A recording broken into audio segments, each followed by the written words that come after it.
The 23rd of April, here's a look at the top stories making news right now. Tributes are continuing to come in across the world following the death of Pope Francis on Easter Monday. The Vatican has confirmed that the head of the Catholic Church died of a stroke and a heart failure that followed months after he was hospitalized with serious illness. Prime Minister Anthony Albanese says as the first Pope for the Southern Hemisphere, Pope Francis was close to the people of Australia, and for Australian Catholics, he was a devoted champion and a loving father, while opposition leader Peter Dutton has said Pope Francis was an inspiration to all human beings. The process of electing a new pope will occur in the coming days. To the federal election campaign now, and the two major party leaders have both clashed in the third debate of the campaign. Speaking on Channel 9 last night, both Anthony Albanese and Peter Dutton debated key issues, including topics centred around the cost of living for Australians. It does follow debates already aired on Sky News and the ABC. This is a friendless policy because it doesn't stack up. That's why the business community signed up to our plan for 43% reduction by 2030. Renewables, but backed by gas, backed by hydro and backed by batteries. And that is what the Australian energy market operator, what all the private sector investors want to do. If nuclear stacked up, there'd be a queue of people saying, we think this is a good idea, we're prepared to invest our own dollars. This government's brought in 1 million people over the course of the last 2 years, which is a 70% increase in the migration program of any 2-year period in our country's history. It's created a housing crisis. So Australians feel tension because their kids are staying at home longer, young families are putting off having kids, mums and dads and grandparents are staying in the workforce longer because they're trying to help their kids with mortgages or with a deposit. And I can get that people are disillusioned in that environment. In very difficult global times, with the biggest inflation shock since the 1980s and the biggest energy crisis since the 1970s, is get inflation down to 2.4%, make sure we deliver cost of living relief that have made a difference to families on average of $7,200, whilst making sure that we put in place reforms that help build the future, like better schools funding, strengthening Medicare, cheaper childcare, those measures as well. The final major party leaders debate will take place on Channel 7 on Sunday night. Mark Aldridge, the trumpeted Patriots candidate for Macon, has criticised his own party's how to vote cards in an interview with 6 News. Party chairman Clyde Palmer has come out and said some of the cards were tampered with, but Aldridge says he's still pretty unhappy with the decision to preference non-consecutive candidates in key seats. He spoke exclusively to Leo Puglisi earlier. Well, you see, I'm a real old-fashioned guy, so if you shake my hand and make a promise with me, I'm going to try and hold you to that promise. Now, excuse me, when I was approached to run for Trumpeter Patriots, I said no on 2 occasions. And then it was suggested to me that they would help finance it. It would mean I could have time off work and run my sanctuary. And one of the main things I asked Clyde personally on the phone, and I do know Clyde, I said, you know, what are we doing preference-wise? Okay, and he said we'll preference other conservative thinkers. That would then mean that in general, my expectation would have been that the Liberal parties would have worked with us, which is normally the case. Therefore, in my seat, for instance, I don't have to get a primary vote of sort of 50% after the first issue of preferences. I would have had to probably beat the Liberals by 1 vote, say, for instance. And that's exactly what we discussed.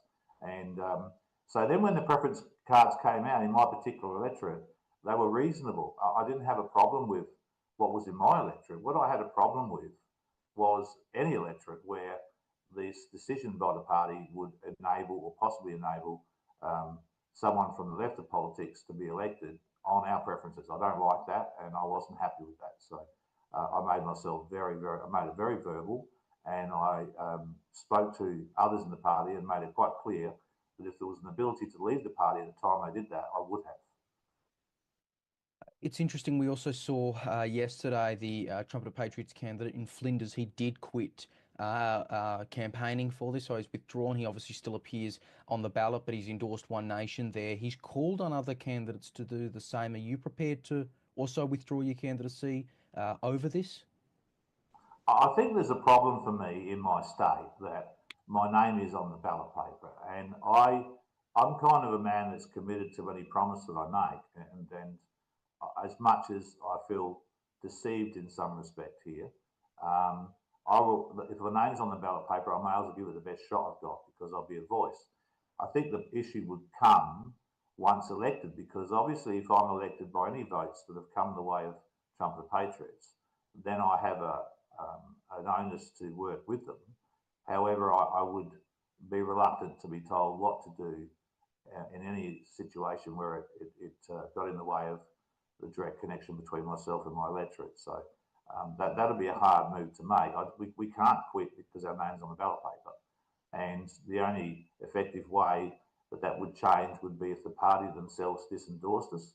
And if that was the case, obviously I'd become instantly an independent and I would have felt much more comfortable. We did have a conversation with Clive yesterday. I had refrained from ringing him because I was pretty unhappy, as you may know. And there is some talk of changing some ballot papers now, but I suspect he still is maintaining a preference guide based on putting the sitting member last. And if that is the case, then I disagree with that. I know you just outlined your reasons there why you wouldn't want to withdraw as a candidate, but you did also just mention disendorsement.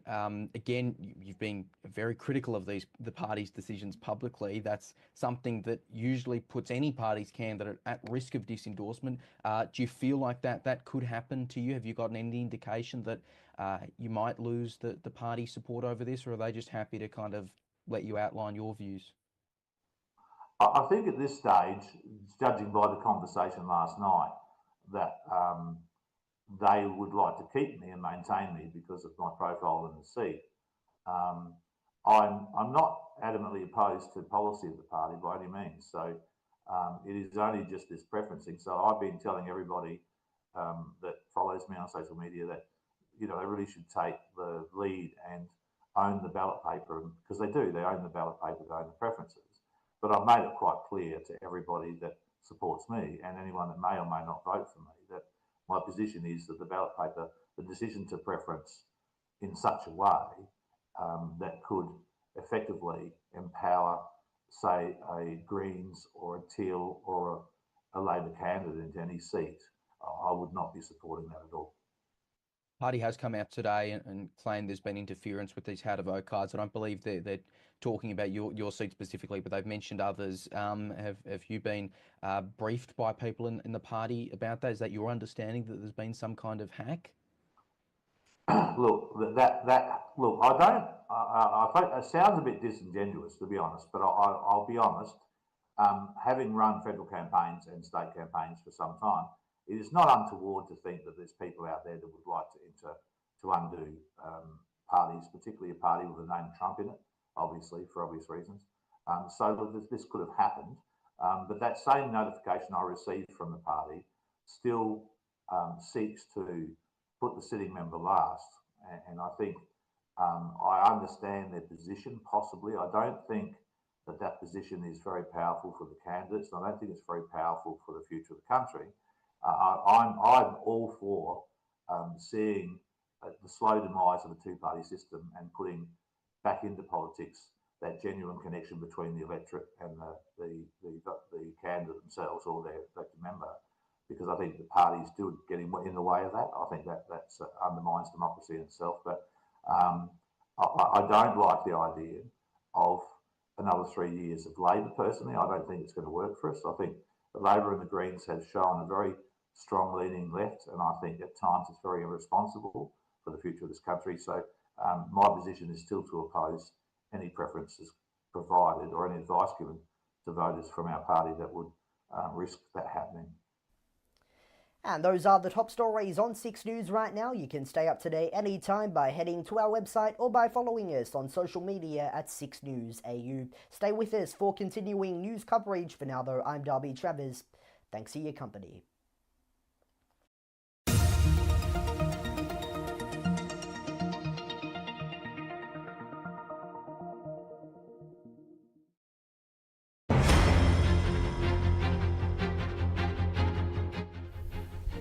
Hello and welcome to Uncensored. I'm Austin Pollock. Thank you for your company. It's not too far away to the next election. The budget has been handed down and it's now full steam ahead to polling day. And Prime Minister Anthony Albanese is quietly confident in another term. 3 years on since he was first elected, does he have what it takes to win over voters once again, and younger voters in particular? Leonardo Puglisi and I caught up with the Prime Minister a little earlier. Prime Minister Anthony Albanese, welcome back to 6 News. Good to be with you again. 3 years since we last spoke. How do you rate your government's performance since then? Well, when we came to office, these were difficult global economic times. We'd been through the pandemic, and then global inflation has impacted the growth, it's impacted employment and inflation right around the world. Inflation had a 6 in front of it when we came to office. It now is at 2.4. We've reduced that whilst we have maintained strong employment growth, 1.1 million jobs, more than any in Australia's history.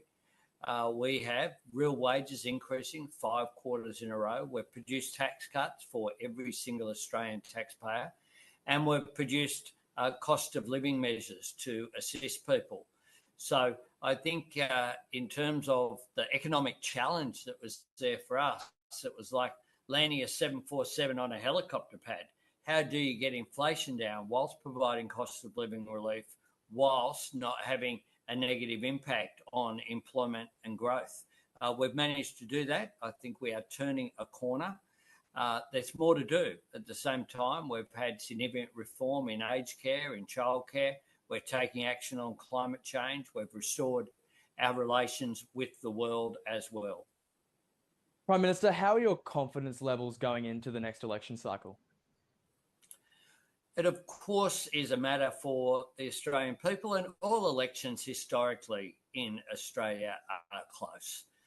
The votes, two-party preferred, of the government and the alternative government usually go between 52 and 48.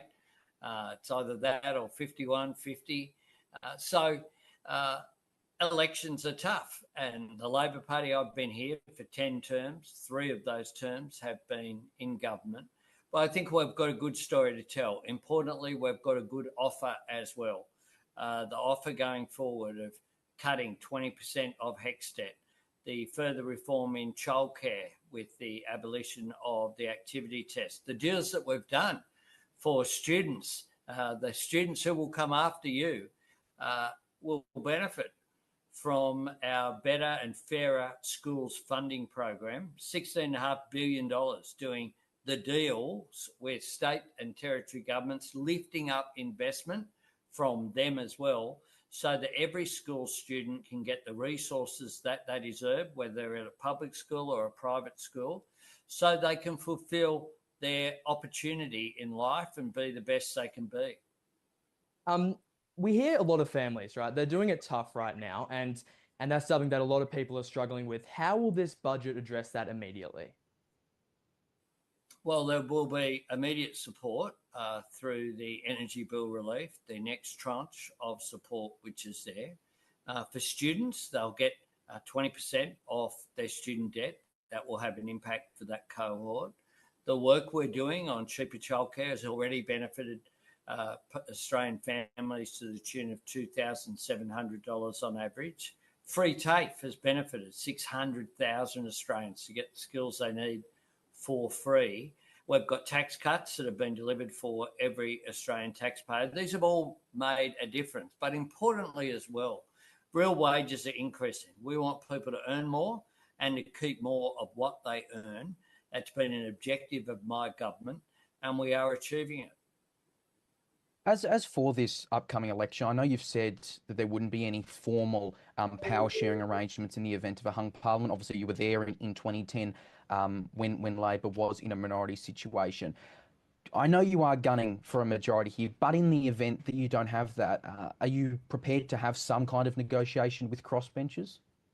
Look, we deal in the parliament all the time with people with respect. But we're not prepared to enter into any sort of coalition agreement with anybody. And I'm confident that we can form a majority Labor government. We're the only political party that stand on our own. The coalition, by definition, is a coalition of two political parties, and they go into the election with just 55 seats, with some internal chaos with people who were members of their team resigning and running against them in seats like Monash and Moore in WA.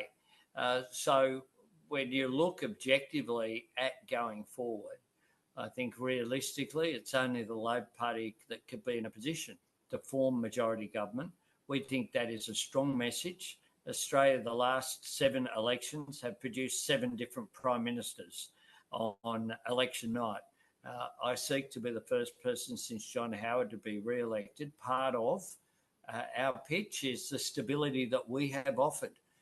We are an orderly, stable government. I haven't appointed myself to multiple ministries. We have had no scandals, unlike any other first-term government that has been elected. They've all lost ministers on the way through in their first term.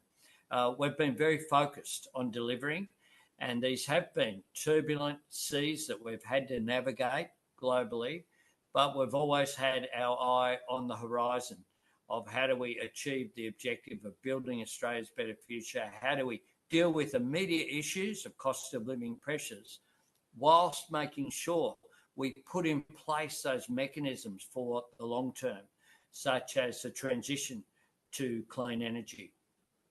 On energy, Prime Minister, you went into the last election with the promise to reduce power bills by $275 per year, but since then we've seen electricity bills rise. Now, last time we spoke to you on 6 News, I know you said you'll be happy to own up to your mistakes. So can you concede that this one was a broken promise? Well, there have been 3 impacts, and Australia's not immune from it. Before the last election when we spoke, what we didn't know, and you didn't know at that time either, was that Angus Taylor, as the Energy Minister, had hidden a 20% spike in energy through the default market offer, the way that it works through the energy market operator. Had hidden that. It actually introduced a special regulation to defer that becoming public. So that was in place. And then, of course, we had the Russian invasion of Ukraine that is still going. It wasn't anticipated that it would, and it wasn't anticipated that you'd have the spike in global inflation.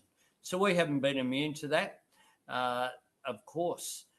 But what we have done is act. We haven't just sat back and been passive. We introduced a cap on gas and coal prices. That was a very radical thing. We didn't promise to do that at the beginning of our term either, but we responded to the changing circumstances which are there.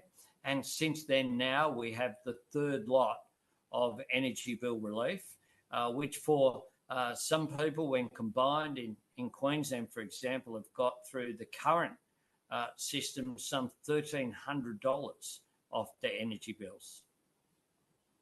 Prime Minister, you touched on overseas relationships there. I want to take you to the United States, and it's not been long since Donald Trump did come in. Do you worry about our relationship with the United States with the AUKUS agreement that we have now he's in administration? Well, we respect the democratic outcomes of elections, and President Trump was elected last year. I've had 2 constructive discussions with him. I've met with Democrat and Republican congresspeople and senators, more than 100 of them, when I was there for my State Department visit.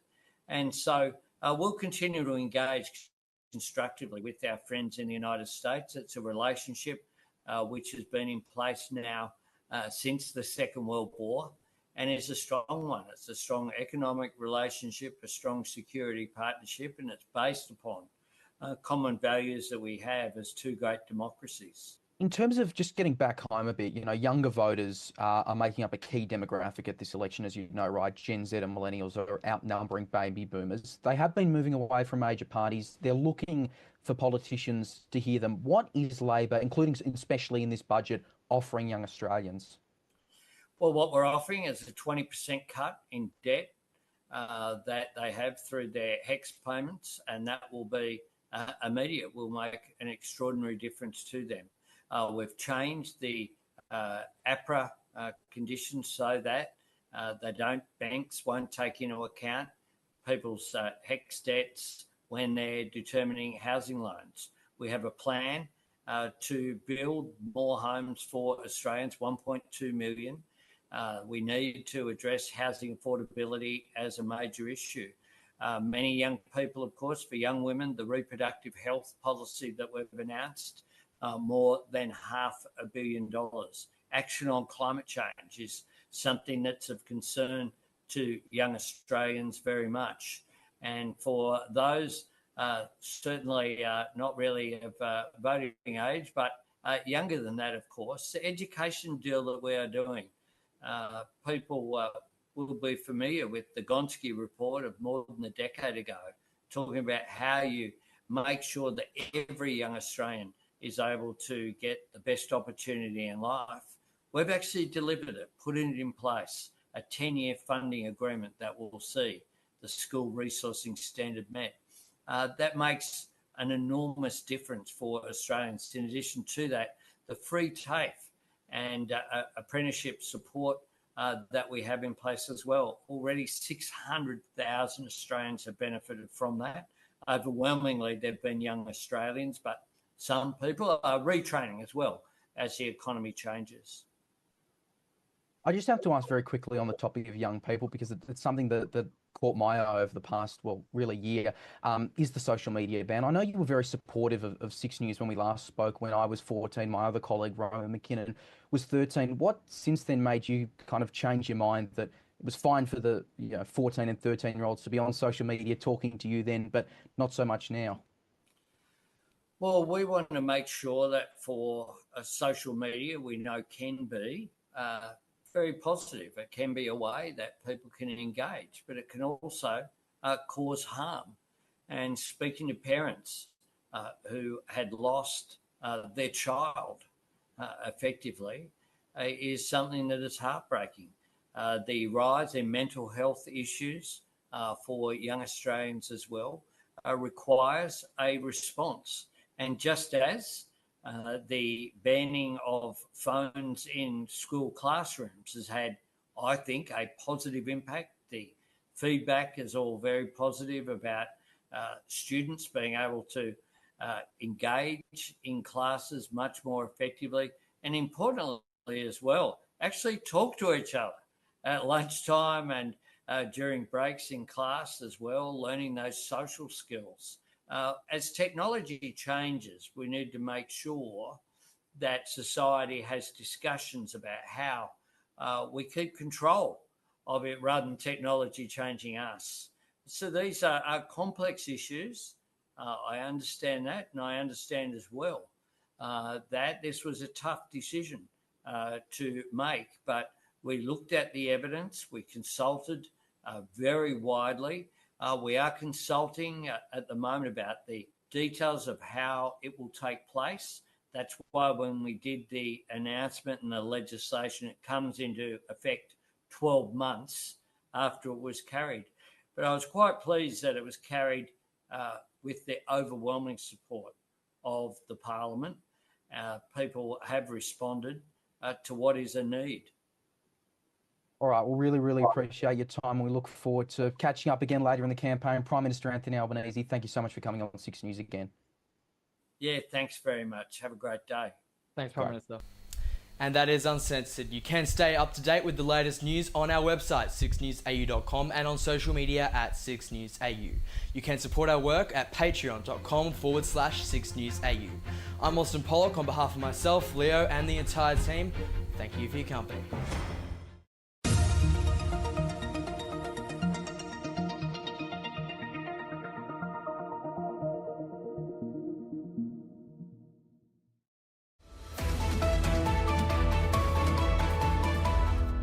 Well, there's been a few alliances created for this federal election. One that people maybe didn't see coming involves 3 parties. One of them itself comprised of a number of different parties.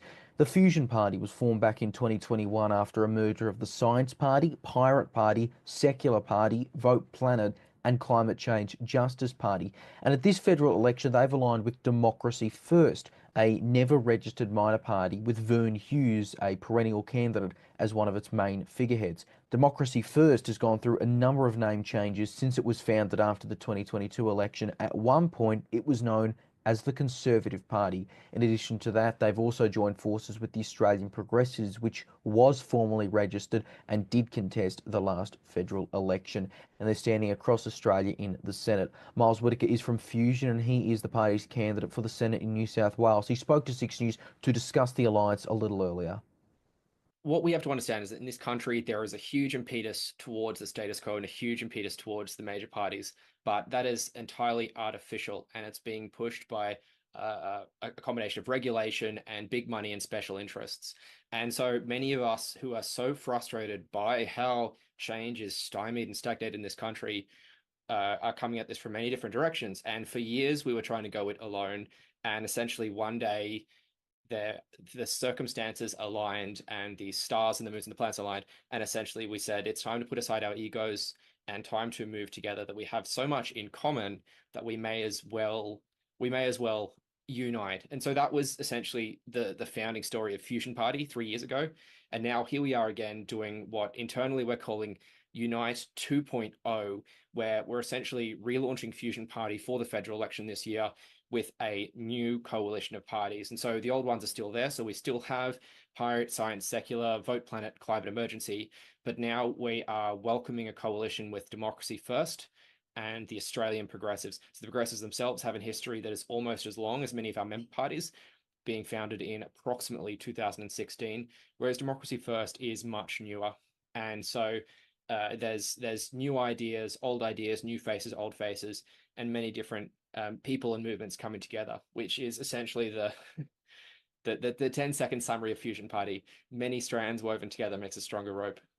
Yeah, and if you put it together a whole timeline, you're right. There are a lot of parties that have gone into Fusion alone, as you said, but also have gone into this alliance. In terms of this alliance, whenabouts did discussions start? I know, and I'll note also, as you might be planning to mention anyway, the Australian Progressives, they were registered on their own. Democracy First has never been registered. So when was this really proposed? Because it has come out of, I guess, nowhere for me.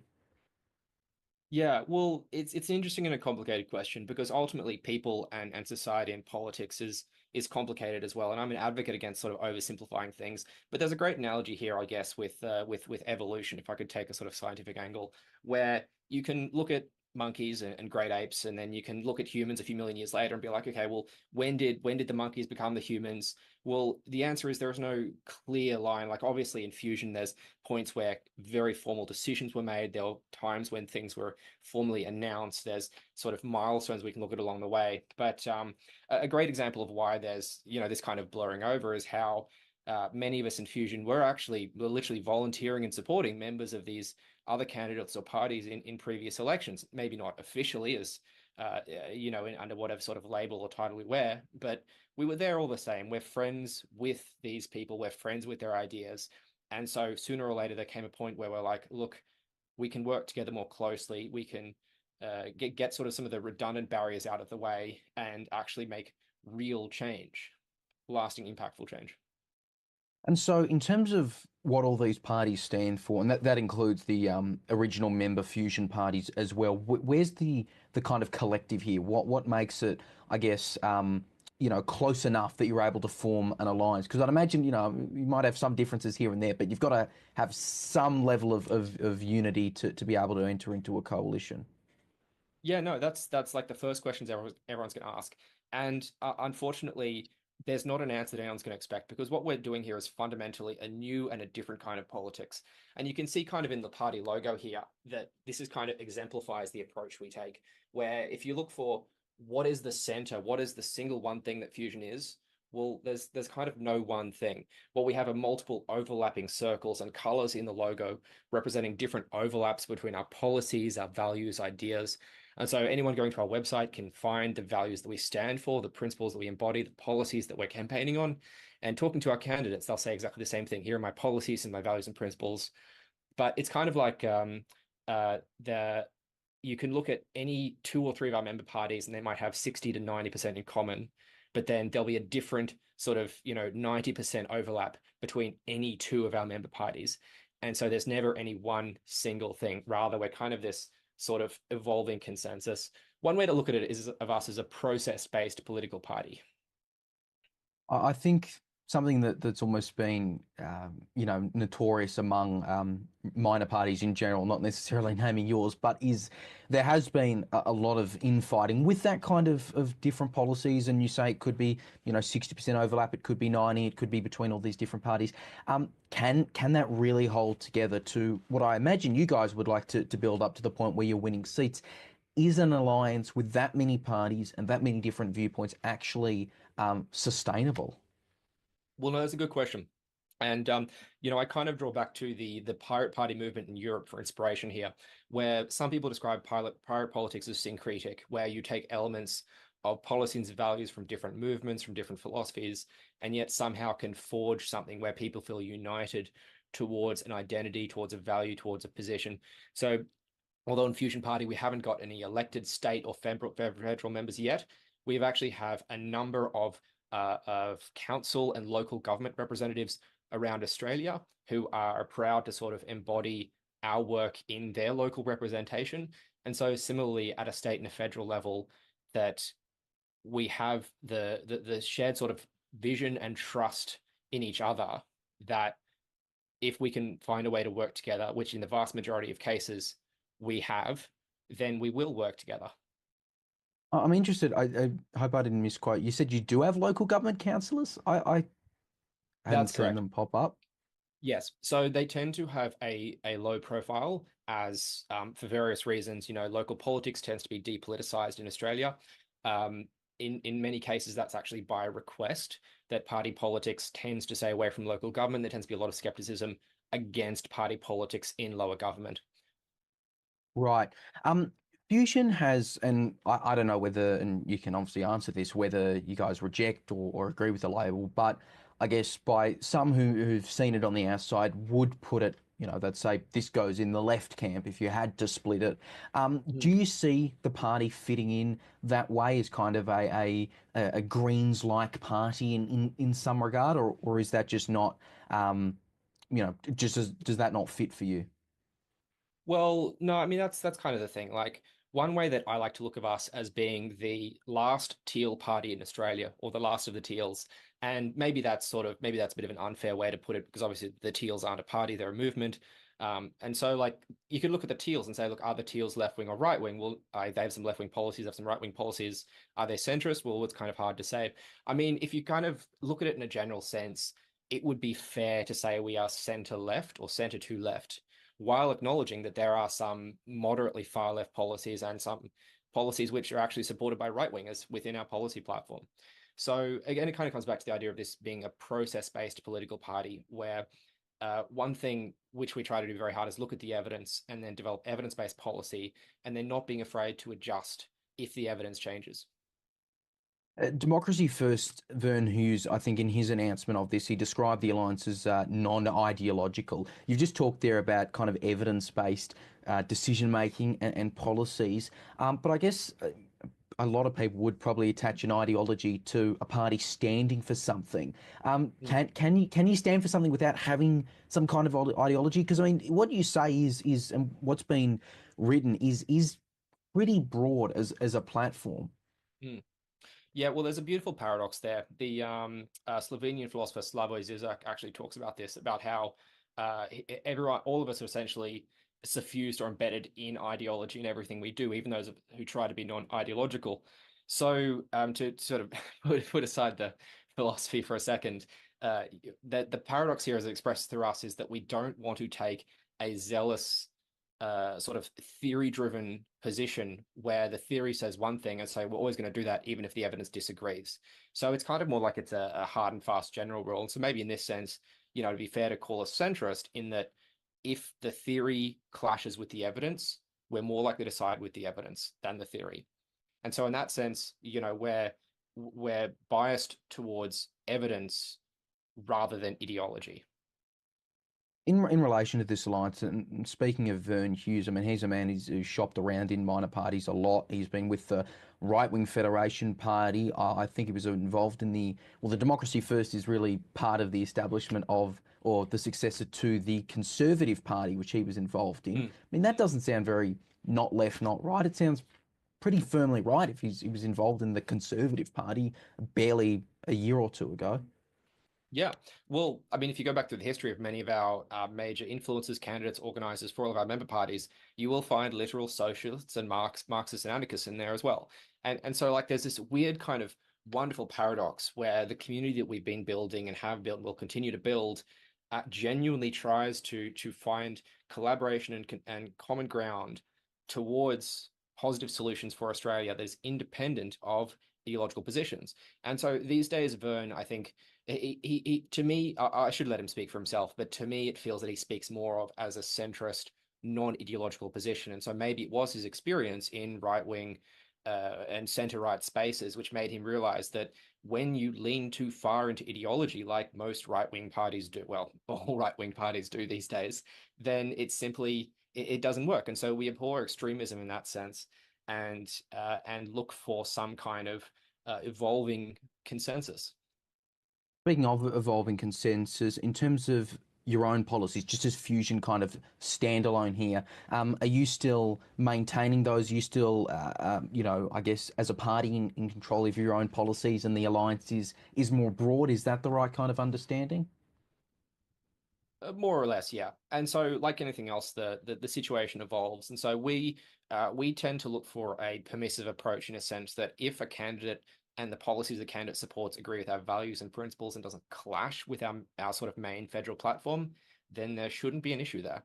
Whereas on an individual level, there tends to be the disagreement tends to be more, what should we focus on? What is most urgent? What are the problems that I personally want to deal with? And a lot of the activism and outreach that I've done in vegan community and the AI safety community and many other communities besides has followed exactly this way, where so many change makers these days will come out and say that this issue I'm concerned about is an existential risk. It is something that is the only thing we should be focusing on. And while there may be a plausible case for existential risks in the world, that doesn't mean that if we avert this catastrophe, there won't be other ones after it. Just finally, in terms of obviously you're making this election push, you're trying to get up. I mean, even with Fusion existing as a combined entity at the last election, 0.3 in the Senate, Progressives 0.04 if we're talking nationwide. Is there really that appetite out there for an alternative party that takes on the majors? Because that is, respectfully, that is the line that basically every minor party in this country goes for. We need a third party. The Greens will go for it. One Nation will go for it. The Trumpeter Patriots will go for it. Is there really an appetite and room for this Fusion Democracy First Progressives alliance? My theory of change is that a people-powered movement has the potential to transform politics. And obviously that's a lot easier said than done. But we've seen clear examples of how this kind of organizing on the ground can actually transform politics. And in this area, one of the areas I'm inspired by is the Obama campaign in 2008, where they utterly transformed organizing, introduced data and evidence-based policies into their strategy, had a vibrant and active tech scene, and a lot of innovation flowed through into Australia as well. Similarly as well, union-style organizing and many other forms of community organizing, like the Queensland Greens and the meteoric rise they've had in the last decade. That my hometown is Brisbane, and I was on the front lines to see that the change they made and how effective it was and the styles of organising they employed. And so while I have disagreements with the federal and the Queensland Greens, that I have agreements as well. And one of them is that they proved, along with, for example, the Teals movement, they proved that it is possible to come in with people-powered politics, to try something new and different, and to very seriously shake the foundations of the mainstream parties in this country. And so the Greens, it took patience, it took time. And same thing for us as well. We're a new movement and a young movement, but we have the technology, we have the drive, we have the organising methods to make a brighter future for Australia.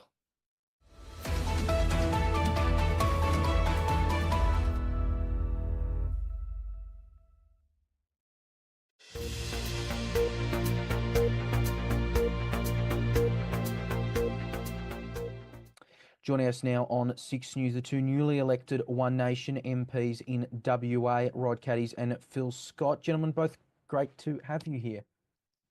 Thanks. Pleased to be on here, Leo. Rod, I'll start with you. You're the party's state leader. Obviously, One Nation wasn't able to get any seats up in 2021 after having success in 2017. New upper house reform, obviously, a lot of things have changed. You happy with the result that you've managed to get? Oh, I think it's a pretty good result when you look at what's going on in the state and the parties. There's a lot of small parties run, and for One Nation to get 2 seats up, it's a fairly decent accomplishment, I think. And Phil, I know you've been waiting quite some time for confirmation of your victory. What was it like for you when it was finally confirmed by the WAEC? Well, for 5 weeks, it was like being in COVID lockdown again. I didn't really know where my life was going. And my boss at work was asking me, what the hell's going on? I don't understand how this political system works. And it was just a huge relief. At the end, I was going to accept the result whether I won or lost, but it was painstaking for everyone involved. But I believe the commission was probably only about a week later than normal, and that may have been down to the removal of group ticketing this time in WA. I think the concerns were more around the day itself and things like running out the ballot papers and things like that. And would you, I'll direct this one to you, Phil, are you looking to, as other parties have talked about, I know the Nationals have been going on this since election day, looking to kind of deal with this in Parliament and ensure that it's a much smoother process in 2029? Well, I think the biggest question mark, and I noticed this before the election, was the outsourcing to Kelly and Kelly personnel. And I saw that advertised, thought, oh, goodness me, I've never seen that before. And I think it's alarming that that didn't go before state parliament and that decision was made outside the oversight of Parliament. I think that's the big question mark. And the fact they gave a substantial donation to the presiding government. On a personal level, I'd like to see voter ID come in. I mean, we ask for ID for everything else, but not the right to vote. No, I find that inconsistent. Rod, obviously there's quite a few issues going on in state politics at the moment. I know federal is getting everyone's attention. What's One Nation's really key things to do? As soon as you're sworn in, and it's a month away from now, as soon as you're sworn in, what are you really going to be addressing? Well, I think we've already started. Oh, well, I've started compiling a lot of questions. I think one of the things we'll be addressing is the COVID issue. One Nation believes we should have a royal commission, and the major parties haven't agreed with that. Nothing's happened with that, so we'll just hold our own royal commission through questions on notice. I mean, that's just one of a broad amount of issues that we're going to address. But I think a lot of people want to have answers in WA on what happened and why a lot of decisions were made. So we're going to ask a lot of questions on notice. And the Liberals and the Nationals have been really decimated over the past few elections, 2021 especially, but even now, still a fairly poor result for them in both houses. How are you going to be more effective as an opposition voice then? I think I'm going to try to work with all parties, including the Greens. I think the Greens will have something in common with us, that they'll want to be on the side of climate change, and they'll be pressing the government to do things on that. So, we can work together to push the government to do that, but we can expose the flaws in that climate alarmism, So I think there's room for us to really put pressure on the government and succeed in getting answers in a lot of things we want. So, they didn't make enough noise. Even when you're in the opposition, even though they were decimated a little bit and numbers were down, I still don't think they made enough noise as an opposition throughout the 4 years. Yes, Labor had a dominance there, but I think we need to be a lot louder, not as in obviously louder vocally, but, bringing a lot more to the table as a crossbench. I think that's going to happen. We'll put a lot more pressure on the Labor government than they've had, not just because we got the crossbench and that and more numbers, but we just have the opportunity to call them out on a lot of things, because when you're talking about Nationals and Liberals, they're responsible for things that have happened in the past. So quite often you'll find they don't call them out on things because they might have been part of the problem in the past that's created that issue to start with. And Phil, what are you, similar question, what are you really looking forward to getting into issues-wise once you're sworn in?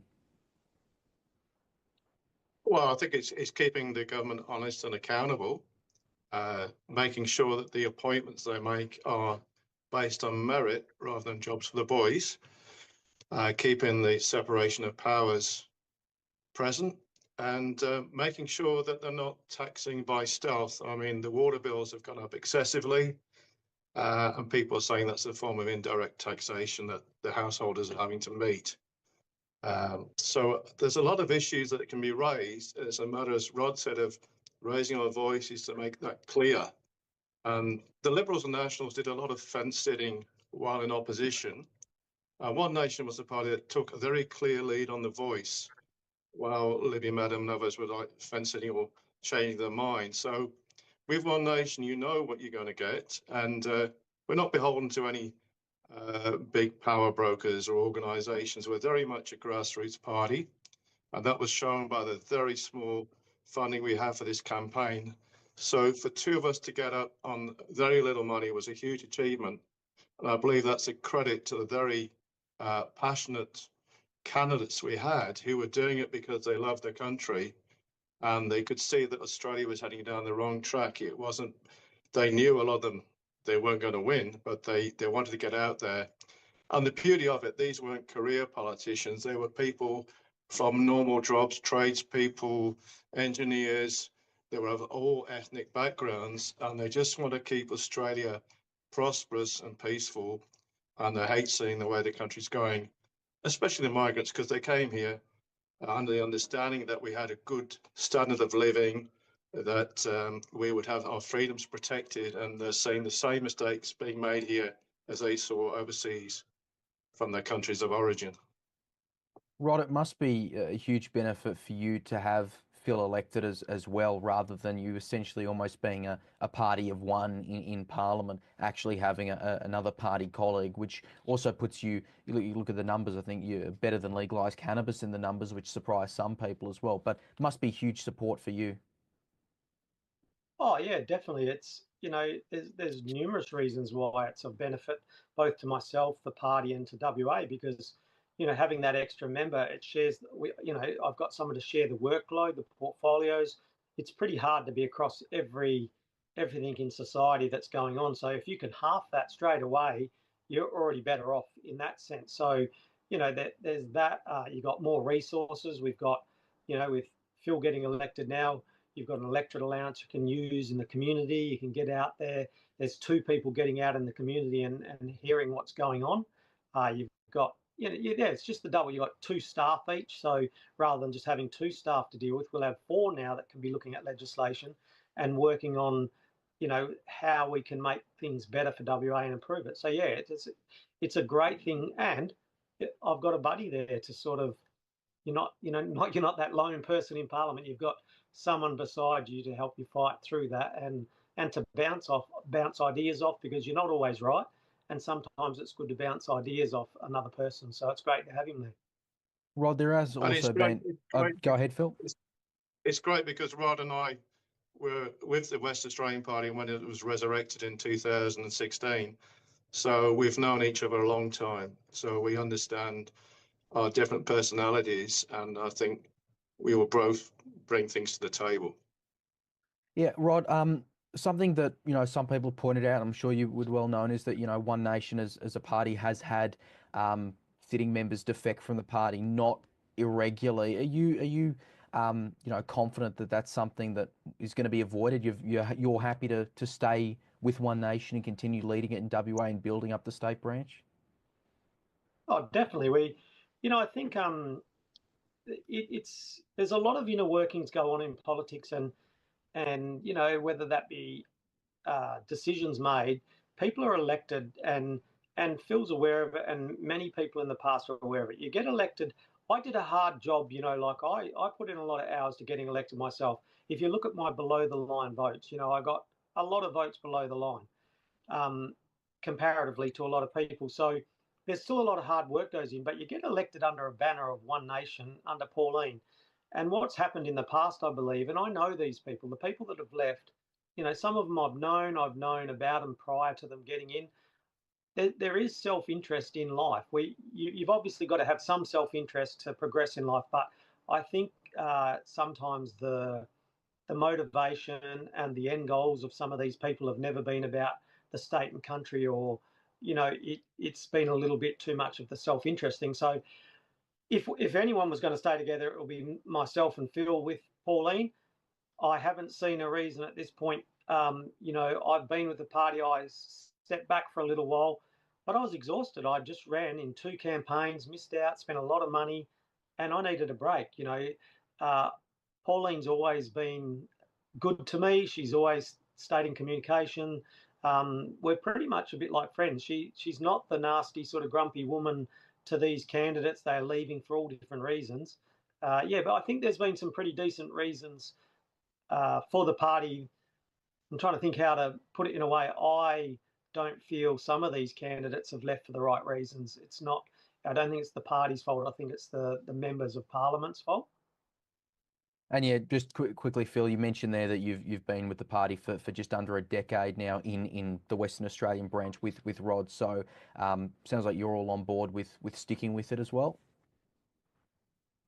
Oh yeah, when you've been on the roller coaster ride that Rod and I have been on, nothing surprises you, and you've got to have that resilience in politics to get across the bad moments, to wait for the good times to come.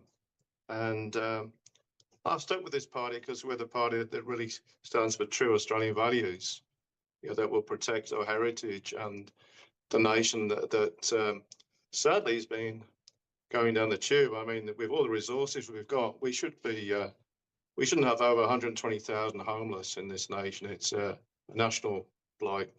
Shame. Just finally, Rod, I'll direct this one to you. We've obviously got the Senate election coming up. One Nation, I think has a good chance in pretty much all Senate races nationwide. Close in 2022 in Western Australia. We know obviously Labor had a bit of an inflated vote there, which was how you got, Fatima Payman in the 6th seat. That's maybe not as likely to happen this time. How are you feeling about that campaign? Because it's very busy times for you, I can imagine, going from one campaign straight to the next. Yeah, I was pretty I'm pretty drained, that's for sure. But I'm soldiering on. We need to get this done. We need to get Tyrone Whitten elected into the Senate. Great guy, will be a great representative for Western Australia and for Australia. I think we're doing very well on the ground. There's a big momentum happening. I think getting Phil on board now, having a second member, shows that One Nation are strong. We are very under-resourced. We need more volunteers. We're financially really struggling. However, people are still voting for us. Our polling has showed, as you'd be well aware, Leo, you've seen it. It's been jumping around a bit lately, but we were polling 3.5% or something last federal election, and we've been polling 8 or 9, 7, sort of 7, 8, 9s, consistently over a period of time. So we're polling double what we were last federal election, and you never know with politics. But I'm feeling pretty confident if things roll the way they do in the state election, in the federal election. We had strong preferencing flow our way in the state election, and I imagine it could be a repeat of that in the federal election. So yeah, I'm feeling pretty confident of getting a member up here, and people have a go at you for saying that, but I don't have a problem with saying that. I said it back in the state election, and people online attack you for that, thinking you're arrogant or something. I don't think it's arrogance. It's I believe that the people of Western Australia understand they need something different, and One Nation provides that. So I think we're a fair chance. Well, we'll be covering it very closely. Rod Caddies, Phil Scott, congratulations again on your election. I'm sure we'll catch up in the future. Thank you very much. Thank you. Cheers, Leo.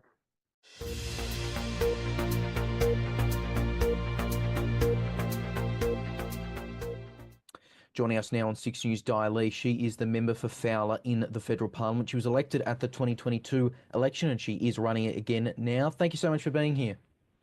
Thanks, Leo. Thanks for having me on 6 News. I follow you guys quite a lot. You're doing great things. Thank you very much. Really appreciate it. So look, what have you been really hearing from the community as the top issues that they are facing right now? Look, a lot of people are coming to me and telling me that their energy bills have gone up. from families to small business. Insurance costs have gone up. The grocery bills have gone up. I just came back from door knocking today in a small suburb in Fowler, a place called Warwick Farm. There are so many working Australians, working class, if you can call it that, people who work on railways, lines, pensioners, people with disability. And they are all telling me, look, they don't trust any of the major parties. That's the first thing. And Warwick Farm is kind of the Labor heartland in used to be Labor's heartland in Fowler.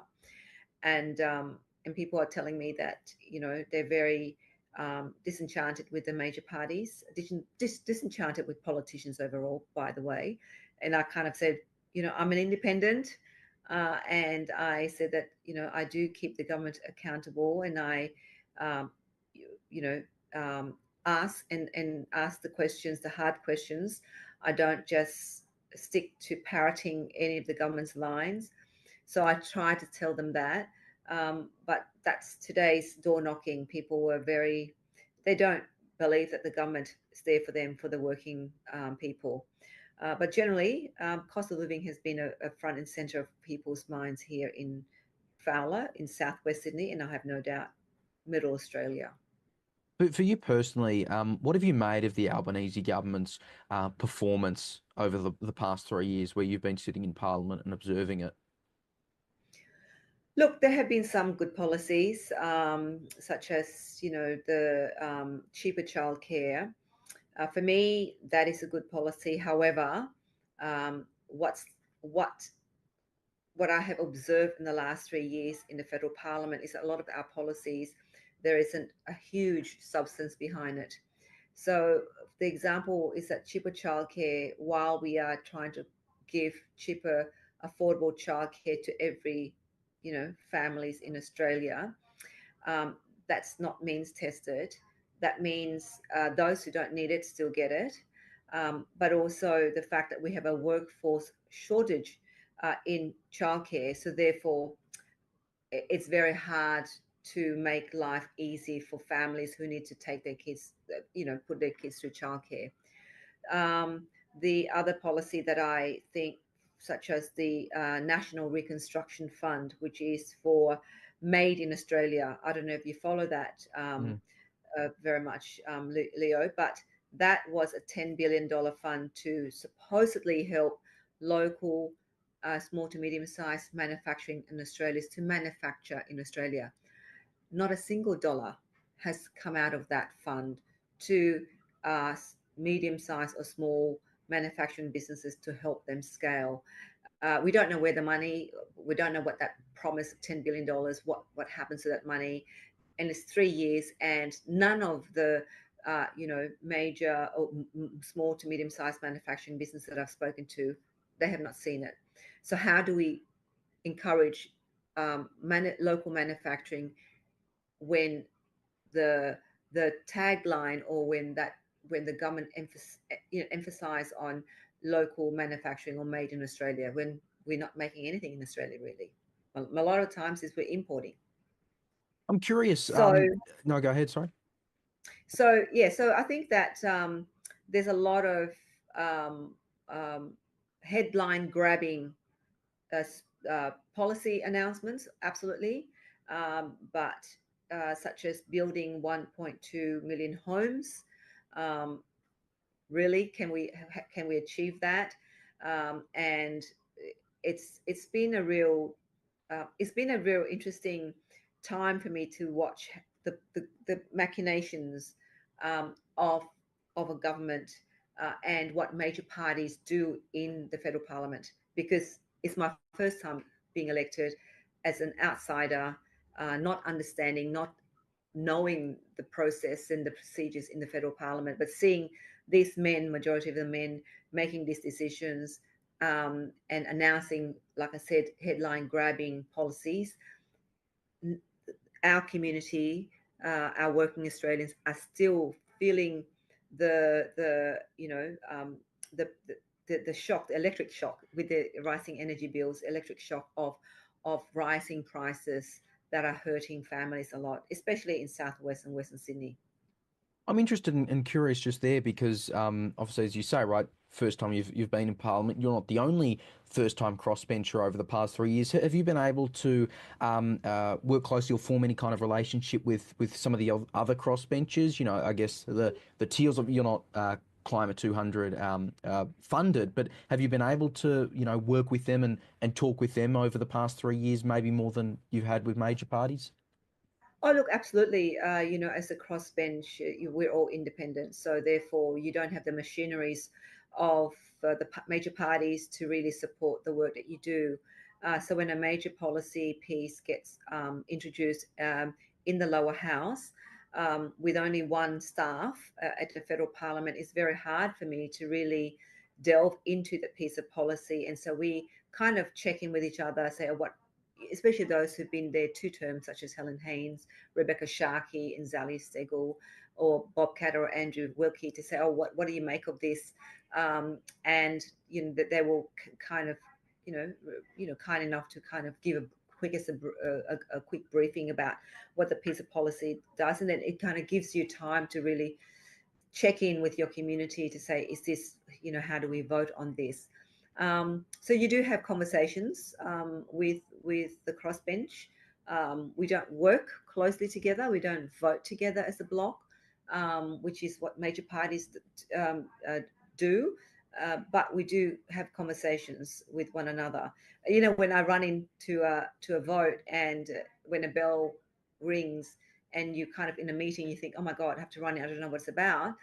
If you ask a member of the government or the opposition, do you know what we're dividing on? No, they don't know, but they just move to the section where they have to move. Whereas the crossbench were trying to understand, okay, what are we voting on here? You know, how should we vote on this? So it's quite funny from that perspective for me. We're always trying to find out what's going on.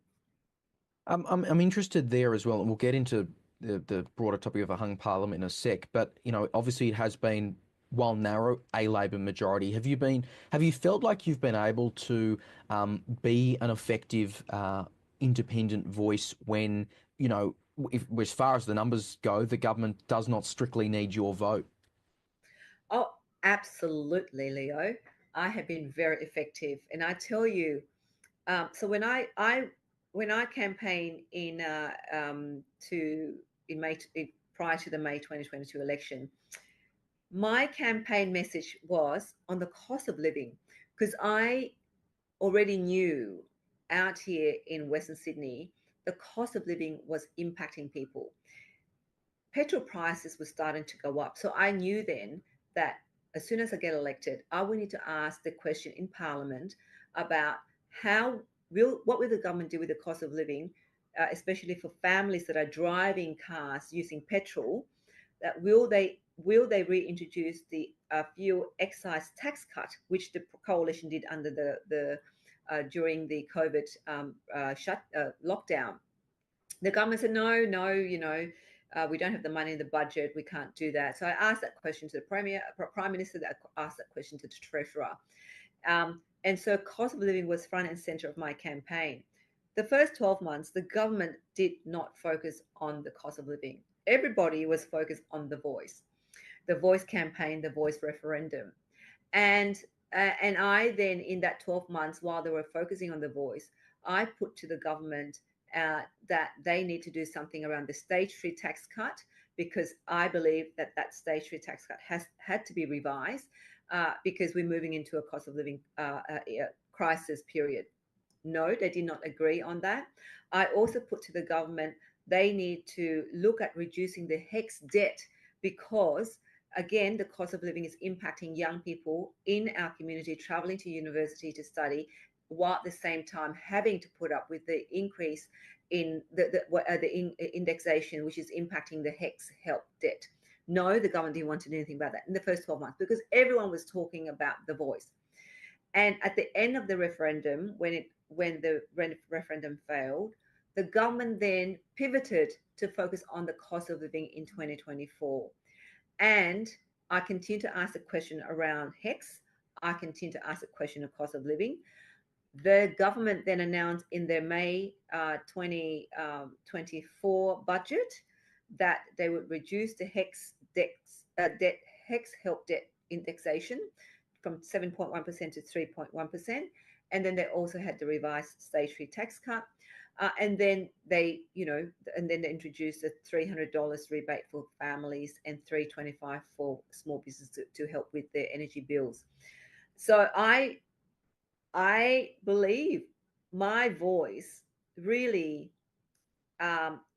gives not just the government but the coalition as well a glimpse of the experiences and the struggles of families and working Australians in Western and Southwest Sydney.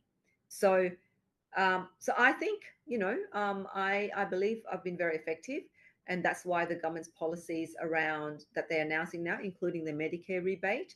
I would say that I asked a question at the half of last year about why are they only giving Medicare rebate to those under 16 and those carrying a healthcare card? What happens to Middle Australia? And guess what the government announced? The Prime Minister announced a few weeks ago prior to the cyclone, which is an $8.5 billion Medicare rebate. So a lot of the things I wrote in the Parliament, which the government don't talk about, but then they announce policies to actually really address those issues. So I would say I'm somewhat effective. It's interesting as we talk about the possibility of a hung parliament. You know that's possible. I know that's possible. We've seen the polling, and it goes without saying it's not something that you've hidden. It's very much on record. You are a former Liberal member. Would it be wrong for people to assume that if there was a hung parliament, you'd be more inclined to negotiate with Peter Dutton than Anthony Albanese? Yeah, I think it'd be wrong for people to make any assumption, because assumption is make an ass out of you and me. That's assumption. Assume. I think that as an independent, I don't, the Liberal Party, ages ago, more than a decade ago, threw me out. And I don't have any kind of, strong affiliation or connection. I don't have that sense of, I have to be supporting the Liberal because I was a former Liberal member who only had a short time in the Liberal Party, and the Liberal Party threw me out anyway. So what kind of, how would I be, what's the word, be not loyal to them, but why would I be loyal to a party that really didn't want me in the first place? I'm here for the community in Fowler. I am truly independent. Like I said, I think some of the Labor Party policies I supported, not all of it, but that's what being independent is about, is looking at the policy bill by bill and how that really, and assess it on its merit and how that will actually benefit the people and the businesses of Fowler. So it's not about me. It's not about my ideology. It's about the people of Fowler.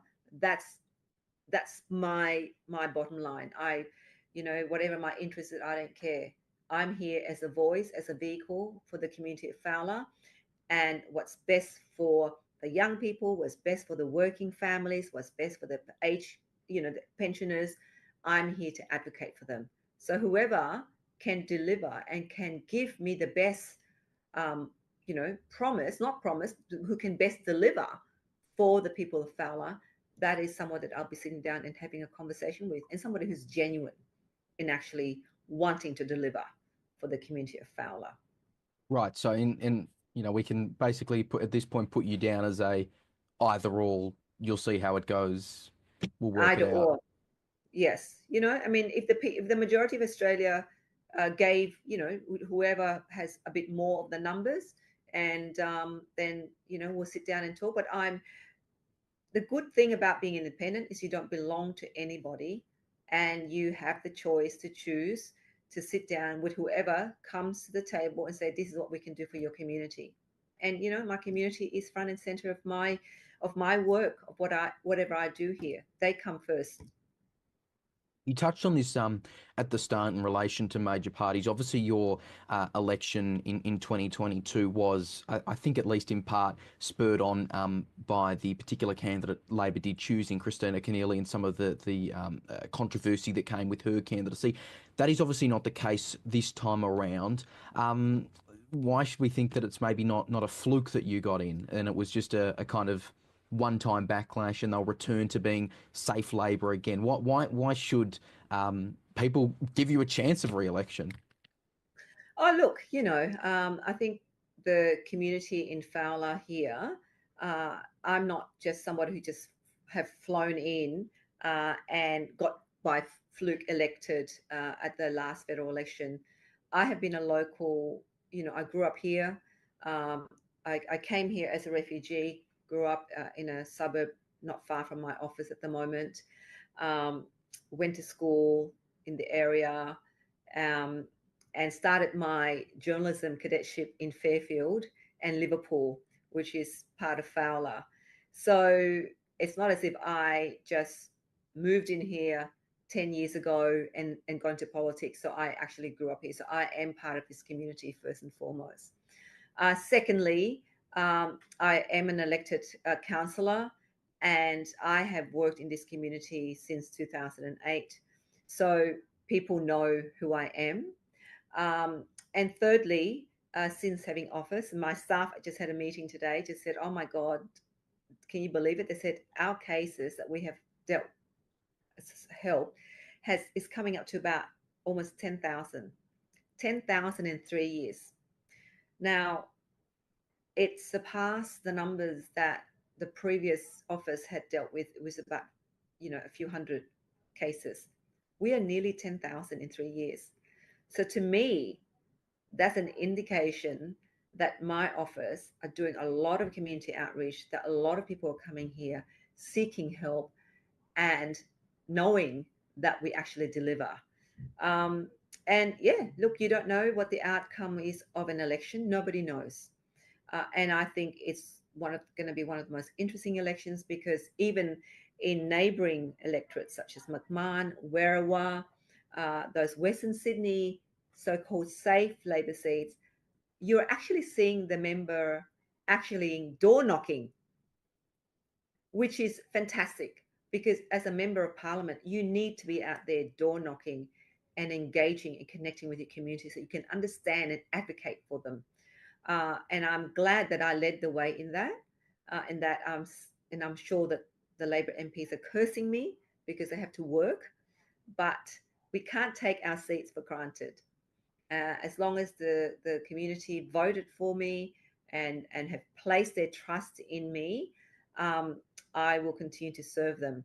Going to about, you're talking about, what is is it a fluke and could it be go back to Labor?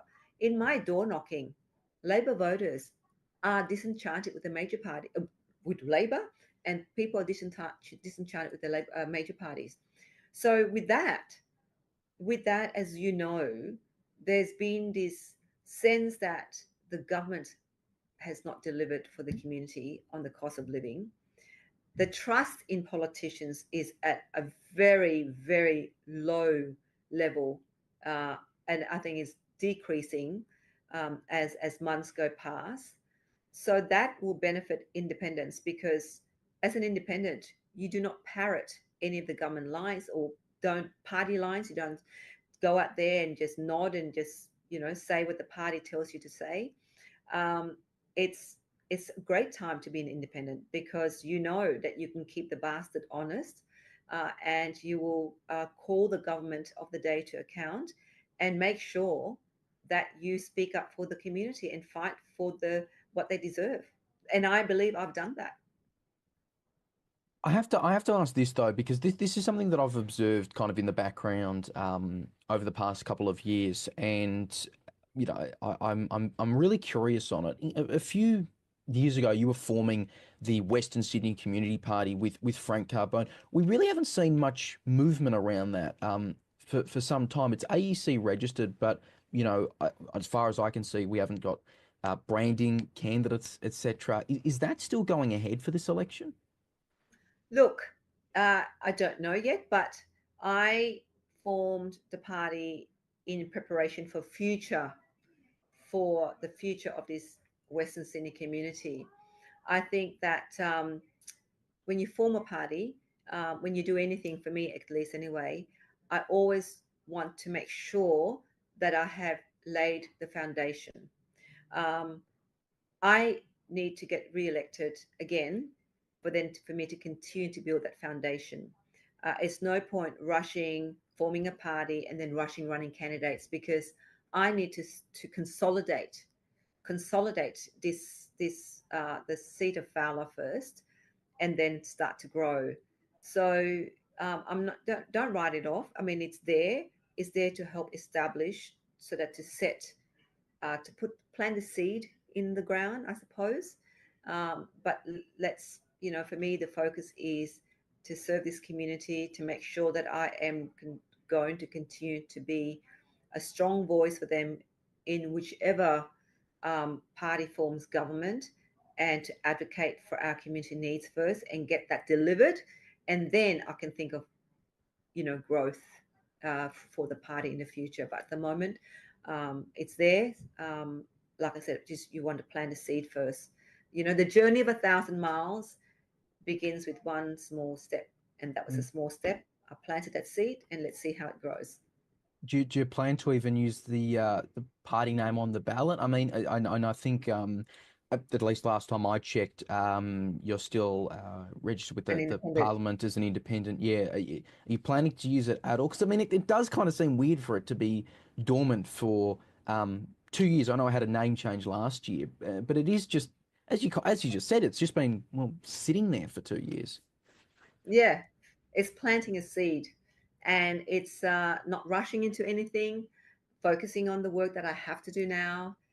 It's not about me. It's about making sure that my community gets heard, and focusing definitely on growth. But I want to lay the foundation. I want to consolidate Fowler. I want to make sure that we get, the resourcing and the investment that we need first. And once we have served the community, then I can grow. Even I will just ask that one again. Do you think it's even going to be on the ballot though? Do you plan on using it, or do you prefer the name independent under your name on the ballot? Look, I prefer that. I mean, but you never, in politics, as we know, Leo, we never know. We never say, for me, you got, when you say it, you got to do it, and you got to say what you mean and mean what you say. At this stage, I don't know, but at the moment, it's still independent for me, and we'll see what happens on weeks out of the election. All right, never say never. We will follow that very closely, and we'll follow the campaign in Fowler very closely. Diley, thank you so much for joining us. I'm sure we'll catch up at another time. Thanks again. Thank you. Thanks, Leo.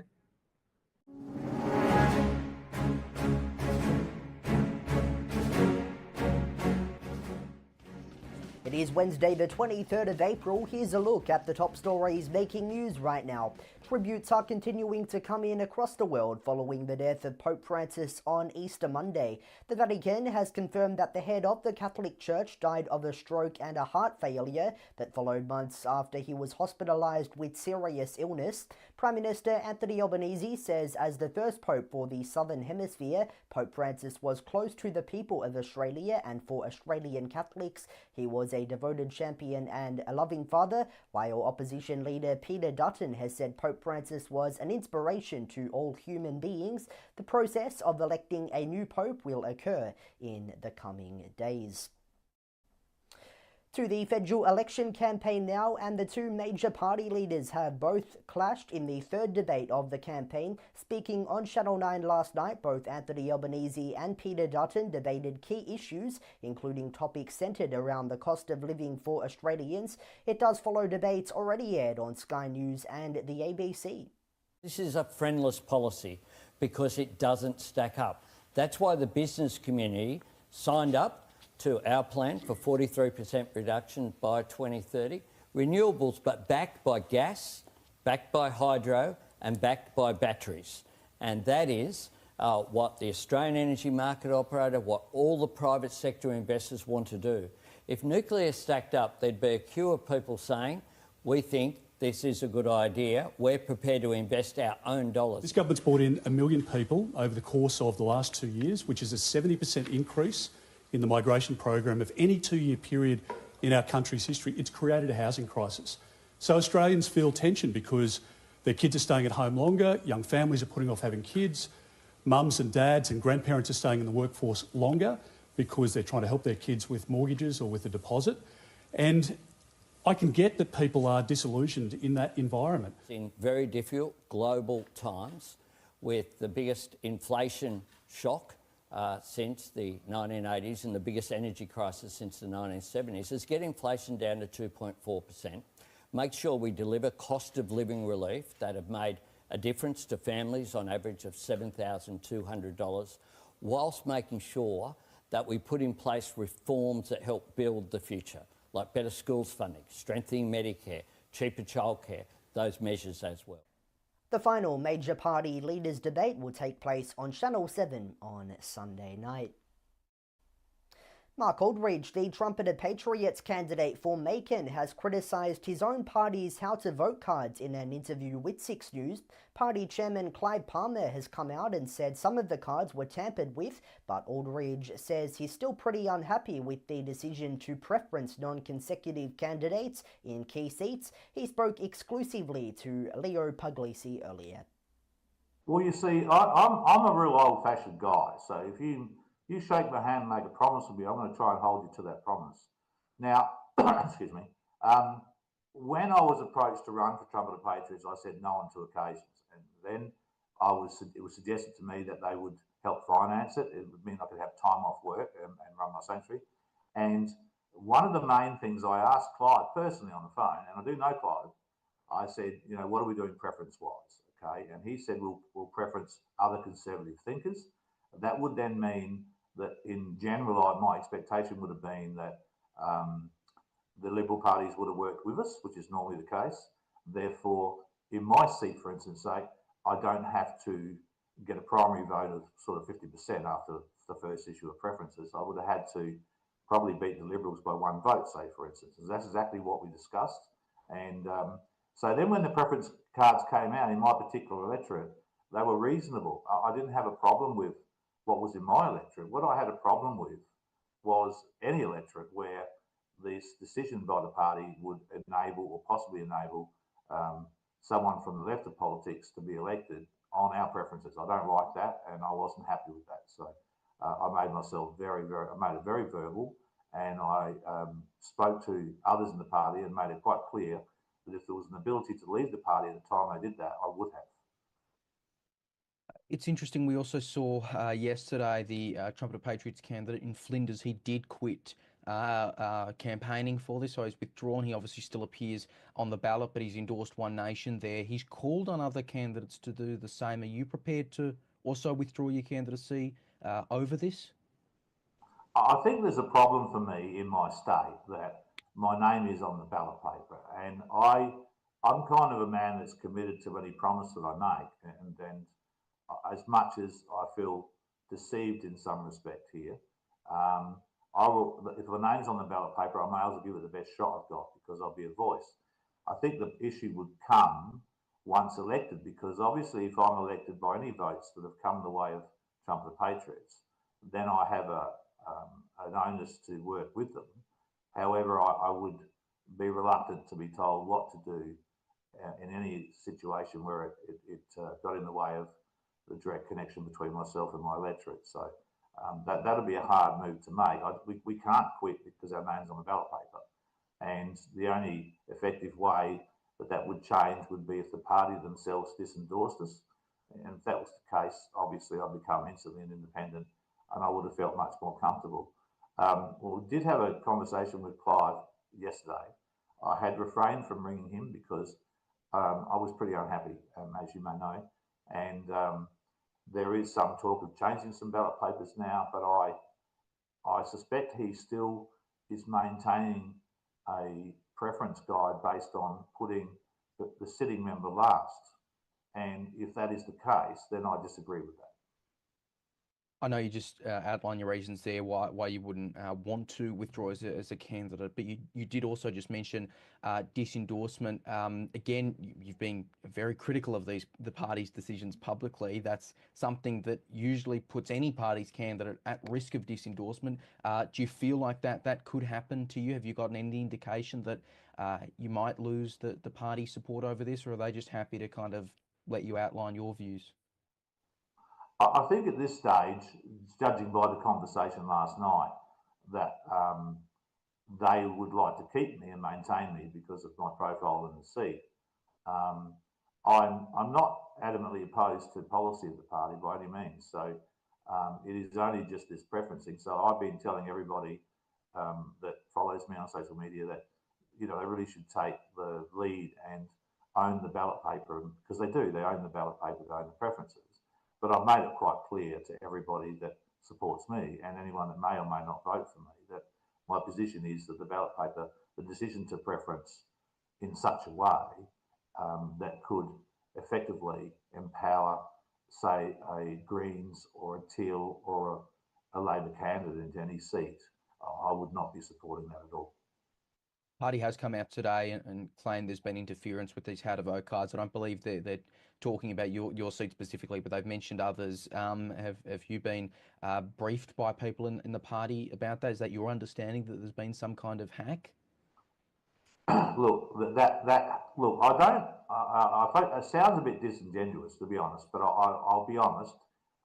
Having run federal campaigns and state campaigns for some time, it is not untoward to think that there's people out there that would like to undo parties, particularly a party with the name Trump in it, obviously, for obvious reasons. So this could have happened. But that same notification I received from the party still seeks to put the sitting member last. And I think I understand their position, possibly. I don't think that position is very powerful for the candidates, and I don't think it's very powerful for the future of the country. I'm all for seeing the slow demise of a two-party system and putting back into politics that genuine connection between the electorate and the candidate themselves or their elected member, because I think the parties do get in the way of that. I think that undermines democracy in itself. But I don't like the idea of another 3 years of Labor. Personally, I don't think it's going to work for us. I think the Labor and the Greens have shown a very strong leaning left, and I think at times it's very irresponsible for the future of this country. So my position is still to oppose any preferences provided or any advice given to voters from our party that would risk that happening. And those are the top stories on 6 News right now. You can stay up to date anytime by heading to our website or by following us on social media at 6newsau. Stay with us for continuing news coverage. For now, though, I'm Darby Travers. Thanks for your company.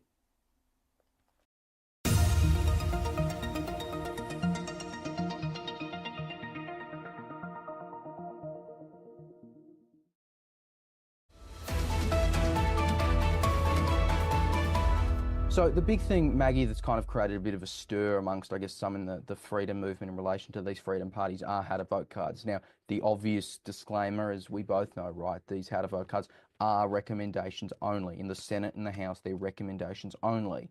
And a lot of people do not follow them.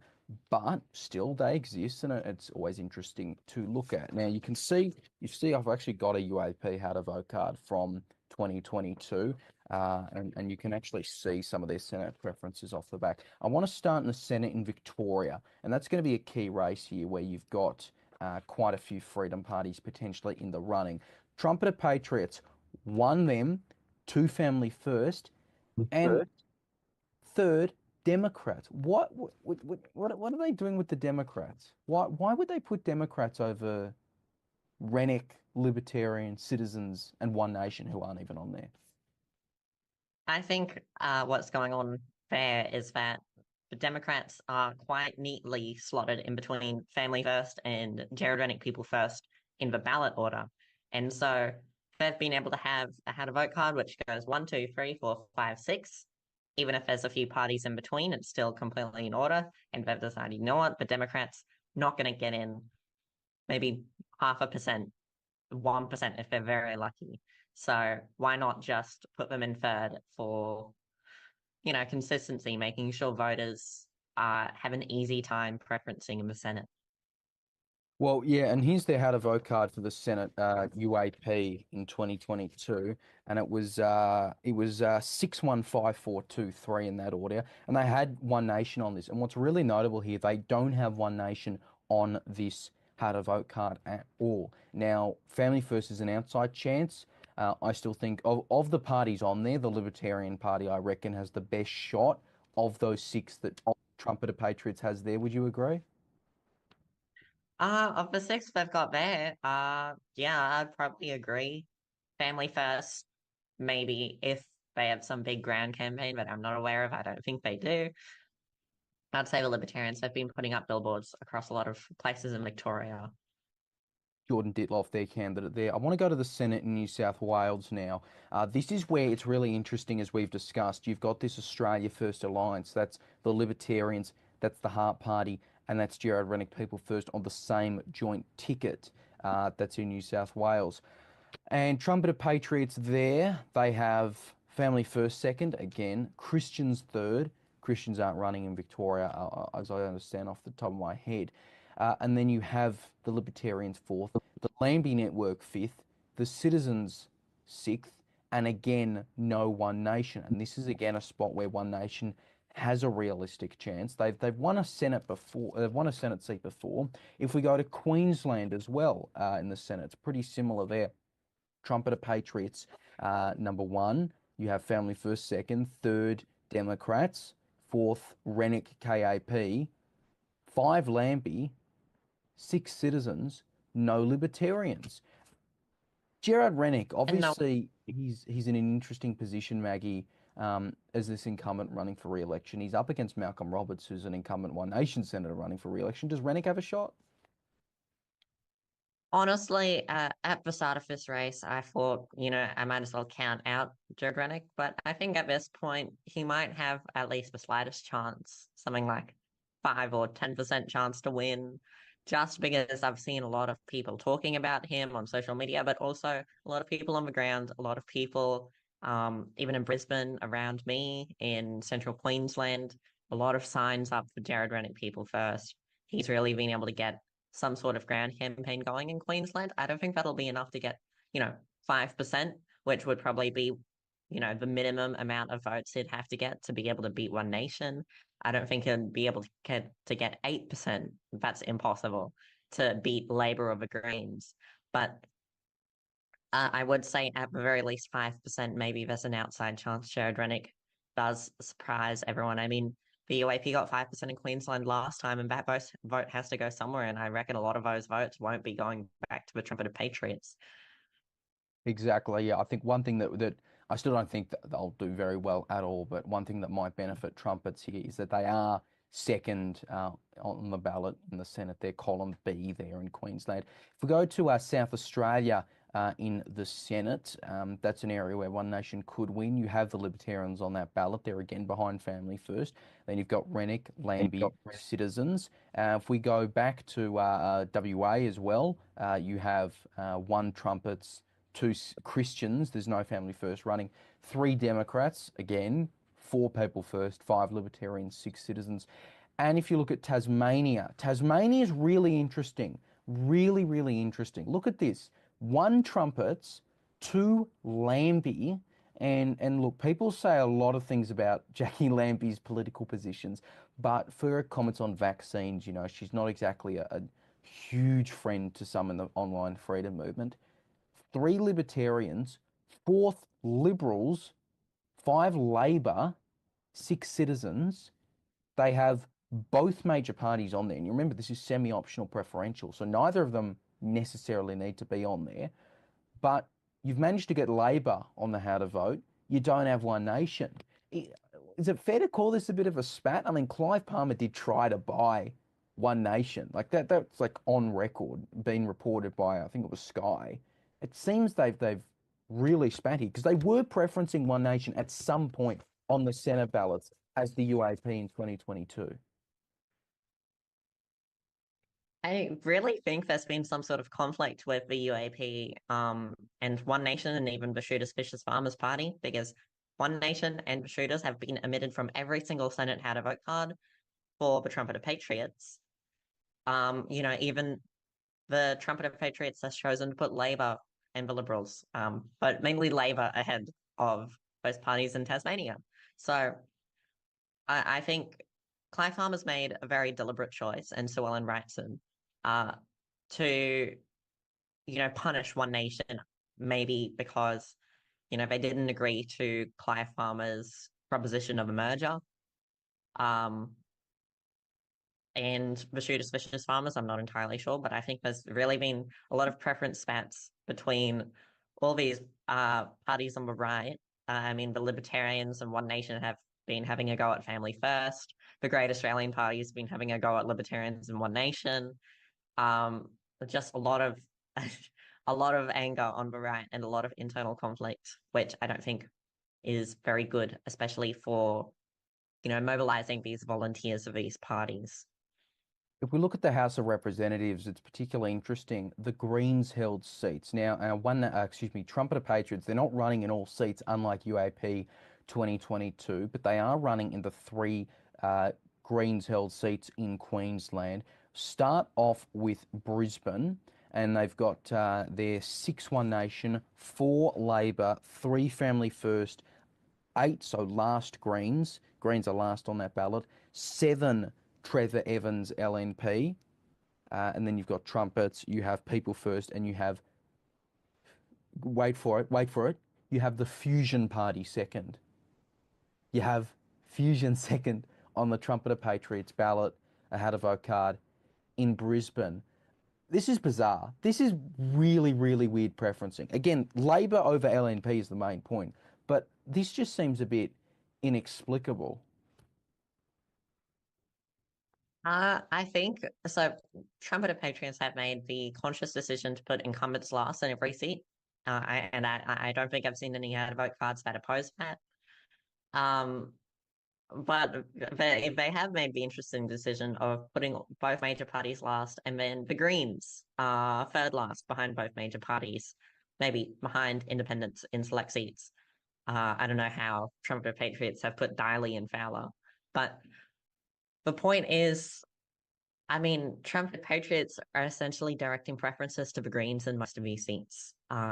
Anywhere where One Nation doesn't get above the Greens, anywhere where the final count is between the Greens, Coalition, and Labor, which is most seats, Trumpeter Patriots will be directing preferences to the Greens, except in the seats the Greens already hold.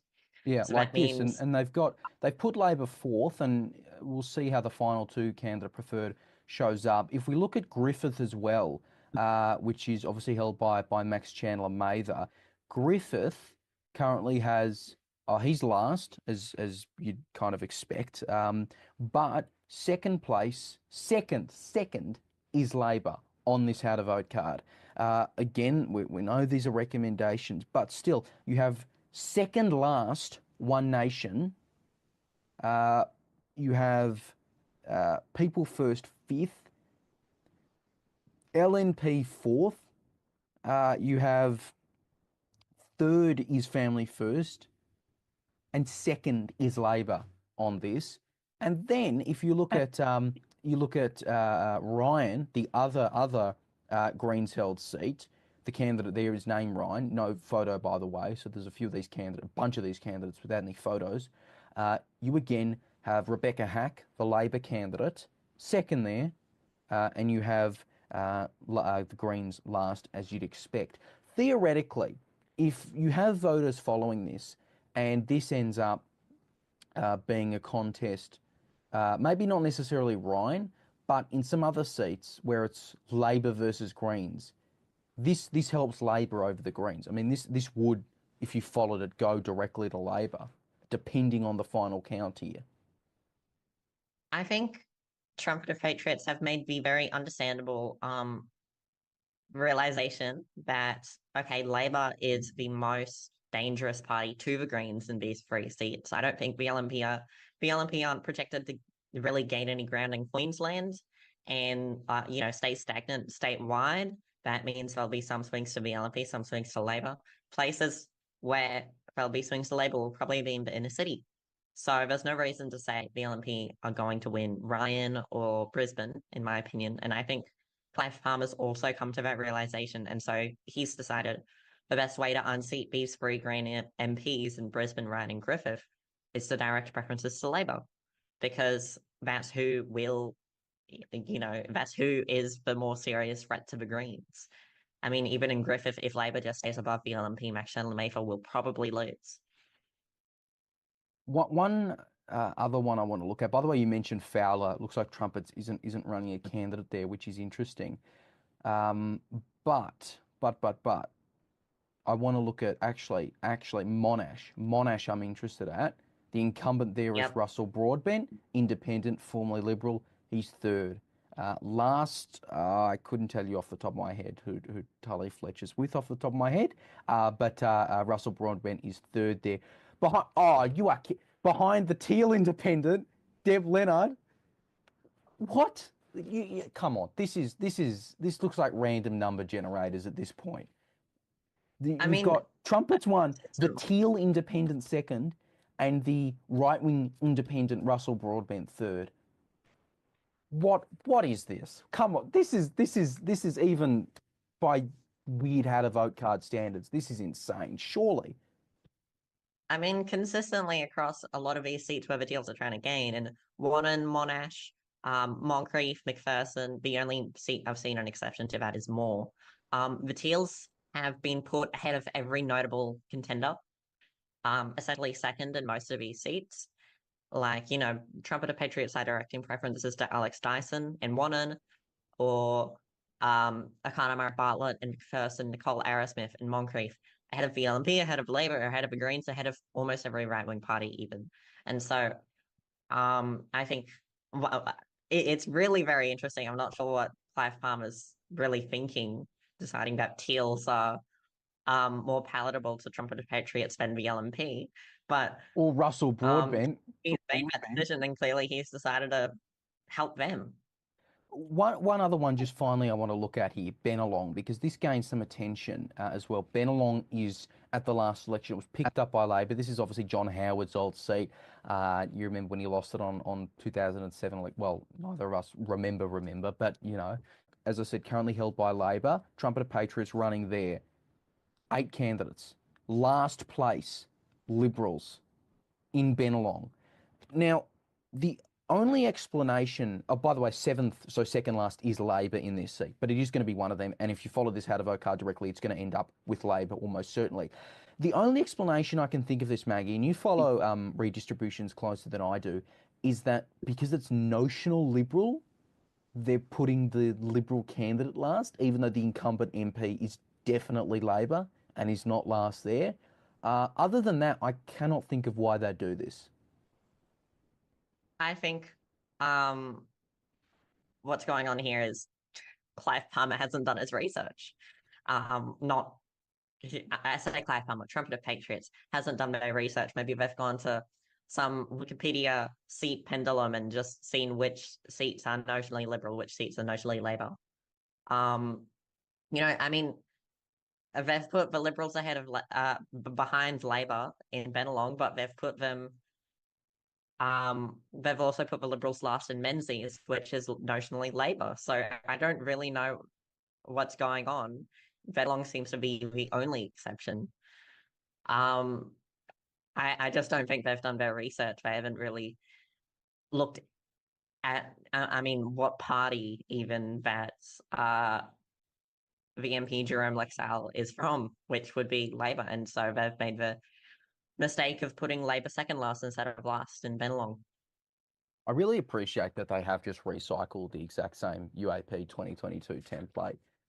It's an interesting campaign they're running. Look, just I want to get your thoughts on this just quickly, without doing our full election predictions, which I'm sure we'll both do at a later date.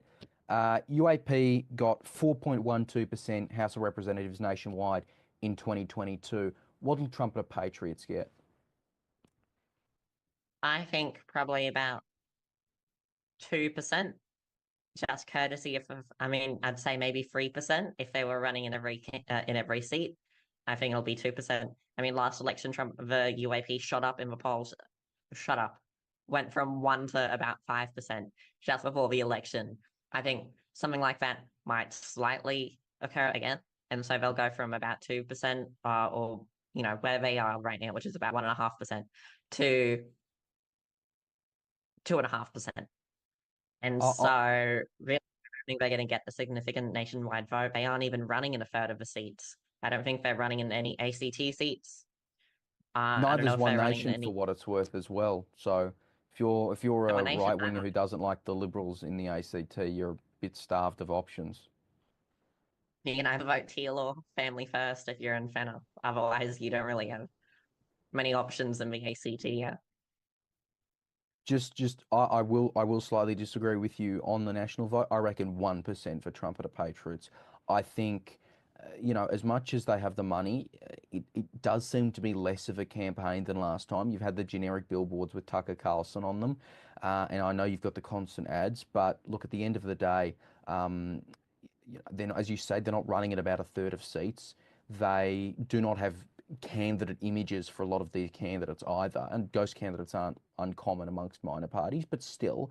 And also, the reality is there are more than a few voters who are perfectly aligned to like Clive Palmer and other similar parties, but have said that don't like the name, can't take you seriously with that name. So I reckon One Nation will have a boost. I reckon One Nation could get up to 8% maybe nationwide. They're hoping for more, but I reckon 8% is perfectly reasonable. They got 4.96 last time, but I reckon, yeah, a bit of a nosedive for Trumpeter Patriots, but we shall see on election night.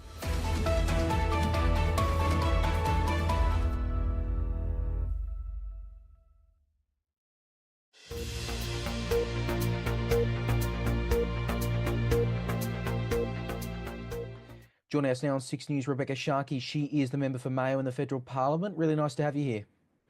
Oh, good to be with you. So you've been in Parliament longer than actually most crossbenchers in the House of Representatives at the moment. So you've got the ability to see the difference between governments. Thinking back to 2019, I know you've been in Parliament since 2016, but thinking back to the 2019 federal election and the 3 years that we had then under Morrison, now looking at the 3 years we've had under Anthony Albanese, how have you kind of observed and contrasted it all? Sure. Well, if we go back to that 2019 to 2022 Parliament, we had bushfires. We then had COVID that really changed how the Parliament operated. So it was quite a disjointed Parliament in that sense. You would go over, you would do a block of legislation for maybe 3 or 4 weeks, and then we'd effectively all be flown out, and then not go back to Parliament for some time. So it was that was quite a different Parliament. It's probably easier for me to contrast the one before and the more recent one. One thing I do notice is that whoever's in opposition, whenever they're in opposition, tend to have a very different view of how the Parliament should operate. So, for instance, I remember when Tony Burke was leader of the government opposition business, and he would be outraged when we would have gags on and debate would be rushed through. But then when there's been a change of government just last week in relation to the EPBC Act, in fact, actually, I've seen it with both governments that in relation to environment and the EPBC Act that often debates gagged and rushed through. And we had that just last week with 1 hour of debate in relation to salmon farming in Tasmania. So it's there's not a huge amount of difference with respect to how the Parliament operates. And I guess the other thing is what gets taken into the Parliament. And certainly when the Liberals have been in, there's been some different legislation. There's been very much a focus, I think, on education in this Parliament, and some housing legislation. But, the more things change, the more they stay the same, Leo. Yeah, definitely. It's also been interesting in that you've seen the crossbench grow pretty significantly since Yes. your first election here. There's plenty of I guess the quote unquote teal independents. I know you are kind of thrown into that label as well. Have you been able to kind of work with your crossbench colleagues now that you have some more? Yeah, so certainly when I started, there were just 5 of us on the crossbench, including Cathy McGowan. And I learnt a huge amount from Cathy McGowan, the former member for Indi.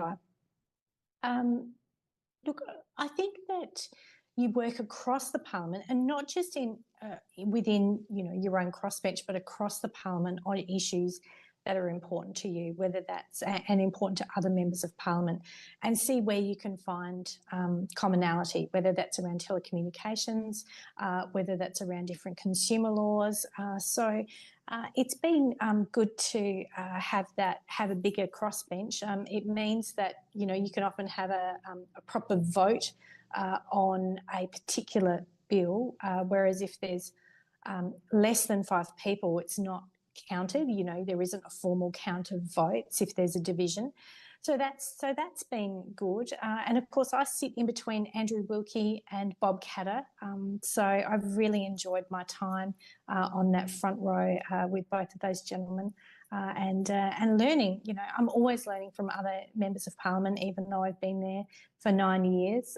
And I guess I like to pay attention and hear what other people are talking about in the parliament from parts of Australia that are very different to my electorate of Mayo in South Australia. Speaking of hearing people and the electorate of Mayo, what have you really found are the key issues facing your constituents at this election? Would it be fair to say it's like roughly the same as what the nation's talking about, cost of living being kind of the overarching thing?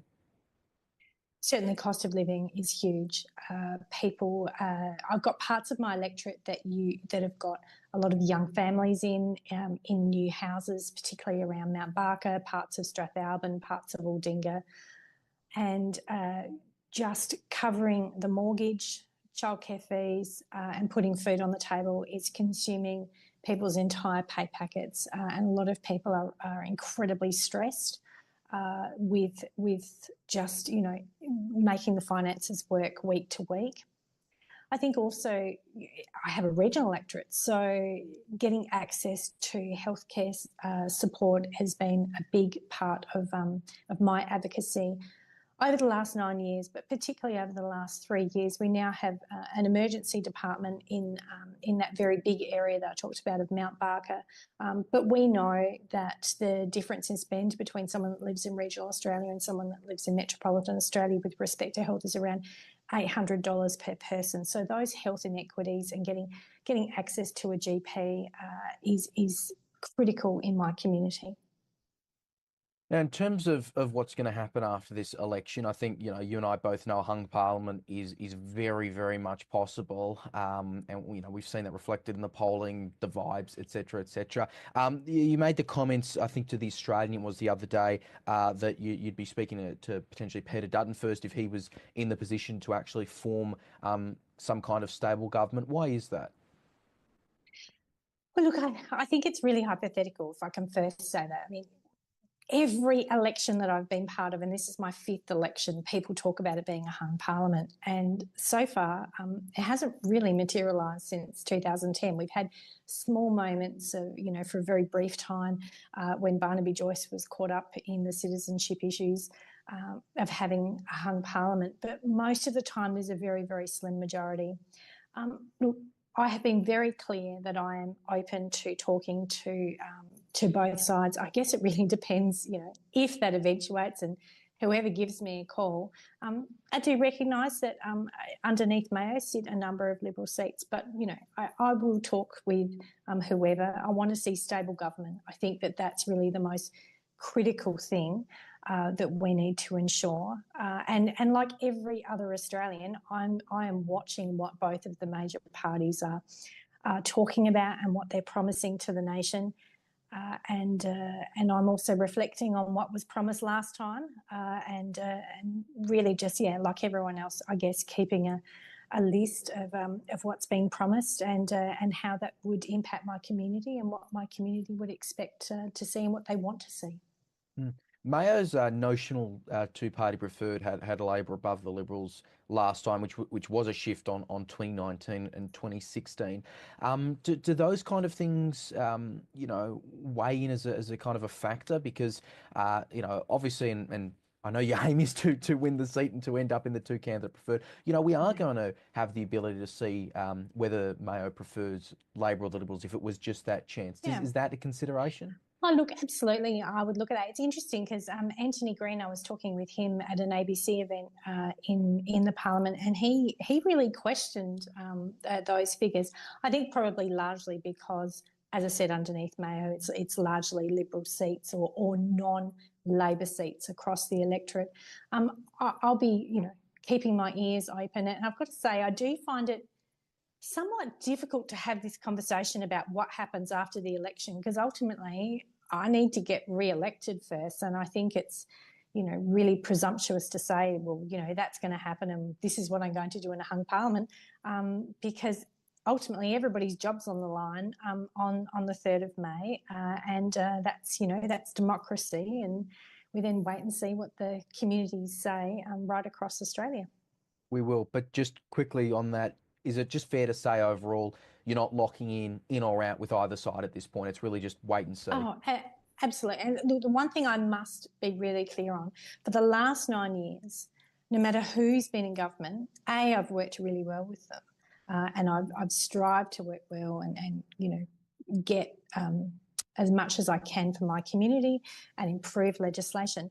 But I've always voted on every piece of legislation on its merits. Now, that's a huge responsibility to make sure that you've read the legislation, that you've consulted widely on the legislation as well. So that would be, I will always do that. I couldn't and would never enter some kind of formal agreement that would tie my vote in the next parliament should I be returned. I'm interested because you made the point before about and you're right, we've barely had periods of minority governments since the 2013 federal election. Do you think under this past 3 years, when they strictly haven't needed your vote, the Labor government, you still have been able to be an effective local member? Oh, look, well, I was really pleased that in last year's budget, I was the only regional MP to have funding returned that was cut in the budget beforehand, infrastructure funding for one major freeway that sits within Mayo.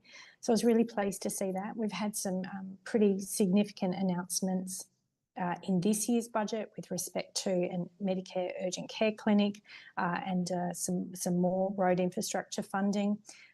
But aside from money coming into the electorate, what's been really important is to work constructively with the government to improve legislation. So if I think of some legislation in relation to restoring the rivers, so the River Murray ends in Mayo, and it was a real privilege to sit down with Minister Plibersek and put forward some amendments and for them to be supported by government to have greater transparency on the reporting. So just those little things I think are generally, that's the work that never really gets on the news, but the crossbench do an enormous amount of heavy lifting in improving legislation. And I'd like to think that that's been a big part of my role in the Parliament for the last 9 years. In terms of the campaign, I know we're speaking very, very early into it. Very early. How many days? 33? 30, who's Not counting? that I'm counting.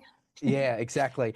It is interesting, and this happened last year as well. Climate 200 are one of your supporters, and they've got your name up as one of the kind of endorsed candidates. Are you hopeful or wanting that to make up a significant amount of the support for your campaign, or are you kind of relying on locals to help you out there? Because I know, right, it is not easy for an independent to campaign, especially with the change in laws which will come in next election as well. Mm-hmm. Well, firstly, I think I was the only independent that actually supported those change in electoral donation laws, and I did that because I want to see money out of politics. I really do. Wherever we can tighten up those loopholes and create more transparency. And while I didn't think the legislation was perfect, there were many parts of that legislation that I supported. So I took a bit of flack from some of the other crossbenchers for doing it, but I thought that that was the right thing to do. I'm only taking small grassroots donations this election. I feel more comfortable doing that. And really, we're just running a small grassroots campaign. It's about people in my community. It's about the volunteers that help me out. We have a great time, and we do it on, really the smell of an oily rag. That's just what we do, and I feel most comfortable with that. Is there any contrast in that statement that you want money out of politics, but you've also, I'm sure you're happy to accept the Climate 200 endorsement? Yeah. So I've decided I'm for this election, I'm not taking any donor, and it's, nothing against Climate 200, but I kind of made that decision over Christmas. I just thought, I don't need it. I always think we run better campaigns when it's just are people doing, out there talking with people. It costs nothing to door knock apart from your shoe leather. So that's really how I would like to run this campaign. I've also been, saving money. We did a quiz night a few weeks ago, and that raised a bit of money. But ultimately, I've thought, long and hard about it, and I just don't think I want to run a campaign that, has anywhere near $100,000 in a price tag. So, we're running a pretty small grassroots campaign, but one with a lot of heart. Yeah, and look, as you say, cost nothing in that level, and also cost nothing for Climate 200 to endorse without any monetary. So they'll still have you on the website. Just finally, this is more of a political nerds question, but technically speaking, you aren't an independent. You're still a member of Centre Alliance. You're the only member. That's right. You're going to be the only candidate. Why is that? Why does this party still exist? Well, it's actually really tricky if you've got savings in a party account, which I have a small amount of savings in there, to actually then transfer that over to being an independent. The paperwork's a different level, and I've just, I don't know, I guess I've just kept it as a bit of a legacy thing. People know that I vote independently. I'm not tied to any party lines. As you said, I'm a party of one. Bob Catt is a party of one in the federal parliament as well.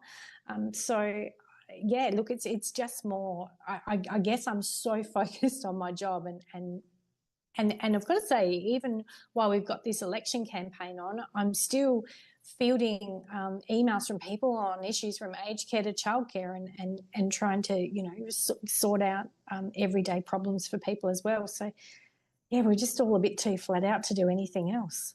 Yeah. Has there ever been any thought about actually using that existing registration to maybe align with a kind of a formal party for other independents? Has this kind of been thrown out, or is that just not what you want? Well, I've had a few different parties approach me, but I'm just me on my own, really. Obviously, in the past, I had 3 senators, and many people would remember that prior to it being called Centre Alliance, it was Nick Xenophontaine. That's the way I started, and so, I guess I'm still carrying the torch, just me in Mayo, and working hard for our community here. And it takes a lot of energy to think about how to change these party systems as well. And if you don't have a lot of money and a lot of structure behind it, it can be a little bit tricky to do. So I've just kept things as they are, and it's not until elections really come around and you go, oh yeah, that's right. I'm still just a party of one, so it makes caucusing quite easy. I can imagine. Really, really appreciate your time. Best of luck with the campaign, which will follow closely. Rebecca Sharkey, thank you so much. Thanks, Leo. Good to be with you.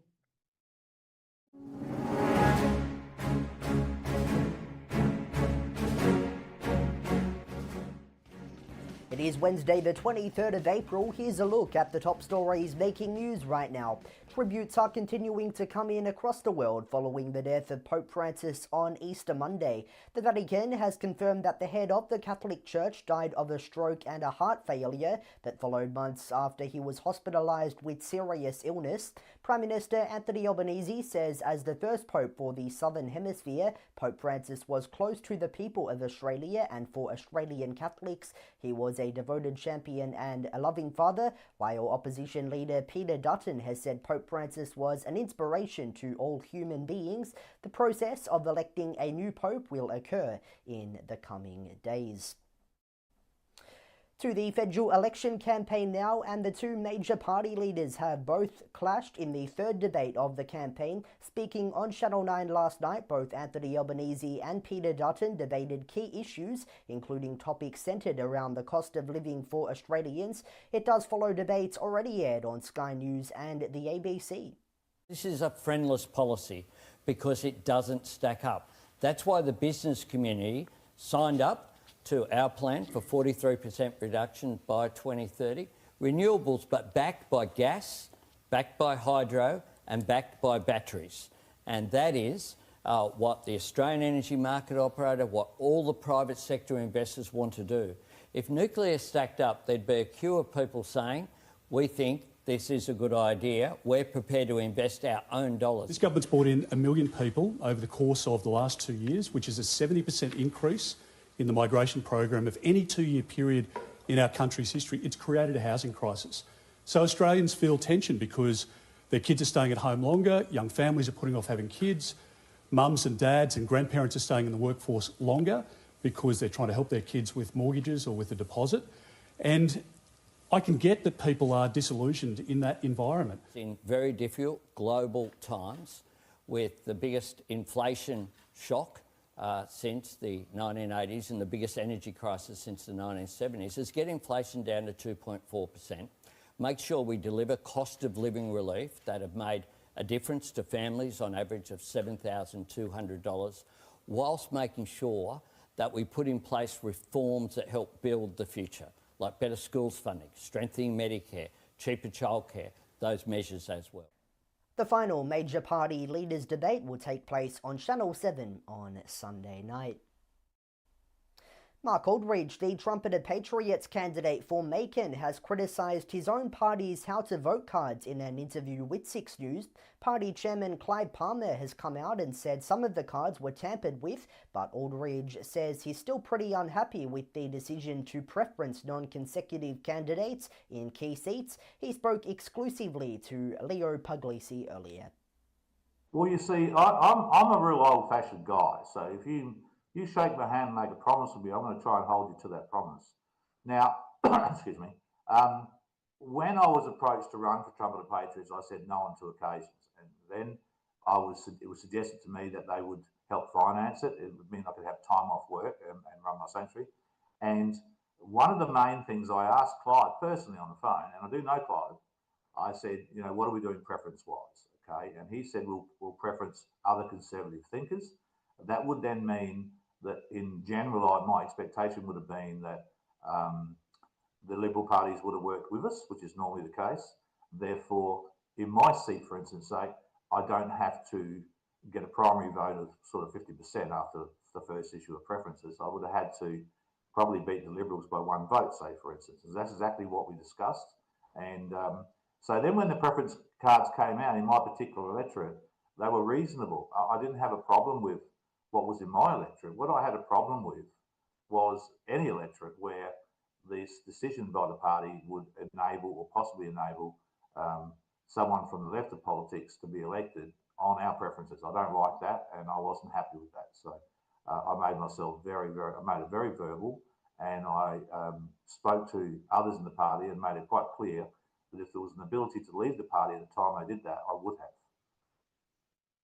It's interesting. We also saw yesterday the Trumpeted Patriots candidate in Flinders. He did quit campaigning for this, so he's withdrawn. He obviously still appears on the ballot, but he's endorsed One Nation there. He's called on other candidates to do the same. Are you prepared to also withdraw your candidacy over this?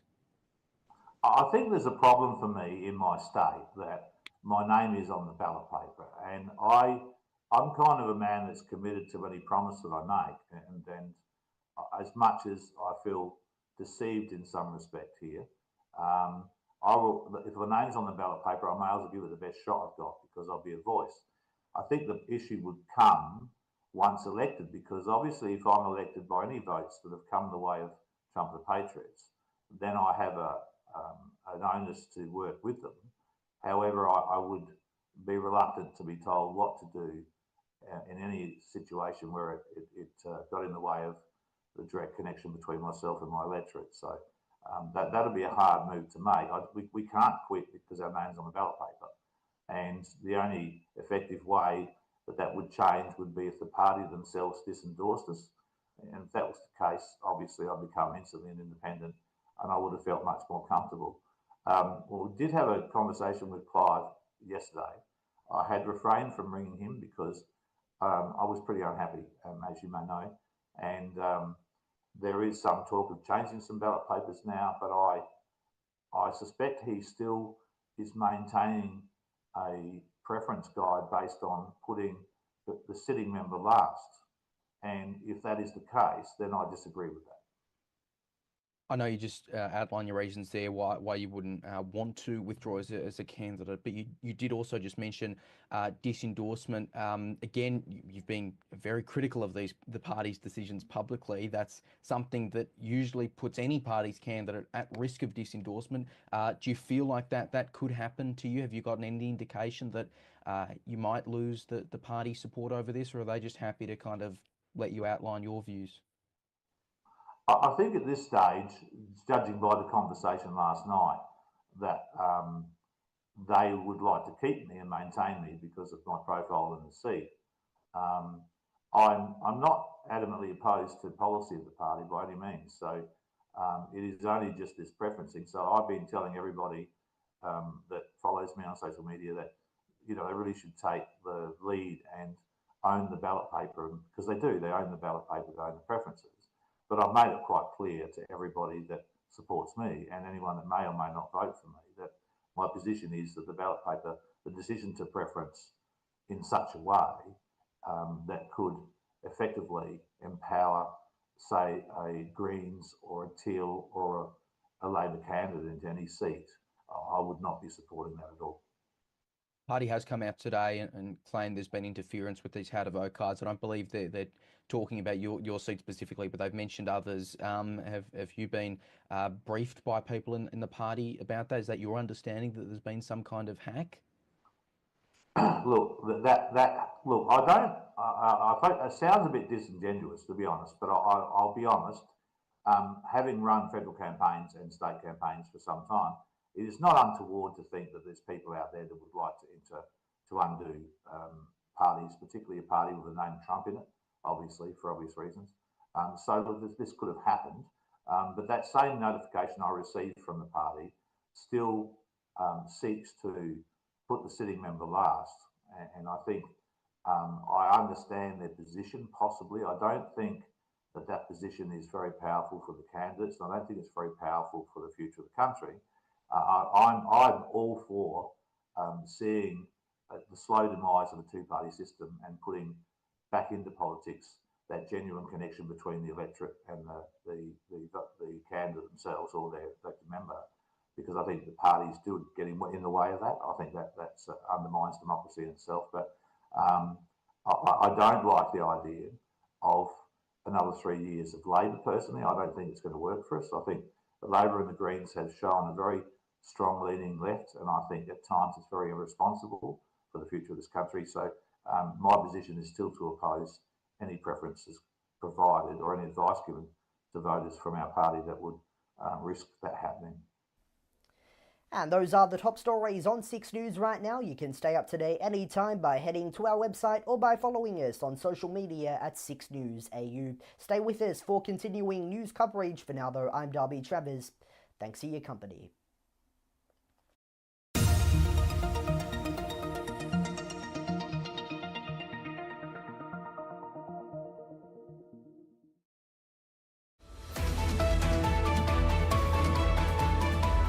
quite a revolutionary party because we're looking to create a new industry of cannabis, legalise recreational adult use cannabis, and also open up and invest in the hemp market. So basically, cannabis, there's a justice issue here, a moral issue here. I think in legalising the criminalisation of people has been a failure of our society for 100 years.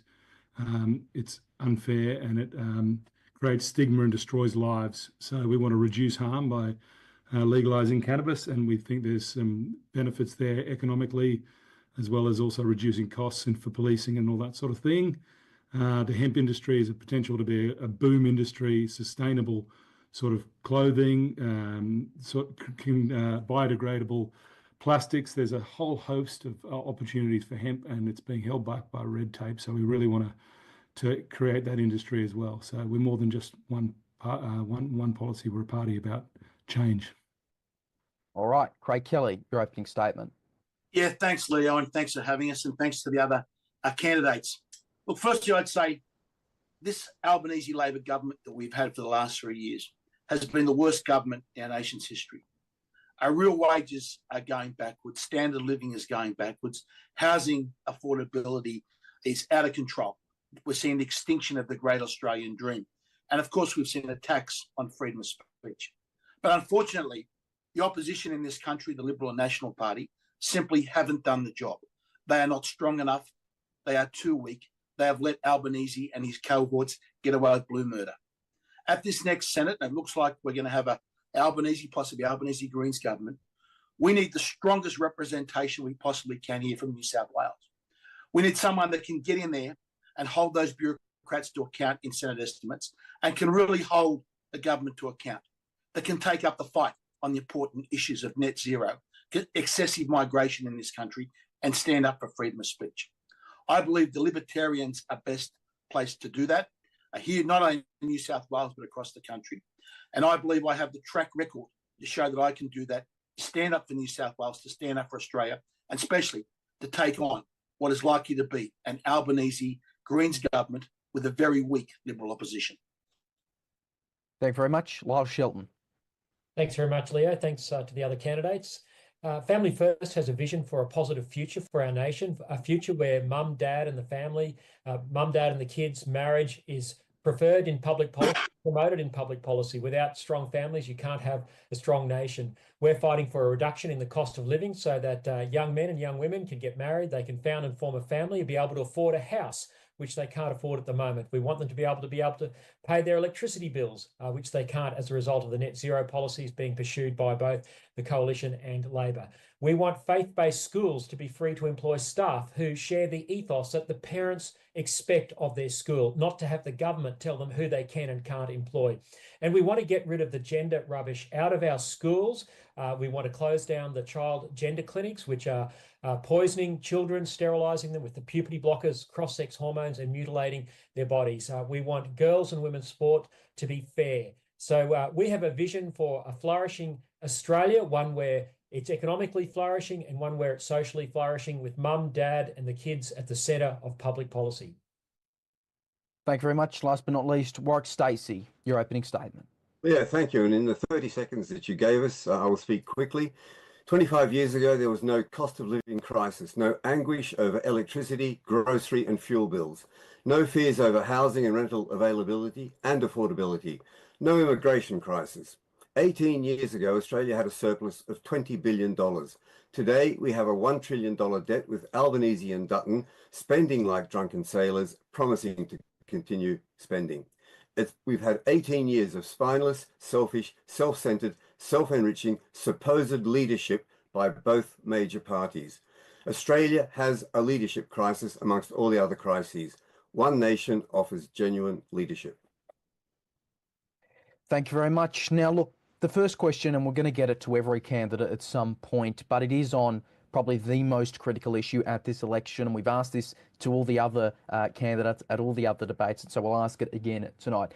Australians do agree that the high cost of living is one of the main issues facing them in 2025. Mr. Hunt, I'll get this to you first. Why do you believe that is, and what do you propose we do about it?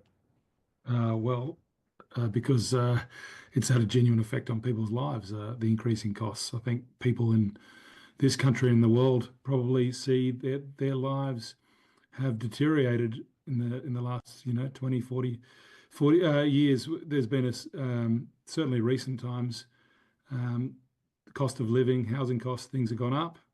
The quality of life seems to have deteriorated to an extent, and there are a multitude of factors at play there, not least the systems of governments, the choices made by our leaders, and the way the decisions have been made in relation to a whole host of things. I mean, personally, legalised cannabis is we're a party about reducing the cost of enforcement of law, increasing costs through tax excise of cannabis, and making money for the state in that way. So it's a pretty revolutionary thing we're putting forward to the state and to the country. But yeah, I mean, that's the issue. There's a lot of issues at play, and there's not one easy solution, unfortunately. But we have to work as a country and as political leaders to try and make a better deal for the people, and to try and help people be able to afford the basic things. Mr. Stacey, I'll get your thoughts on this again. What do you reckon has led us to the situation we're in at the moment?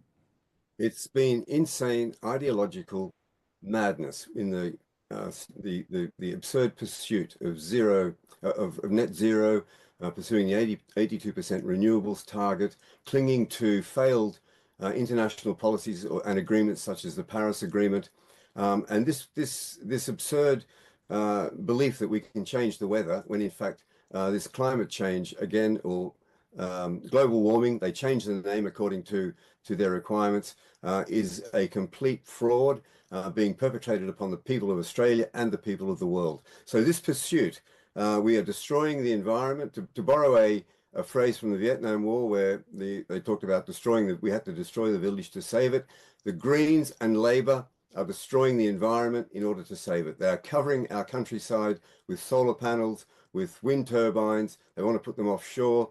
They're destroying farmland, and Mount Kosciuszko National Park, for example, is also being, the tops are being taken off it. So it's this absurd expectation that we can control the climate, and with solar panels, providing electricity via solar panels and wind turbines. It's crazy, it's absurd, it's insane. That is the reason we have the crises we have today. Mr. Shelton, it's appropriate with your party's name, because families are the ones we've also heard from really specifically being hit hard by the cost of living crisis. Same question, what's caused it? How do we fix it? I agree with what Warwick's saying, and I've obviously followed Craig and agree with his position on this. I think there's a unity ticket probably on the panel here. I'm not sure about Miles, but it is the energy crisis that's been politician-induced as a result of both sides of politics, Labor and Liberal, signing up to Paris net zero. The cost of electricity has gone up as a result of this rollout of windmills and solar factories, and of course this rollout of dispersed power transmission out to far-flung places across hilltops, destroying the environment, as Craig and John Ruddick so eloquently showed in a brilliant social media post this week in Kosciuszko National Park. So if you've got the cost of electricity going up, the cost of everything is going up. Family First wants to get out of Paris, ditch net zero, and we want to increase coal and gas in the system. And if it's deemed that we do need to go to zero emissions, well, we've got the nuclear option, and there's plenty of uranium in this country. Australia has an abundance of coal and an abundance of gas. There's so much gas in Victoria, you could give it to everyone for free. We have frittered away our competitive advantage as a nation. We should have sovereign wealth funds like they do in some of the Norwegian countries, where the Nordic countries, I should say, where they've got an abundance of gas. We should be a wealthy energy superpower with a competitive advantage in manufacturing and a cost of living bonanza for our people. But unfortunately, we don't, as a result of these failed policies. And I think, the Liberal Party in particular has a lot to answer for. They were the ones who put Scott Morrison on the plane to Glasgow, who signed us up to this nonsense, and Labor has just doubled down on it in the last few years of government. And Mr. Kelly, your thoughts on cost of living and how we've gotten to this period? Yeah, I'll give you three basic reasons. Firstly, has been excessive government spending. We've seen, I think, as Warwick noted, originally, with this country didn't have a debt when John Howard left office. We've now run that close to $1 trillion. And even in the forward estimates of the government, the next 4 years, whether it's Labor or Liberal, they're both planning to spend another $180 billion more than what we've got. So when you spend money you haven't got, when you print money up to try and balance the budget, as the government has done over recent years, you simply get inflation and costs go up. That's one reason. The second reason, of course, it was Warwick and Lyle talked about there, has been this mad policy of net zero. You are simply, when you are subsidising all this intermittent generation into the grid, it makes the grid less efficient. You've got to back it up. You've got higher costs. You've got all these different transmission lines. Someone has to pay for these subsidies. That has pushed up the price of electricity. And that goes through the entire economy. The electricity is not just your bill at your house. It's what the council pays. It pushes your council rates up. It pushes up the cost of manufacturing in Australia. It makes manufacturing more expensive. Everything in the economy is touched by the cost of energy, and that's been pushed up. Of course, the third one is this excessive migration that we have had. We've had over the last 3 years of the Albanese government, we've had a net migration rate. Let's remember, net is after the people that depart Australia. So the net number has been over 1.3, almost 1.4 million people extra come into this country. Now, you simply cannot build the infrastructure. You cannot build the housing for that massive influx of people coming into the country. This is way beyond any numbers that we've ever had. I said before, I think it was from the end of the Second World War to the Sydney Olympics, we're averaging about 80,000 net migration into Australia every single year. The Liberals kicked it up to 250,000. Albanese kicked that up over 500,000 in his first year, then close to 460, 470,000. And even in this year, if we can trust the numbers, it's still well over 350,000. The economy, you are simply pumping up demand for housing. That is why rents are going through the roof.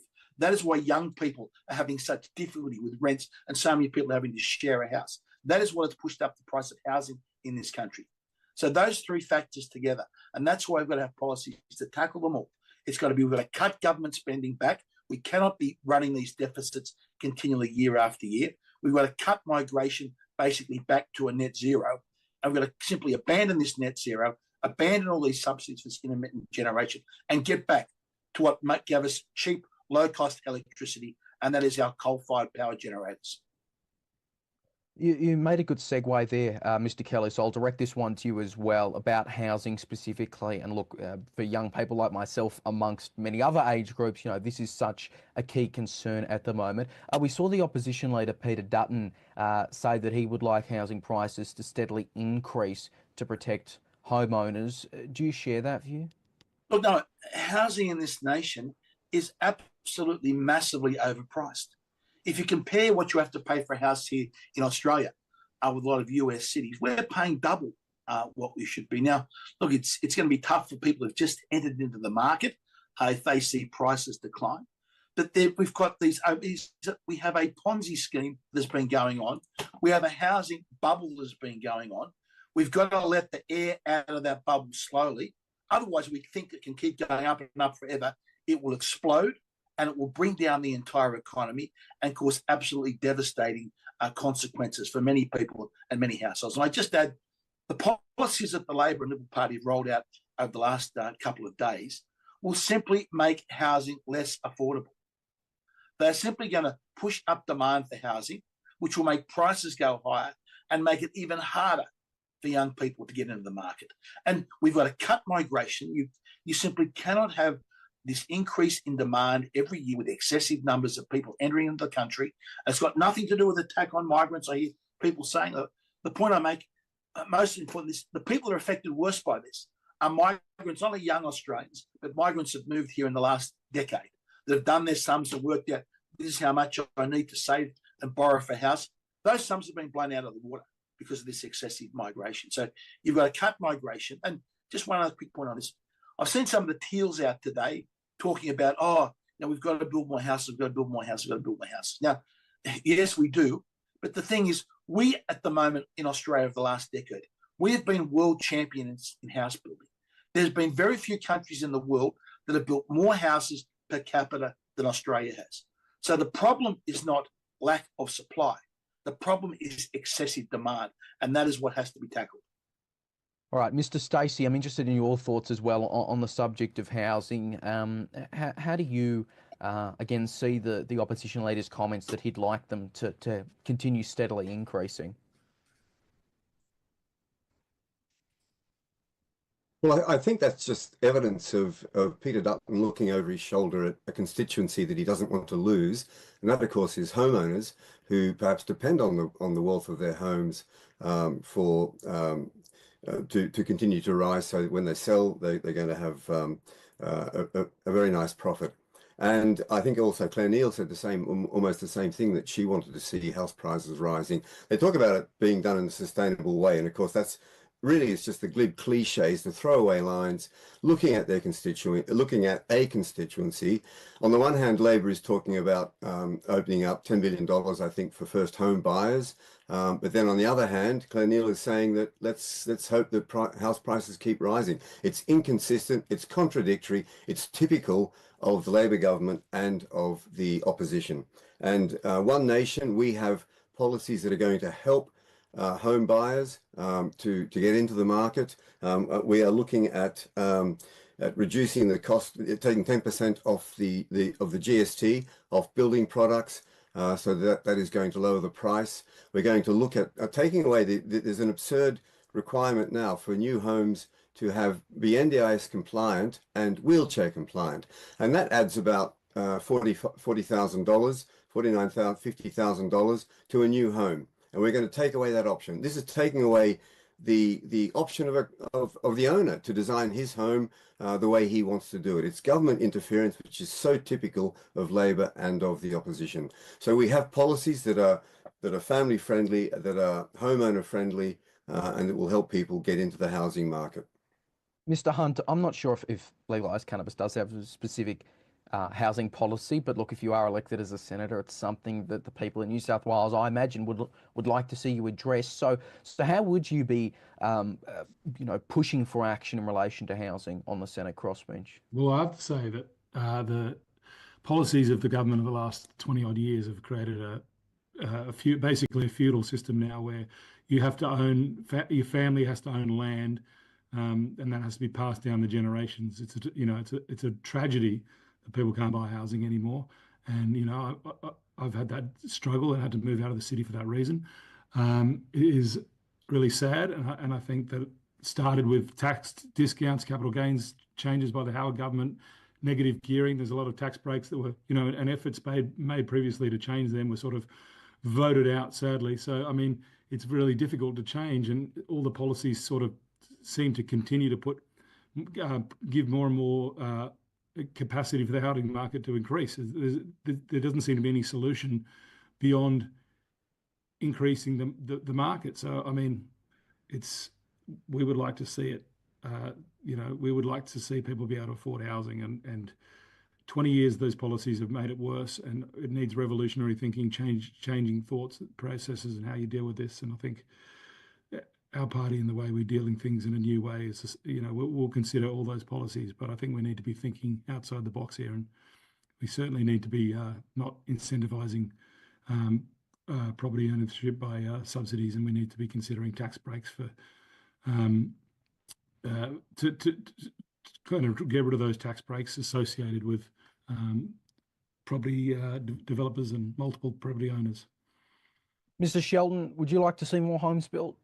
Yeah, absolutely. We've got to solve this problem. It's affecting young people, their ability to found and form families and to raise children, because we've got a demographic crisis as well. But in the 1970s, when I was growing up in regional Queensland, my parents were able to build a 4-bedroom house on one wage while they're in their mid to late 20s. There were 2 other families in our street. Both the husbands in those families were motor mechanics, and the families were able to raise kids, build a lovely 4-bedroom modest home. None of these were rich people, but back in the 70s and 80s, if you had a reasonable job, a working class job, you could buy into the Australian dream. You could build a house, you could raise a family. Fast forward to the 1990s, when I got married, my wife and I required 2 wages to do what my parents did with 1 wage. Fast forward to today, my daughter and her husband and their two little kids, they're in their late 20s. He's just turned 30. They still can't afford a house, and yet he's got a good job. She works at the local TAFE. You can't do on two wages what my parents did on one wage back in the 70s. So what we need to do to solve this problem, and I agree with the things that have been said by Craig and Warwick in particular, but in addition, we've got to release more land. Australia is the most depopulated country on the planet, and yet we've got a land shortage. The only other continent that's got more land is Antarctica, but no one wants to build a home there. So we've got to release more land, obviously build infrastructure to places where we can develop houses. And the other things we've got to do is cut the red tape, and we've got to cut the cost of government inputs into building and construction. So there's much that can be done if there's the will to do it. And it's got to be an urgent thing, because we've gone backwards as a nation instead of forward in terms of the Australian dream of home ownership. I want to change pace now and get on to overseas events, but that do directly affect Australia, and it's popped up in recent months following the inauguration of Donald Trump and subsequent tariffs and paused tariffs that have come in effect there. You know, Mr. Stacey, I know your party's leader, Pauline Hanson, she's happy to use terms like "make Australia great again." I know she did a video about that recently in response to some of the criticism that CLP's Jacinta Price got. What do you say to voters who might be a bit weary of bringing in kind of Trump rhetoric into Australia after seeing what's going on in the US? Well, I think, I mean, I heard what Pauline said, and can I say, I also want to make Australia great again. And I think anybody who takes offence at that very simple, straightforward statement obviously doesn't want to make Australia great again. Now, I think Australia has been ruined. Anthony Albanese, when he became Prime Minister, said, "I'm here to change Australia." And hasn't he done exactly that? Look at the social dislocation, the lack of social cohesion since October 7, 2023, when and what we've seen on the streets of Australia and our fellow citizens being attacked by other citizens of Australia. And so he has done this. And created this, certainly he's changed Australia. So I want to make Australia great again. I think if anybody takes offense at what you call, and I understand what you mean, Trumpian language, that's their problem. And we are here to rebuild Australia, to stop Australia going over the economic, the social, the cultural cliff that is over which we're being driven by Albanese and his cabinet. And we are basically, I want to make Australia great again, and I stand for that, as does One Nation. Mr. Shelton, your party's platform calls for supporting the US alliance, which quote unquote guarantees Australia's national security. With the kind of, you know, instability we've seen and the tariffs, do you think that security is still guaranteed under the current administration over there?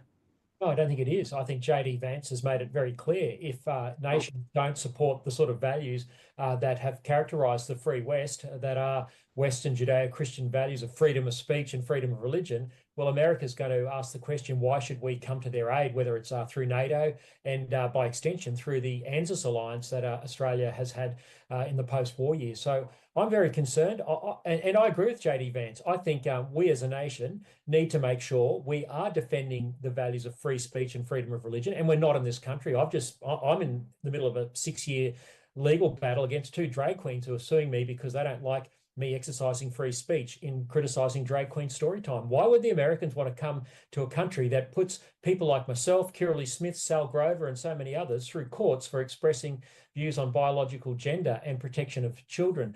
So, look, we very much support the US alliance. We've got to ensure that we do our part by being a reliable partner with shared values.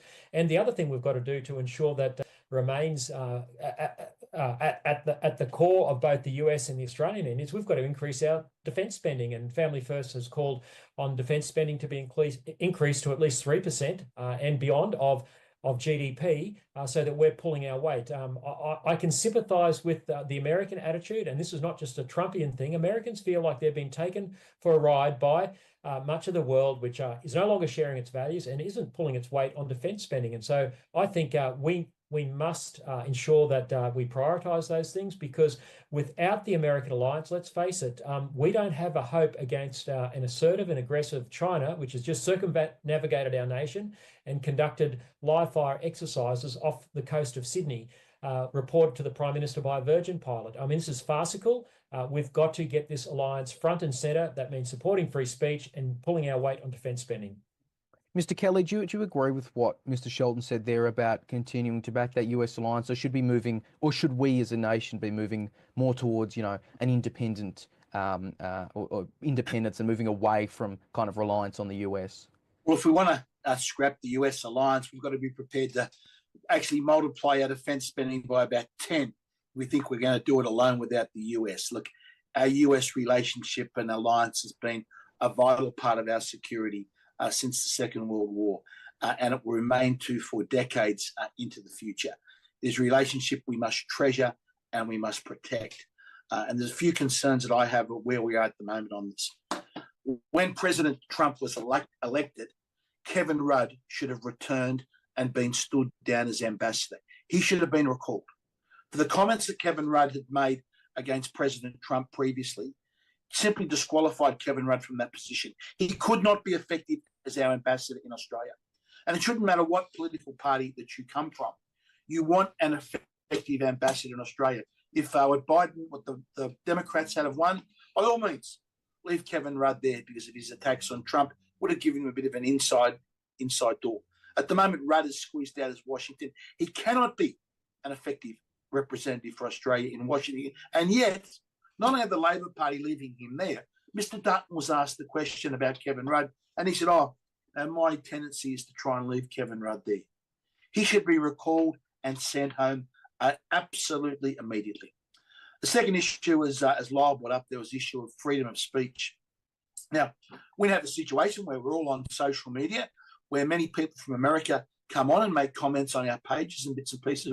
We have a situation where we're having a debate with Americans involved. If an Australian says one thing in a particular debate, we can be arrested and jailed for up to 5 to 7 years under this new so-called hate speech legislation, as where an American is protected under their First Amendment, that they don't have those restrictions on their freedom of speech. Their free speech is protected.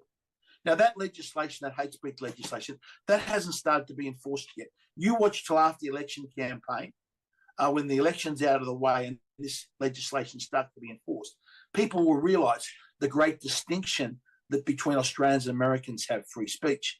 That's one of the policies the Libertarians are taking this next election. We would like to see a referendum to enshrine in our Constitution very similar provisions that the United States have to protect free speech in this country that we currently don't have. And as Lyle pointed out, the Americans they want to support nations that think like they do, that believe in free speech, that want to give their citizens those freedoms. And look at Australia under both the Albanese or the Dutton government. And they see with both Liberal and Labor voted for that hate speech legislation. You said you can now be jailed in Australia for saying something that you would be perfectly free to say in the United States of America. Mr. Kelly, you kind of touched on it there, and it raises something into my next question. And look, I think libertarianism and maybe the Libertarian Party itself, it's not something that I think, every Australian voter is aware of or maybe understands. But we do know that your party over the long term talks about, abolishing most public schools, most public hospitals. Your state MP there in New South Wales, John Ruddock, has previously supported anarcho-capitalism. Do you think those kind of policies and those kind of viewpoints are a bit extreme for New South Wales residents and Australians? You've got to explain it to be fair, you've got to explain these things and put them in context. It's not about abolishing public schools. Just when it comes to education, we believe that parents should have much greater choice in education than what they have. Now, at the moment, you are restricted, and I have so many parents that talk to me, that they have to send their child to a particular school because of the geographic region that they live in. Now, that school could be a hopeless school. And what incentive does that school have to improve if they've got all the kids in a particular geographic area that have to go to that school? We'd like to see our public schools in competition with each other coming up with, so they're actually giving the best education. So you as a parent would get a policy, have a voucher, and you could send your child to any public, so-called public school that you'd like around the state. So you can travel. If you're in a city, you might have 10 or different public schools you could select from. And that would enforce greater competition between these schools, and it would bring greater improvement into our education system. We want to see absolutely scrapping this cross-curriculum priorities that Gillard brought in, where you've now got, instead of just learning 2 + 2 = 4, it's got to be learned through the prism of sustainability. And so the kids lose, well, 4 polar bears and 4 polar bears drowned because of climate change, and there's no polar bears left. That's how maths is being taught, through this prism of sustainability, rather than just through what it should be as pure maths. So our policy is for greater competition for schools, and it also basically is for much smaller government. The government, so the cost of living crisis in this country is really a cost of government crisis. We've got the highest paid public service in the world. Every time, as I think Warwick was talking about, all the red tape that's involved when you want to go and build your own house, you've got to have all these, there's some government bureaucrat in Canberra writing out all these rules and regulations. We simply say they should be scrapped.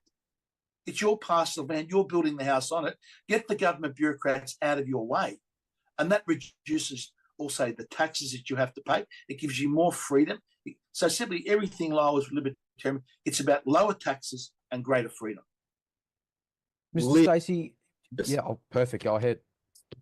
May I bring us back to defence? I wasn't asking a question on that. And as the only member, the only candidate here who's actually served in uniform in the uniform of the ADF, I'd certainly like it. Craig said that we need to multiply defence spending by 10. I would argue no, we don't. We need to use the money that we have wisely. That has not occurred. If I could just jump in and correct that was if we left the US alliance. If we tried, I was saying, if we tried to go it alone, yes, well, we should increase defence spending, yes. But if we think we can be a nation that can defend ourselves by ourselves without relying on the US alliance, we would have to take a lot of money out of every other subject, every other area of government, and put it into defence spending. That was the point I was making. Craig, but by saying multiply by 10, you're talking about 20% of GDP. That will never happen. I don't think any country in the world spends 20% of its GDP on defence under any circumstances. But anyway, I take your point. But the money that we spend on defence is hosed against the wall. And I can go back a litany of waste and failure of Defence Department decisions, failure of decisions by the head of our defence forces. So go back to the early 2000s, the Sea Sprite helicopter, a perfectly good operational helicopter, which the Australian government had to interfere with when they started cutting holes in it and putting extra seats up the front and a gun out the side. They altered the airframe and wondered why it never flew. $1.3 billion wasted, it never ever flew. The ARH, the Armoured Reconnaissance Helicopter Tiger, by 2012, Australian pilots were refusing to fly it. It was dangerous. It was never fully commissioned, never. Taken out of service in 2016. And then we had the MRH-90. It crashed and it was immediately grounded.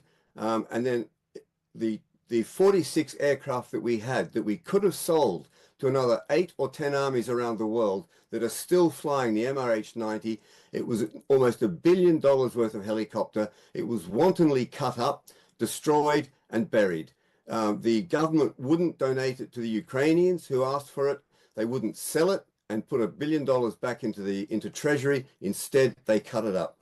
The break contract clause for the French submarines, another fiasco. The break contract penalty was $136 million. Albanese paid Macron $835 million, an extra $700 million. No one has asked him why. No one has asked him to explain. He deals with $1 billion like we might throw small change to a beggar. This is how our defence is run. It is waste. Our money is wasted. It's hosed against the wall. We need a slightly bigger defence budget. Certainly, I would agree with that. But the money needs to be spent wisely. We need better bureaucrats, better defence chiefs to choose the platforms that we require and to make sure that they are operational. We buy them and they are immediately operational, and we have the crews, another issue, we have the crews to run them. Thank you. That's my point on defence. You were going to ask me another. Can I say something, Leo? Go I'd ahead. just like to say that one war I'd like to end is the war on drugs. We're spending $5 billion a year on policing drugs in this country, $2 billion of that on cannabis prohibition, which would be legalised. There's a potential $5 to $10 billion a year industry that we could pursue with cannabis. So we talk about all this defence spending. The Cannabis Party is a party of peace. Let's be honest. One world war we're prosecuting on our people currently is the drug war, and there are 70,000 Australians arrested every year for cannabis, and that is an effect on Australian people on our shores that we continue to prosecute and police, and I think it's a disgrace. Leo, can I jump in there? You mentioned, absolutely, go ahead. Look, obviously, I'm not going to agree in any way, shape, or form to the legalisation of cannabis. It's a harmful drug. It's highly addictive. And just because there's difficulties in policing it doesn't mean you should give up the fight. I've got a schoolmate who, when he left school, went to Melbourne, got into the pot scene, came back, his brain was completely frazzled as a result of this drug. He's now dead after taking an ill-advised swim in a Gold Coast canal one night. I've got other mates who have said to me that as a result of pot smoking, their brains will never be the same again. I've got two mates in that sort of situation. There's no way in the world I'll ever support, and that Family First will ever support, the legalisation of cannabis. It's a harmful, addictive gateway drug to other things. Alcohol and tobacco are bad enough in itself. The iron law of government policy is what you allow, in terms of what governments allow, you get more of.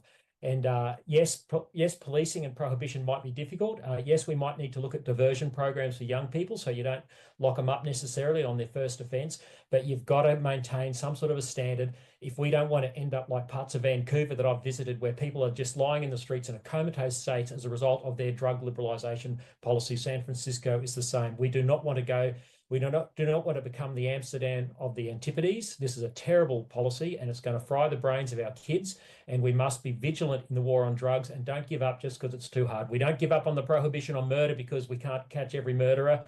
We mustn't give up on the prohibition on drugs because it is harmful, and we've got to maintain some standards and some level of preventative measure for the sake of our children. Mr. Hunt? Yeah, well, I think there's a couple of false premises there. The first is that prohibition is a deterrent. For the people who have suffered adverse effects from drug use, they've still got it in a prohibited state. So it's not like the criminality of cannabis stopped people using it in the first place. So in fact, in parts of America where they've legalized cannabis, we've seen a reduction in use, particularly with young people. So there is those issues.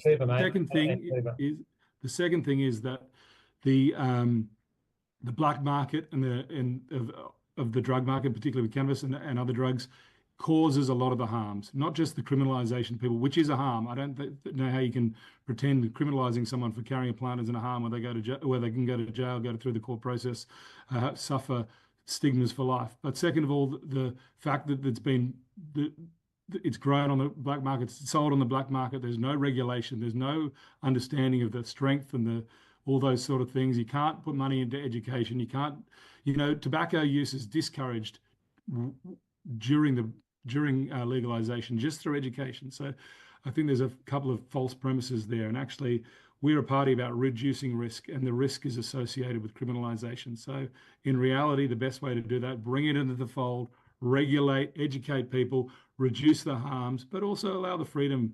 I think a lot of people on this debate actually support some form of liberalisation with cannabis. So it's most people in Australia have come to that position. It's like 80%, and nearly half the population have tried cannabis. A quarter of the young people use it regularly. To criminalise those people is a disgrace. I'll let Mr. Shelton get in a quick response there if he wants it. Yeah, thanks very much. Look, I've made my points earlier, but just because something is hard to police doesn't mean that you should decriminalise it. Murder is hard to police. Stealing and burglary is hard to police. The iron law, I'll repeat, of public policy is what governments encourage or allow, you get more of. We will get more harm as a result of this, and there's probably smarter ways to police it, absolutely. But if we open this, we open a Pandora's box and a gateway to even harder drugs like heroin and the like. We've got enough drugs in our society. The idea that you would decriminalise this and then have a public education program to stigmatise it like we stigmatise tobacco. Look, you know, the horse will have bolted. It'll take a long while to put that genie back in the bottle. It's just a nonsense. It's a far more harmful drug than tobacco, far more harmful than alcohol, and they're bad enough as they are. Zero recorded fatalities from cannabis, whereas alcohol, 2,000 people die a year. It's involved in a multitude of assaults, sexual assaults, those sort of things. Cannabis is rarely involved in any of them. It's I've got a dead school, mate. And I've got a dead school, mate. And so, yeah, I mean, it's. I think it's wrong. Anyway. Mr. Kelly, this is a point where I know the Libertarian Party does support legalisation of cannabis. I'm interested both, what are your thoughts on what we've just heard there from Mr. Shelton, but also how would the Libertarians do it differently to the Legalised Cannabis Party? Yeah, firstly, look, we don't want to be doing anything that encourages the use of cannabis. Like Lyle, I'm 61 this year, and I've seen that many of the kids that I grew up to school with that have had their lives are destroyed by getting into the marijuana scene. And, I know friends that you see them today and they look a lot older than the rest of us if they're still alive. In your 30s and 40s, you could tell by their speech patterns had been affected by their heavy cannabis smoking. So on one hand, we don't want to do anything at all that encourages people to increase use of cannabis because, I think, as Lyle said, it is a dangerous drug.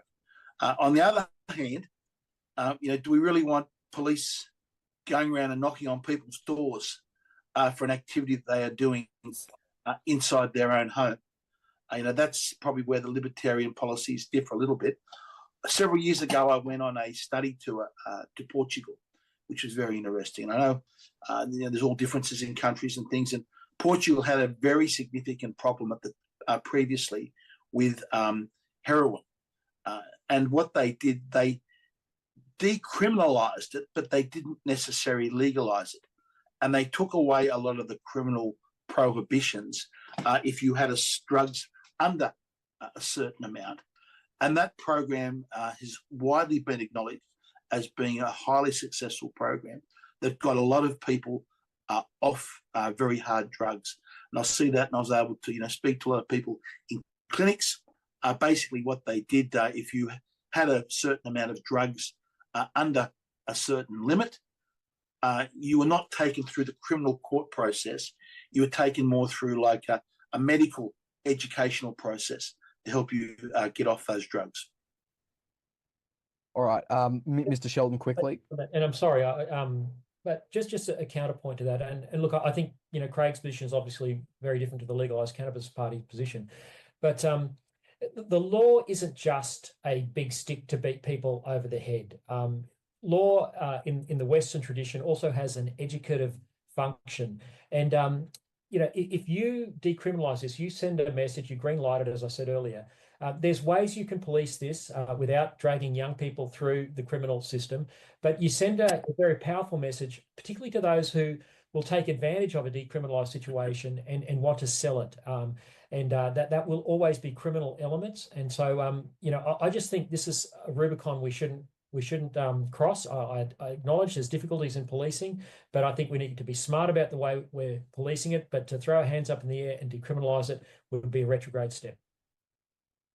Mr. Stacey, just before we move on from this topic, so is he frozen? I think he's frozen. And no, Mr. Stacey then.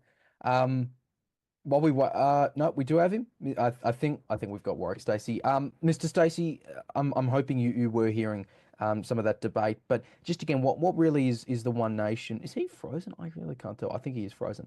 He's frozen, isn't he? Okay. This is the fun part of the debate. Nope, back. I love this.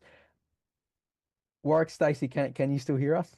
I can. It's coming in and out, but I'm fighting valiantly. While we've got you, what is the One Nation position on cannabis legalisation? So, what is One Nation? Legalising cannabis. What's One Nation's position? Our position is certainly for medicinal cannabis. We agree with that, and that is as much as we have at the moment. And I think that is certainly sufficient. We certainly agree with using such opiates or opioids or whatever they're called for medicinal purposes. All right. Now, look, I agree with that too, Leo. I think, medicinal and hemp industry, as Miles has said, that's all fine, but not opening up for people to smoke a joint in the backyard. all right. Well, look, kind of messed up with the rundown there because we got onto legalised cannabis fast, but very happy to get that issue done. And look, I want to keep moving on to separate issues. And Mr. Sheldon, I'll look at some of your party's policies here. Family First. I know there's the history of the previous Family First. This is the first time, though, that the Reform Party has contested a federal election, so it might be the first time people have heard about the party. The party does support things like restrictions on late-term abortions. I know you've been supportive of potential efforts to roll back same-sex marriage legalisation. Look, these are things that have passed with majority support or in polling have consistently got majority of support. Do the people in New South Wales really want to turn the clock back on things like this? Well, just a couple of points. This is the first time in 9 years that Family First has contested a federal election, and we're very pleased that we've got 100 candidates across the eastern and southern part of Australia. With regard to late-term abortion that you mentioned, polling actually shows that most Australians are opposed to late-term abortion. We've had a couple of generations now of ultrasound and very high-quality ultrasound. Most people know when their partner is pregnant, their wife is pregnant, what is growing in that womb, and people are actually repulsed. YouGov polling in Queensland clearly shows that. So I think the media and politics are out of step with where mainstream opinion is on that. With regard to same-sex marriage, that was a plebiscite based on a whole series of false propositions back in 2017. I remember it very well. We were told there would be no consequences. We were told it was just about the love of two people. And yet here we are 7 or 8 years down the track, and we've got gender fluid ideology laced through our schools. We've got child gender clinics injecting children with harmful puberty blockers, cross-sex hormones, and even removing breasts from adolescent girls and genitals from young boys. Small numbers, but nonetheless definitely happening. Large numbers on puberty blockers. And we've got a freedom of speech crisis that's come as a direct result of the legalisation of same-sex marriage, where people like myself are being sued by drag queens for saying that drag queens are dangerous role models for children because they want to promote gender fluid ideology and LGBTIQA plus sexual expressionism to kids. So I think if there was a proper debate, I think Australians would have voted very differently. And I also think there's another really important fundamental part of this debate which has never really been prosecuted or been allowed to be had.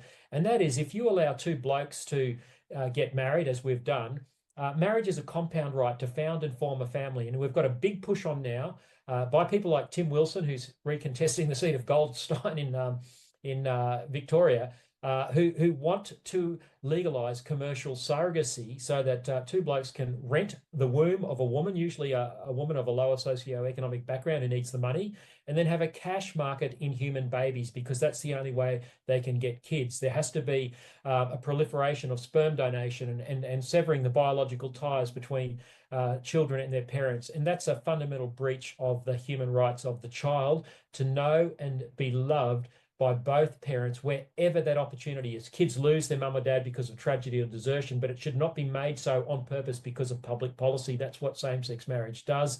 I'm convinced if we had a proper discussion about this, we would certainly Australians would want to roll back the consequences that we've seen in terms of the child gender clinics, the blokes in women's sport, but also the justice issues for children. So yes, we do want to see it rolled back. We want to see man, woman, heterosexual, monogamous marriage promoted.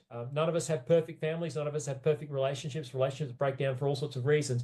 But that doesn't mean we should abandon the gold standard and aspire to something that's good and true and beautiful, which I think deep down all of us want for the sake of our kids and for the sake of the next generation.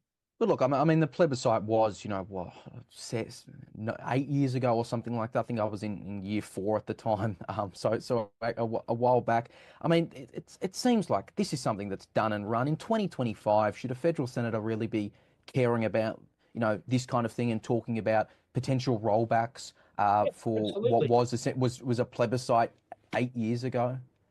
Yeah, well, that means you can't undo any bad policy. I mean, the whole idea of a democracy is if you've made a mistake in public policy, there's a mechanism to fix it. And I've just rattled off a whole bunch of the problems that have flown as a result of this terrible mistake that we made.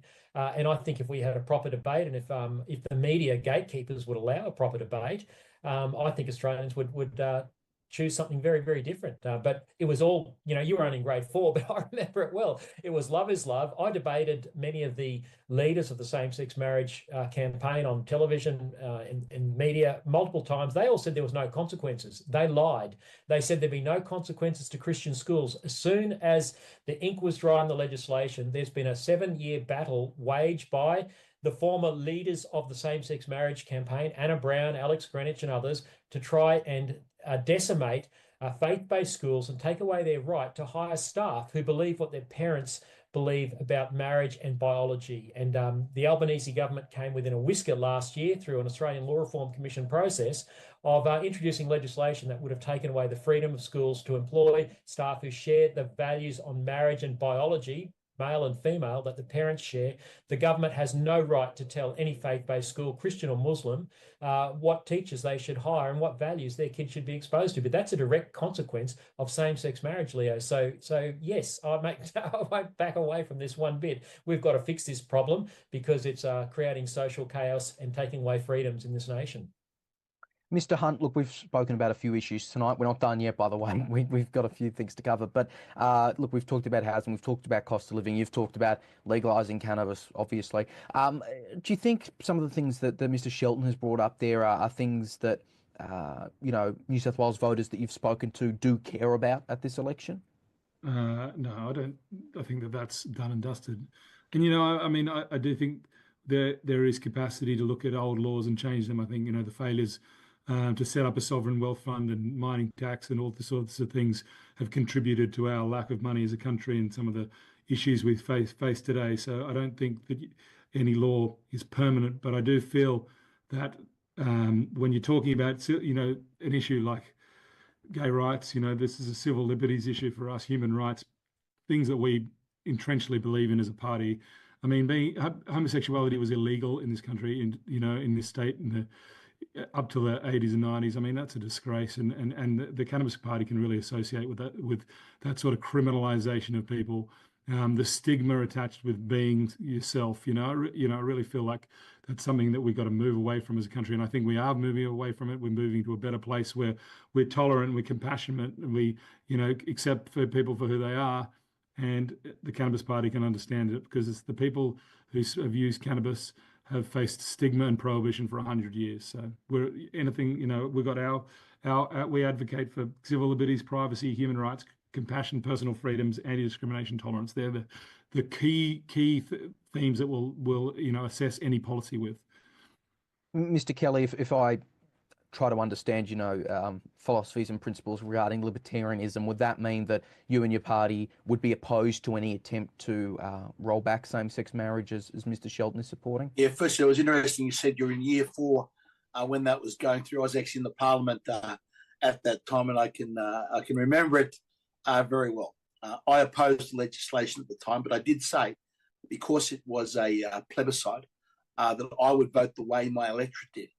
And at that time, I was the member for Hughes, which was a reasonably conservative electorate, and yet the electorate still voted 52 for, 48 against. So therefore, I thought that because we're doing it by a plebiscite, and that was what Tony Abbott had organised rather than a referendum question, that if it was by plebiscite, it was up to every individual member of the parliament at the time to vote the way that their electorate did. And that's what I finally did. Look, I understand where Lyle's certainly coming from on these points, but now we have some real serious issues that we need to tackle that are associated with, especially the issue of, women, biological men playing in female sports.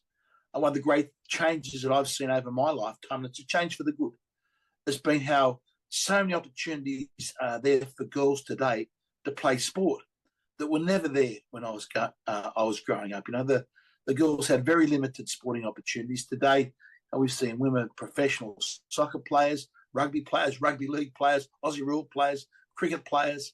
those opportunities were never there. And all that is at risk. All that opportunities for women's playing sports today is at risk by trying to think that, okay, it's okay for someone that's born a biological male that is physically stronger because of that fact that able to play in women's sports. They're things that we need to be fighting for to prevent that from happening. Also, you can't fight that unless you unless you deal with the issue of what is gender and why it's important. And if you've deemed marriage and you said there can't be discrimination against two people in a marriage relation on the basis of their gender, then why should you discriminate against someone's felt gender? It's the same logical extrapolation. So I mean, I know that you're genuine in wanting to protect girls and women's sports, etc., and shut the gender clinics. But I just think it goes down to these, foundational principles that we lost during the fraudulent, very bad, debate in the plebiscite. Yeah, it certainly was a difficult time. I think the other, I sympathise with that point. The other thing we need to also be fighting for, I think a lot of us will agree with this, is income splitting. So I believe if a family has, whether it's one or two children, there should be the opportunity for your marginal rate of tax to combine the income, split them, and you pay the marginal rate of tax at that split rate, which means that, so for a husband supporting a wife and kids at home, he's paying a lower marginal tax rate because in reality, marriages are partnerships, where I remember, I'm thinking back to my mum and dad. A mum used to do some of the books at home. Mum was always getting dad stuff ready to go to work. She was an equal partner in my father's work in his business, and yet for taxation purposes, she's considered not part of it. I think that's a really big change that we need to do to try and encourage and strengthen the family unit. It's one of the big points that Lyle has brought up, and correctly, and this hasn't been discussed at all very much during this election campaign, is the collapse in the fertility rate and the birth rate in Australia. The way we are going, I think, what are we down to? 1.6, 1.5? Is it when we need 2.1 just to replace ourselves? We are currently at this trajectory. We're going to breed ourselves into extinction as a race of people. That's the direction that we are having unless we strengthen that family unit. And one of those ways is going to be doing it is through the taxation system, where we allow that income splitting. So we encourage that family unit and we make it as easy for that family unit to be able to afford to have kids. All right. Conscious of time here, still got a few things to run through. But Mr. Stace, you've been sitting there, and we appreciate you sitting there. I know you've kind of dropped in and out of this call, but we've got you good now. Just really any thoughts on what you've kind of heard discussed there? Well, yes, a number of points. First of all, talking about the gay marriage plebiscite 8 years ago, and whether it should be unwound or, as Lyle was talking about. Look, we would support anything that is going to revoke woke and progressive policies that are destructive of Australian society and Australian culture. So, but I would say that at first we have to actually take care of the problems we have at the moment, which is a complete lack of leadership in our government, and also this wanton spending on this crazed pursuit of net zero and the 82% renewables, which is just pushing up the electricity prices astronomically and the fuel prices. And this is what's causing the crisis, the crises that we have in Australia at the moment. Craig talked about supporting income splitting. That was, he moved off onto that. And I'm not sure whether the Libertarians have that as a policy, but One Nation certainly does have that as a very specific policy to help families. And we're going to reduce personal income tax for couples with a dependent child, or at least one dependent child, where they can file a joint tax return. And in that way, just with the models that we've produced or the examples, if $120,000 was the income produced or brought home by one income earning parent, then they could save up by splitting that and having the income applied to both parents, $60,000 each. They could save up to $10,000, almost $10,000, which is putting money back into their pockets, and that's putting $5 billion back into the pockets of struggling families. A very specific One Nation policy. I think that's having made notes. I think those are certainly the 2 points that I'd like to make with regard to what's been going on just recently. Okay, look, we'll keep moving through things, and Leo, Mr. Very quickly, yeah, yeah. just to say, Family First supports income splitting in the way that Craig and Warwick have both described it. Nice and quick. I appreciate that. Thank you. Mr. Stacey, I'll direct this question to you on a separate matter as well, as we talk about the parties that we're representing here. Obviously, being in a party is probably more important than ever in relation to the Senate. We all know that. Mr. Stacey, One Nation has had a kind of a bit of a history of its members defecting after being elected. Can you say here tonight you'd be happy to stick with One Nation the entire 6-year term you'd be elected to? I would be absolutely delighted to stay with One Nation. Look, I'm conservative politically, and I see One Nation as the only true conservative political party in Australia today. The Liberals have lost their way. Peter Dutton is looking over his shoulder at the moderates in his party, who should, I think, be in the Labor Party or even in the Greens. And One Nation, when I left supporting the Liberal Party because of the utter disloyalty of Turnbull, and then the failure of leadership of Morrison, I was looking for a political home. And when I looked at Pauline Hanson, as a former army officer, having been trained in leadership, I recognised in Pauline leadership principles that I was taught at Sandhurst and that I saw under tremendous military leaders, my commanding officers, two of whom became 4-star generals in the British Army. I had a wonderful commanding officer here in the Australian, when I was serving in the Australian Army Reserve, a regular officer, one of the best commanding officers I've served under. True leadership principles. Also working as a military contractor in the Middle East, I saw wonderful leadership. That has been lacking.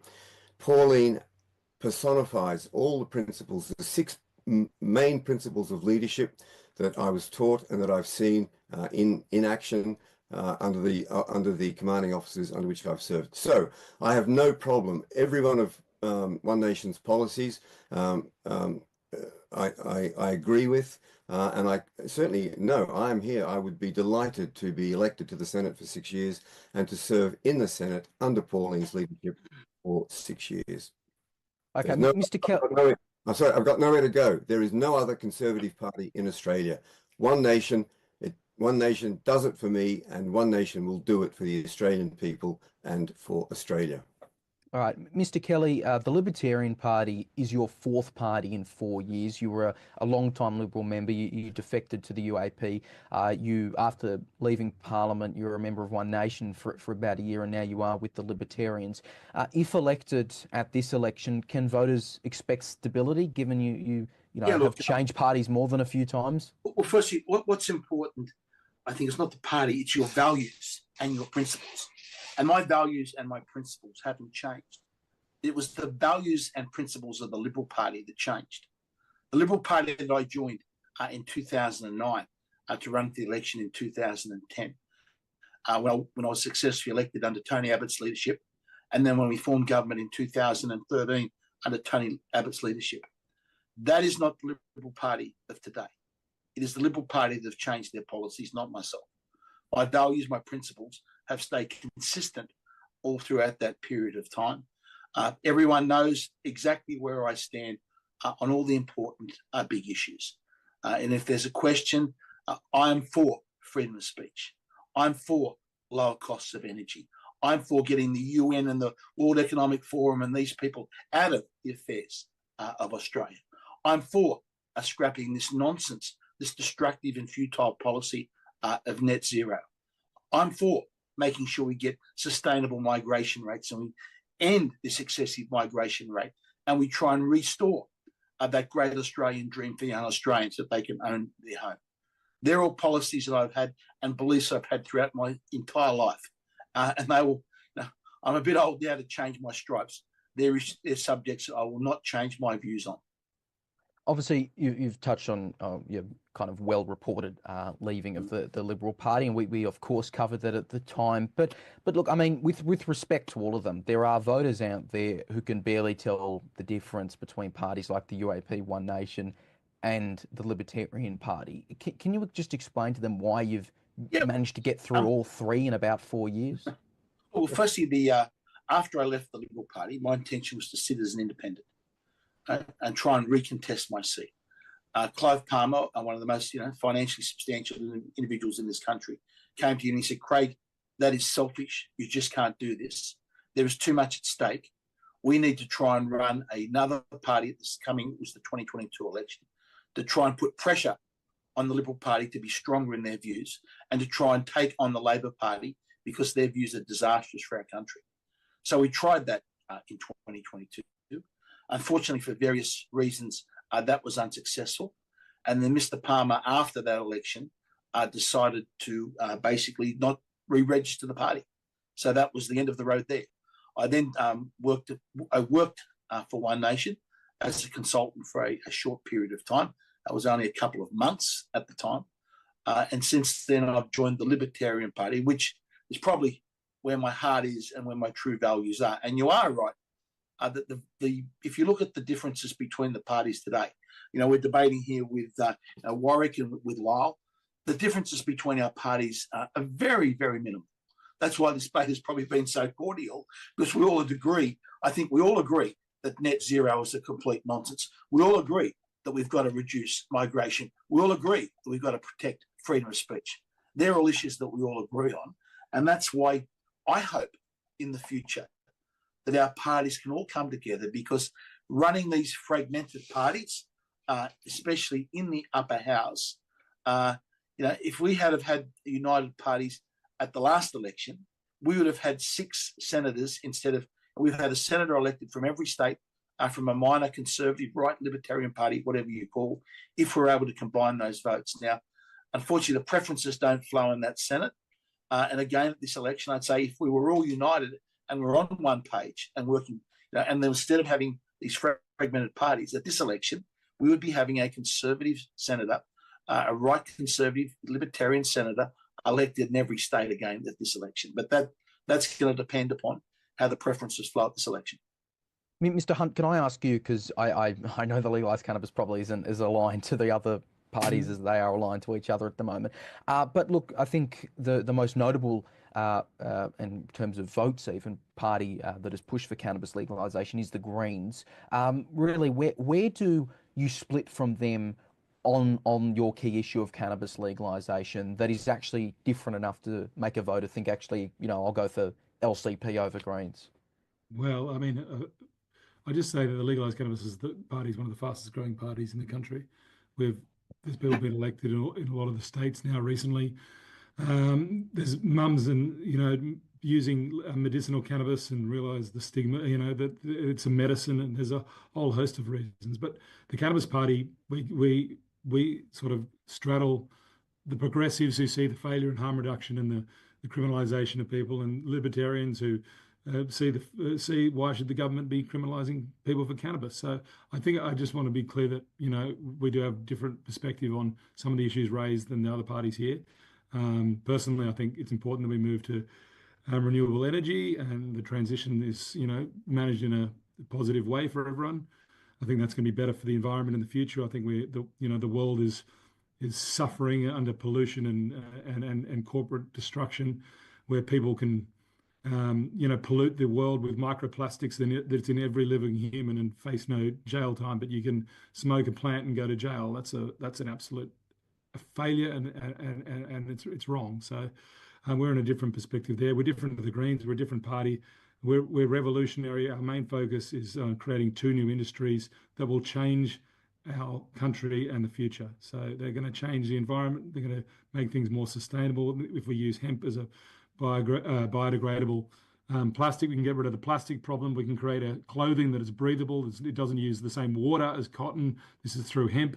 It doesn't need pesticides. It can sequester carbon from the atmosphere twice the rate of forests. So in creating hemp, we can fix the climate problem or help with that, and legalizing cannabis, we can create a whole new industry. So, we're totally coming from a different perspective to the Greens, and I think the Greens have got other focuses. So, yeah, but it's nice that, our party's got people from both, from everywhere, and we're open to that, All right, Mr. Shelton, just on something that Mr. Kelly brought up at the end of his comments there. When Clive Palmer joined Trumpeter Patriots, I think it was just a few months ago in February, I think you were commenting, saying this would further fragment the centre-right minor party vote. Isn't that exactly what you're doing by registering Family First for this election and adding another party to this election contest? Yeah, that's a fair criticism, Leo. I guess obviously Clive coming along and registering Trumpet creates an even further fragmentation. I guess Family First offers something that is distinctive, as much as there is some great commonality, particularly between Craig and Warwick and myself. The pro-life issue is one that's very dear to us. We are uncompromisingly for the human rights of unborn babies and proper support for their mothers. And also the euthanasia issue is one which we feel very strongly about. Once you depart from first principles, whether it's principles on gender with relation to marriage or how you define the human creature, if your public policy extrapolates from a view that says that human life isn't sacred in all its forms from conception to natural death, then you open up a range of policy abuses. And that's what we've seen with euthanasia, certainly seen through abortion. So we're unashamedly pro-life. The other parties are not. There are individuals within Libertarians and One Nation who hold a pro-life position, and Malcolm Roberts in particular is someone I really admire. Pauline has supported euthanasia.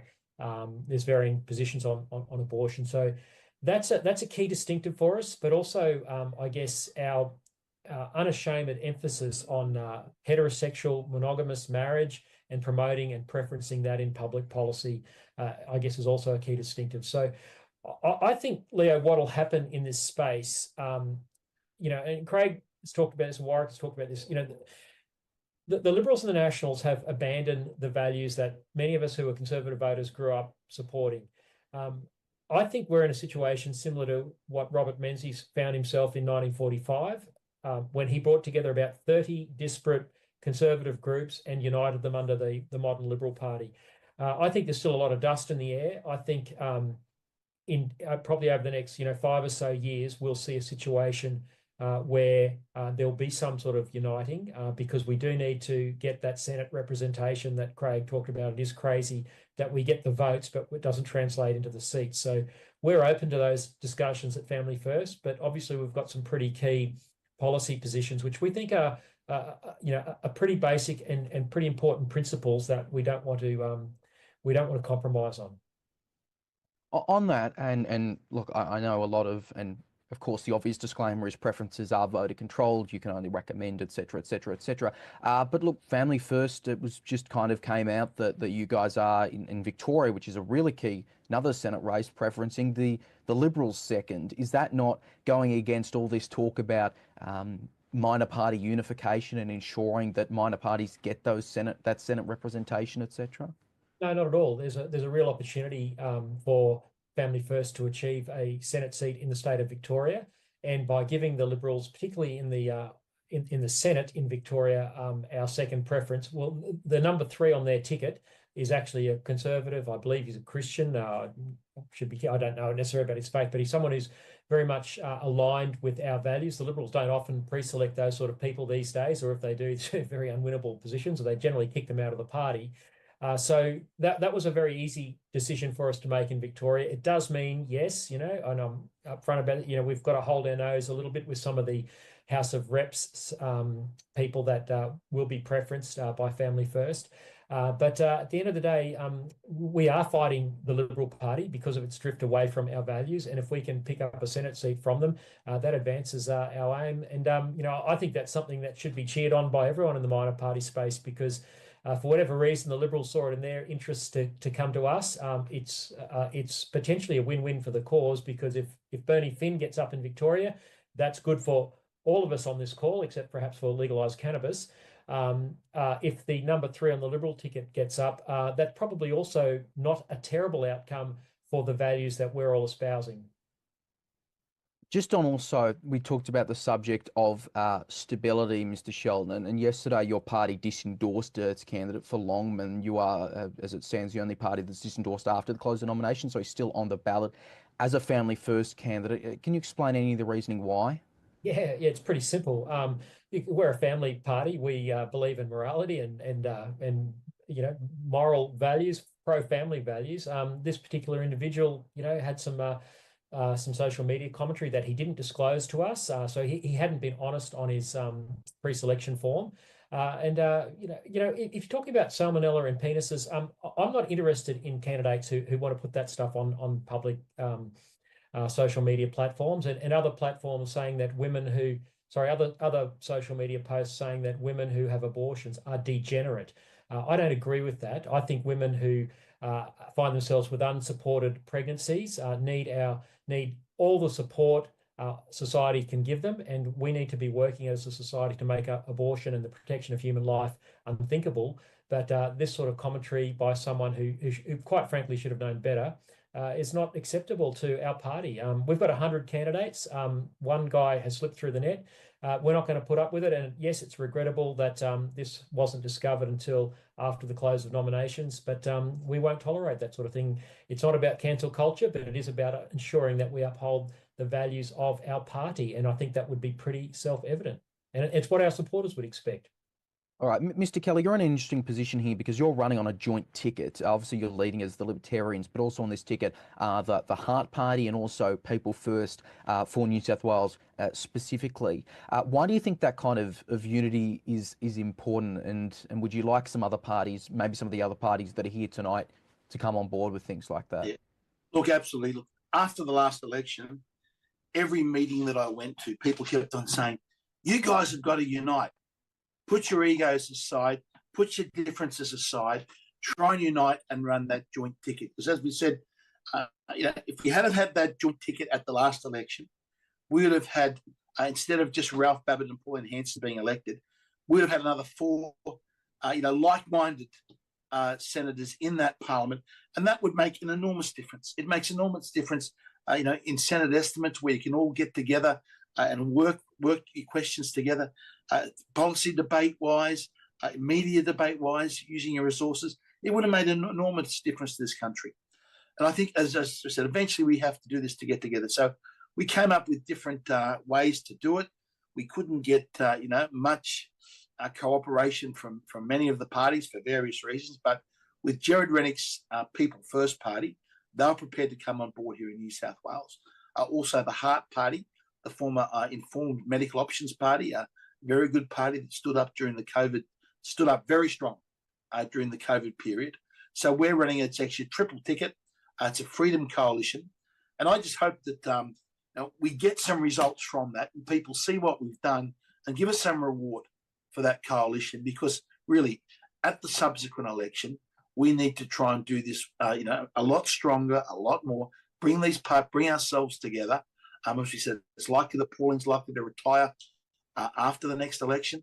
If we could bring ourselves together as one united front on the Conservative Libertarian right, sort out these minor, and I said they're minor differences. I said, with Warwick and Lyle, 95%, 96, 97, probably 98 or 99%, we're on the same page of these issues. If we can sort those issues out, and we can all somehow come together as one united force at an election time in the Senate, we can get 6 senators elected in each parliament. We can get 12 over 2 periods of term. We can have the balance of power in the Senate, and then we can start getting people elected in the lower house and really make a difference to this country. Mr. Stacey, obviously I appreciate. Quickly, Mr. Shelton. Sorry, Leo. Just on that. Look, for most of the last few years, this discussion that Craig's enunciated so well has been in play. I've said to people, if you can get Clive Palmer and Pauline Hanson into the same room, we'll come and talk.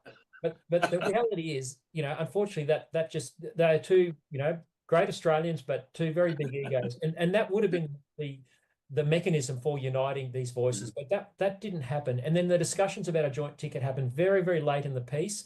And whilst Craig is, I'm very much aligned with many of his values, and I really admire, what he's done with his son and the pro-life stance there, and what he's enunciated tonight.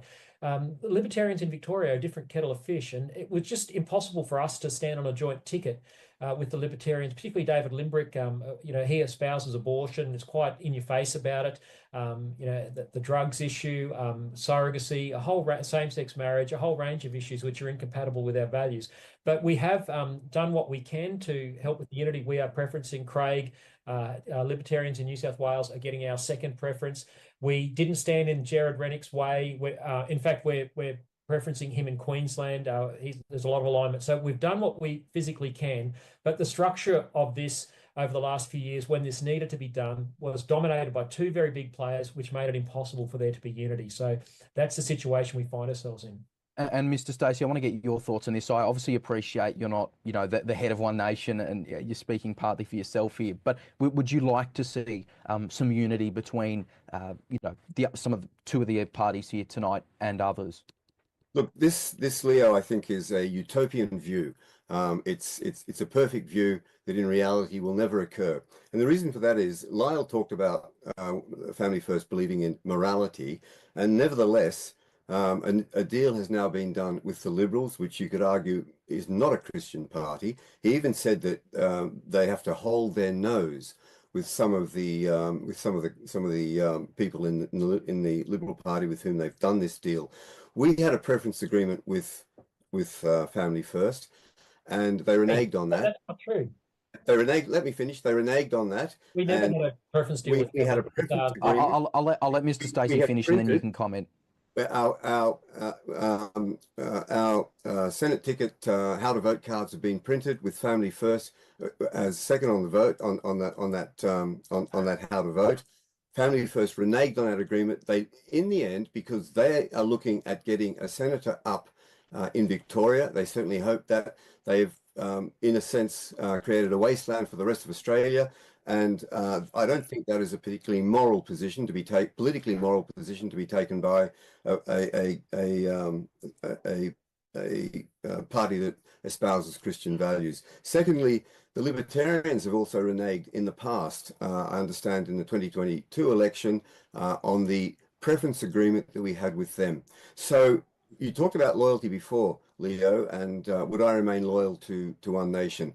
I believe in loyalty. Loyalty is one of the 6 vital principles of leadership. Pauline Hanson has shown loyalty to people who show loyalty to her.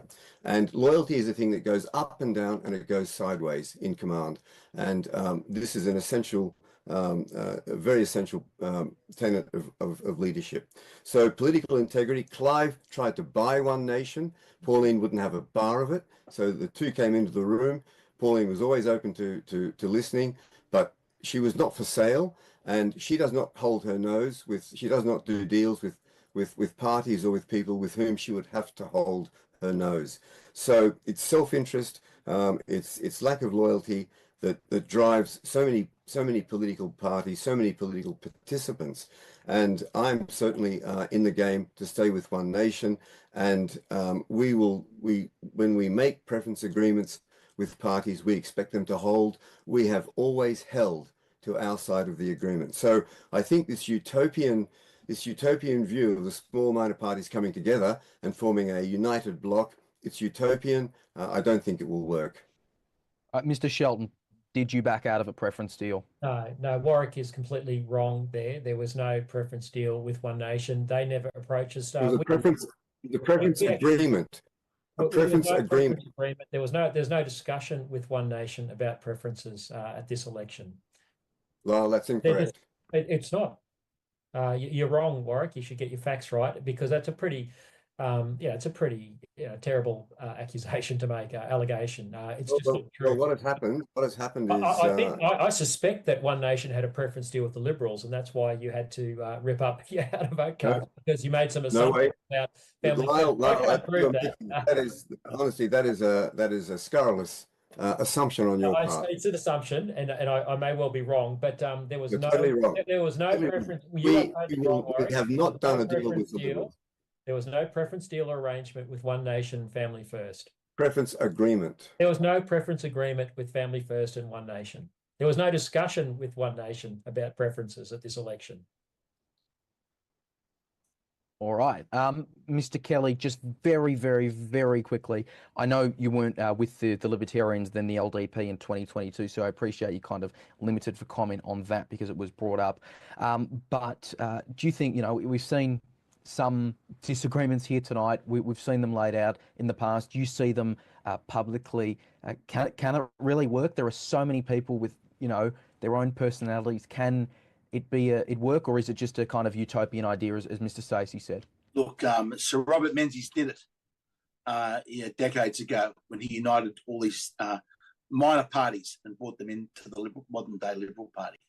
It can be done, but one thing, it has to be done as a grassroots party that is controlled by the members, and that is one area that's really different from, I think, both Family First and I can definitely the Libertarians.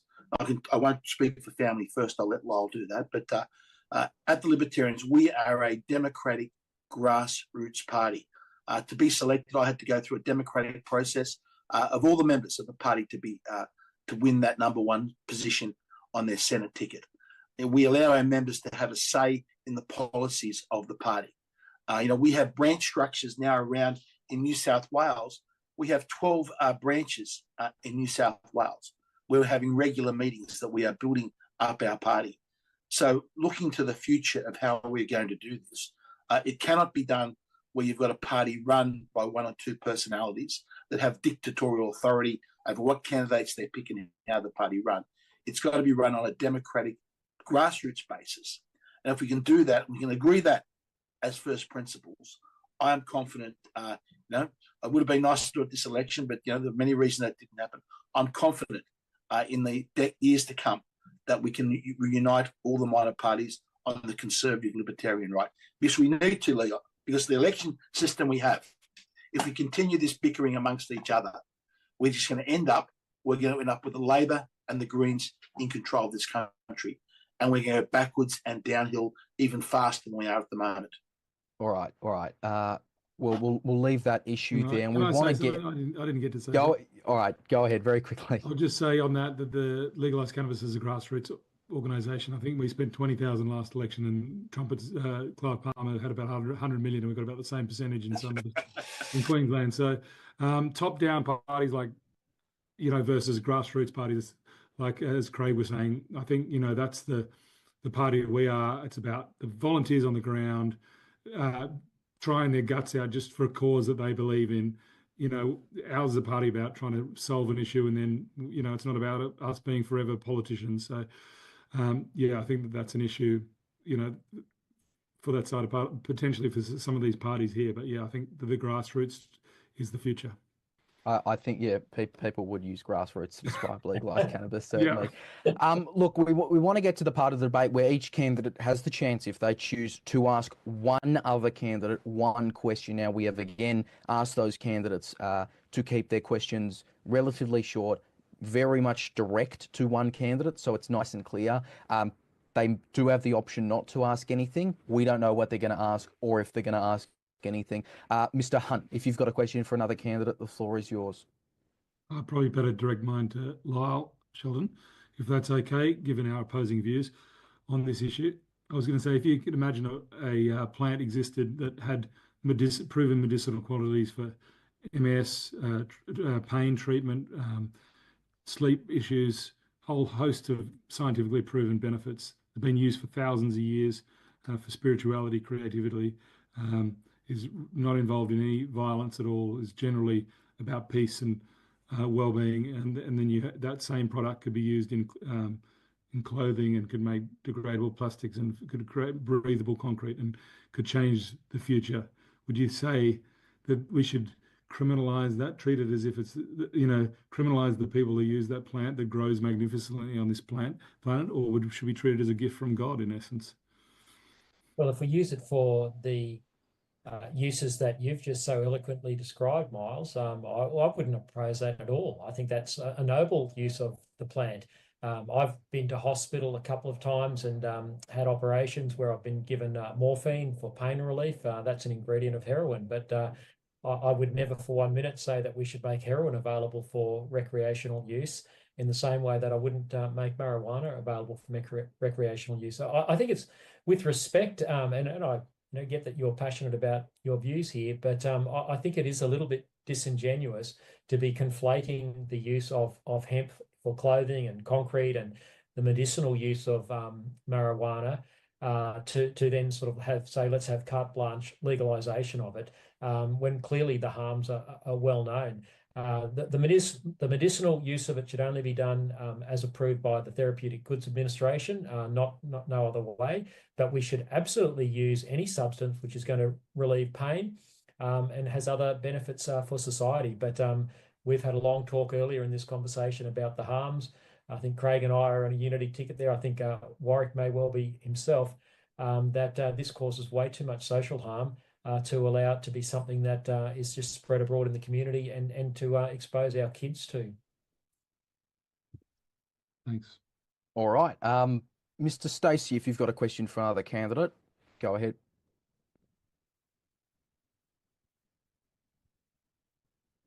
Have we got him? No. Frozen again. Warwick, Stacey, can you hear us? Yes, I do, Leo. I have a question for Lyle, but he seems to be frozen. I'm not sure whether it's. Can you hear me? Ask ahead. Can you? Yep. Can you hear me, Leo? Yep, you're good. I think there's a delay. Can you hear me, Leo? Can you hear me? Yeah, we can hear you. We can hear you. Okay, I have a question for Lyle. For Family First, Lyle Family First has Christian policies, which I applaud. But where are your family-friendly policies? What are you going to do to reduce the cost of living? One Nation, for example, is going to reduce electricity bills by 20%. It's a family-friendly policy. We're going to reduce petrol tax, take 26 cents a litre off petrol. That is a family-friendly policy. What are your policies to put money back into the pockets of taxpayers? Yeah, no, thanks, Warwick.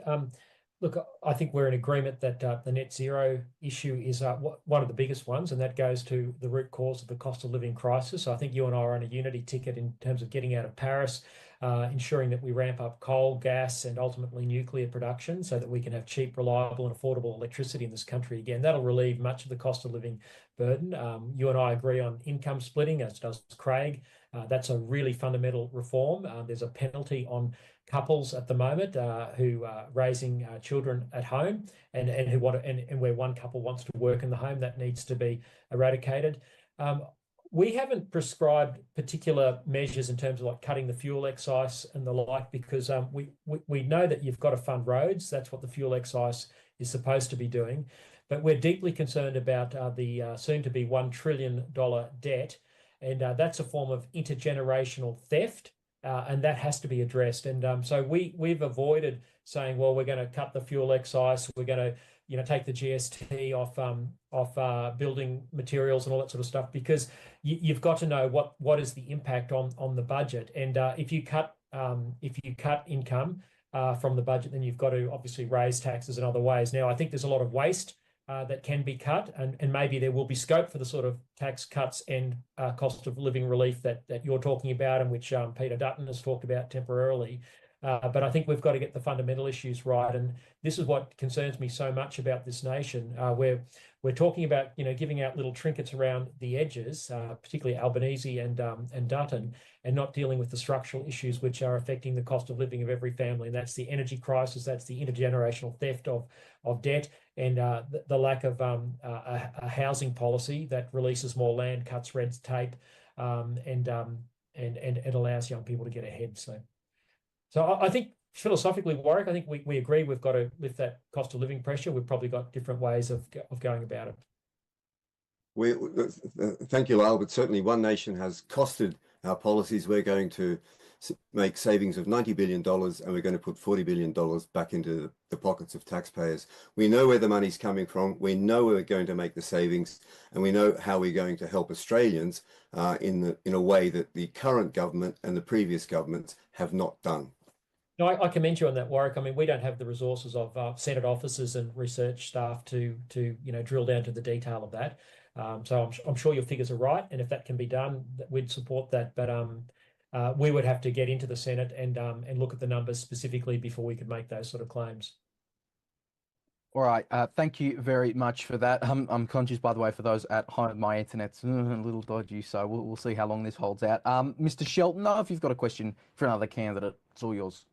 I'd just like to ask Craig his thoughts on why there's such a weakness in the leadership on the former party of Menzies, or the party of Menzies, and why his observations as to why there is such tepid leadership at this critical time in our nation. I know it might be a bit of a Dorothy Dixon, but it's a genuine question, and Craig's had a lot of experience over many years on the inside of the Liberal Party. I'm just shocked that we're at this stage in 2025 where there's just such a paucity of leadership, and I guess just disappointed. And interested in Craig's reflections on why it seems like Peter Dutton, through timidity, is letting this election slip through his fingers.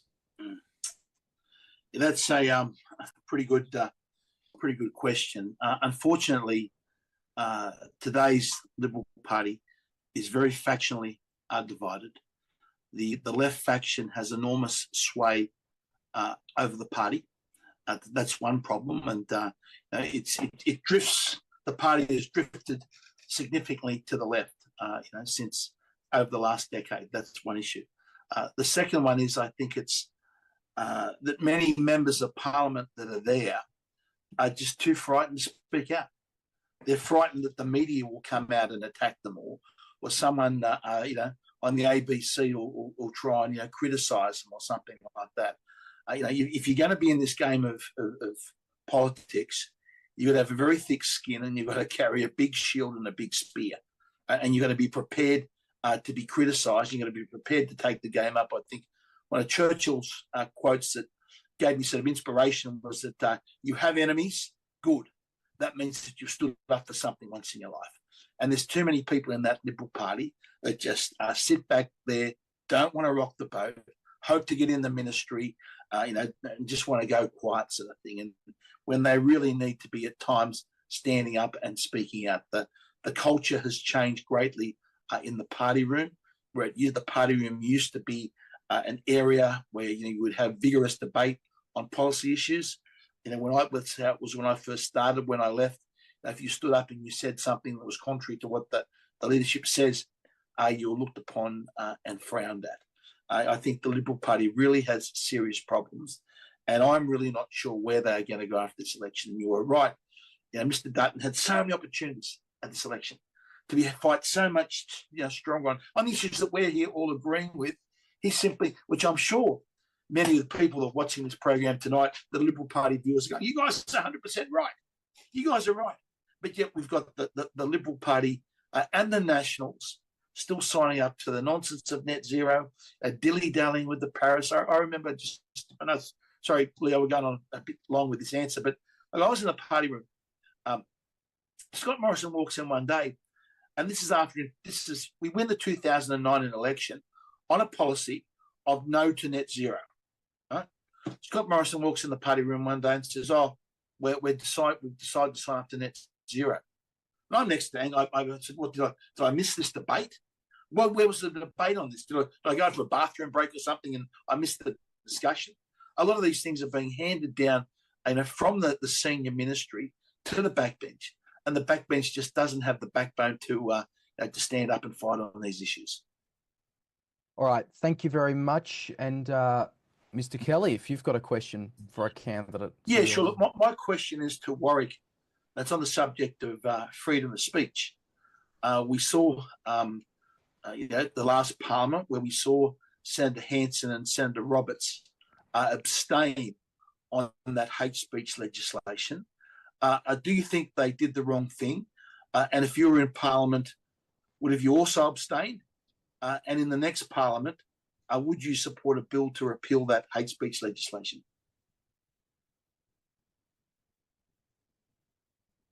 He's frozen. Oh, no. Do you hear the question? Do you want me to go the question again? Just in case you didn't hear it. Okay, can you hear me, Leo? Am I? We can hear Am I you. with If you? you heard the question, answer it now if you want. I'll try. But okay, first of all, Craig, you're wrong in talking about it as a hate speech. It was a hate crimes bill. It was a hate crimes bill. Secondly, the point, you haven't listened to Pauline and to Malcolm's explanation as to why they abstained. And thirdly, even that kind of comment from you, and this is not a personal accusation if you like, but it's an indication of misinterpretation, of not understanding either a question or an answer. And these basic principles of oversight and interpretation have been severely compromised by the media, by other politicians, and so on. So just to come back to it, you talked about hate speech. It wasn't. It was a hate crimes bill for a start. We believe in freedom of speech. Okay, well, we believe in simple question, yes or no. We believe in freedom of speech. Would have you abstained or would have you voted against it?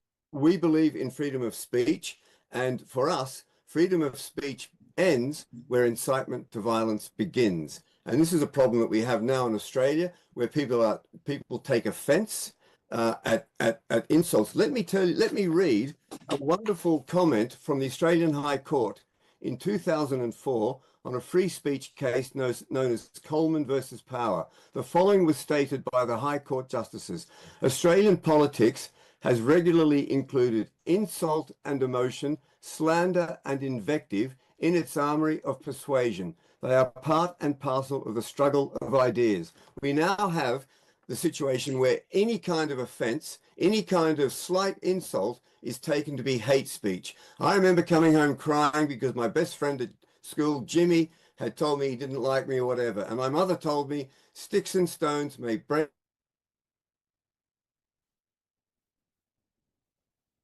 And I think we've lost Warwick Stacey. Instead of getting back, it'd be interesting just to hear just a simple yes or no. I believe that legislation needs to be repealed in full. We now have a situation where Australians can be jailed for 5 to 7 years, which Warwick seemed to be saying there is an affront. And I'd just be interested to see what his opinion was, whether he would have abstained or whether he would have made a big statement and vote against it. And if he would, if elected, join in with other senators to have that repealed. I'm sorry, the question was broken up, I think, Craig, because of your last question. Sorry, yes, I was simply saying, okay, firstly, would have you abstained or would have you voted against it if you were in Parliament, last Parliament? And secondly, if an opportunity came up to repeal that legislation in a future Parliament, would you support its repeal? I would have abstained along with Pauline and Malcolm Roberts because and for their reasons. That legislation, as you know, there's so much legislation is pushed through.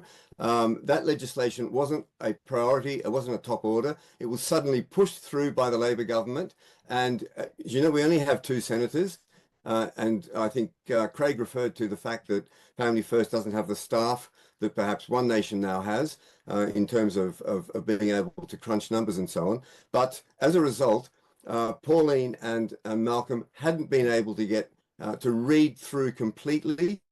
The debate was guillotined. In other words, there was no opportunity to debate the various points, and as a result, they abstained in good conscience. And so I would have, you asked the question, I would have voted with them. I would have abstained in the last Parliament. In the future Parliament, I will read the legislation. If I can, I will read the legislation. If it is pushed through without allowing me to read it, and without allowing my fellow senators in One Nation to read it, then we will decide how we're going to deal with it. That is the problem with Parliament today. There is bullying tactics. There are unparliamentary, undemocratic tactics taken by the major parties. They push through, they make cozy deals with themselves. They push through their legislation. They guillotine it when it serves their purpose.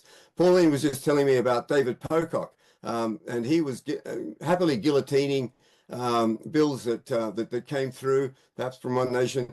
And then she walked onto the floor of the Senate and he was making an impassioned speech about this particular bill that he was pushing through, and please, he didn't want anybody to guillotine it. And she went for him. And she told him on the floor of the Senate what a hypocrite he was, because he was guillotining other bills, but now he wanted his own special bill to be pushed through and not to be guillotined. This is the hypocrisy.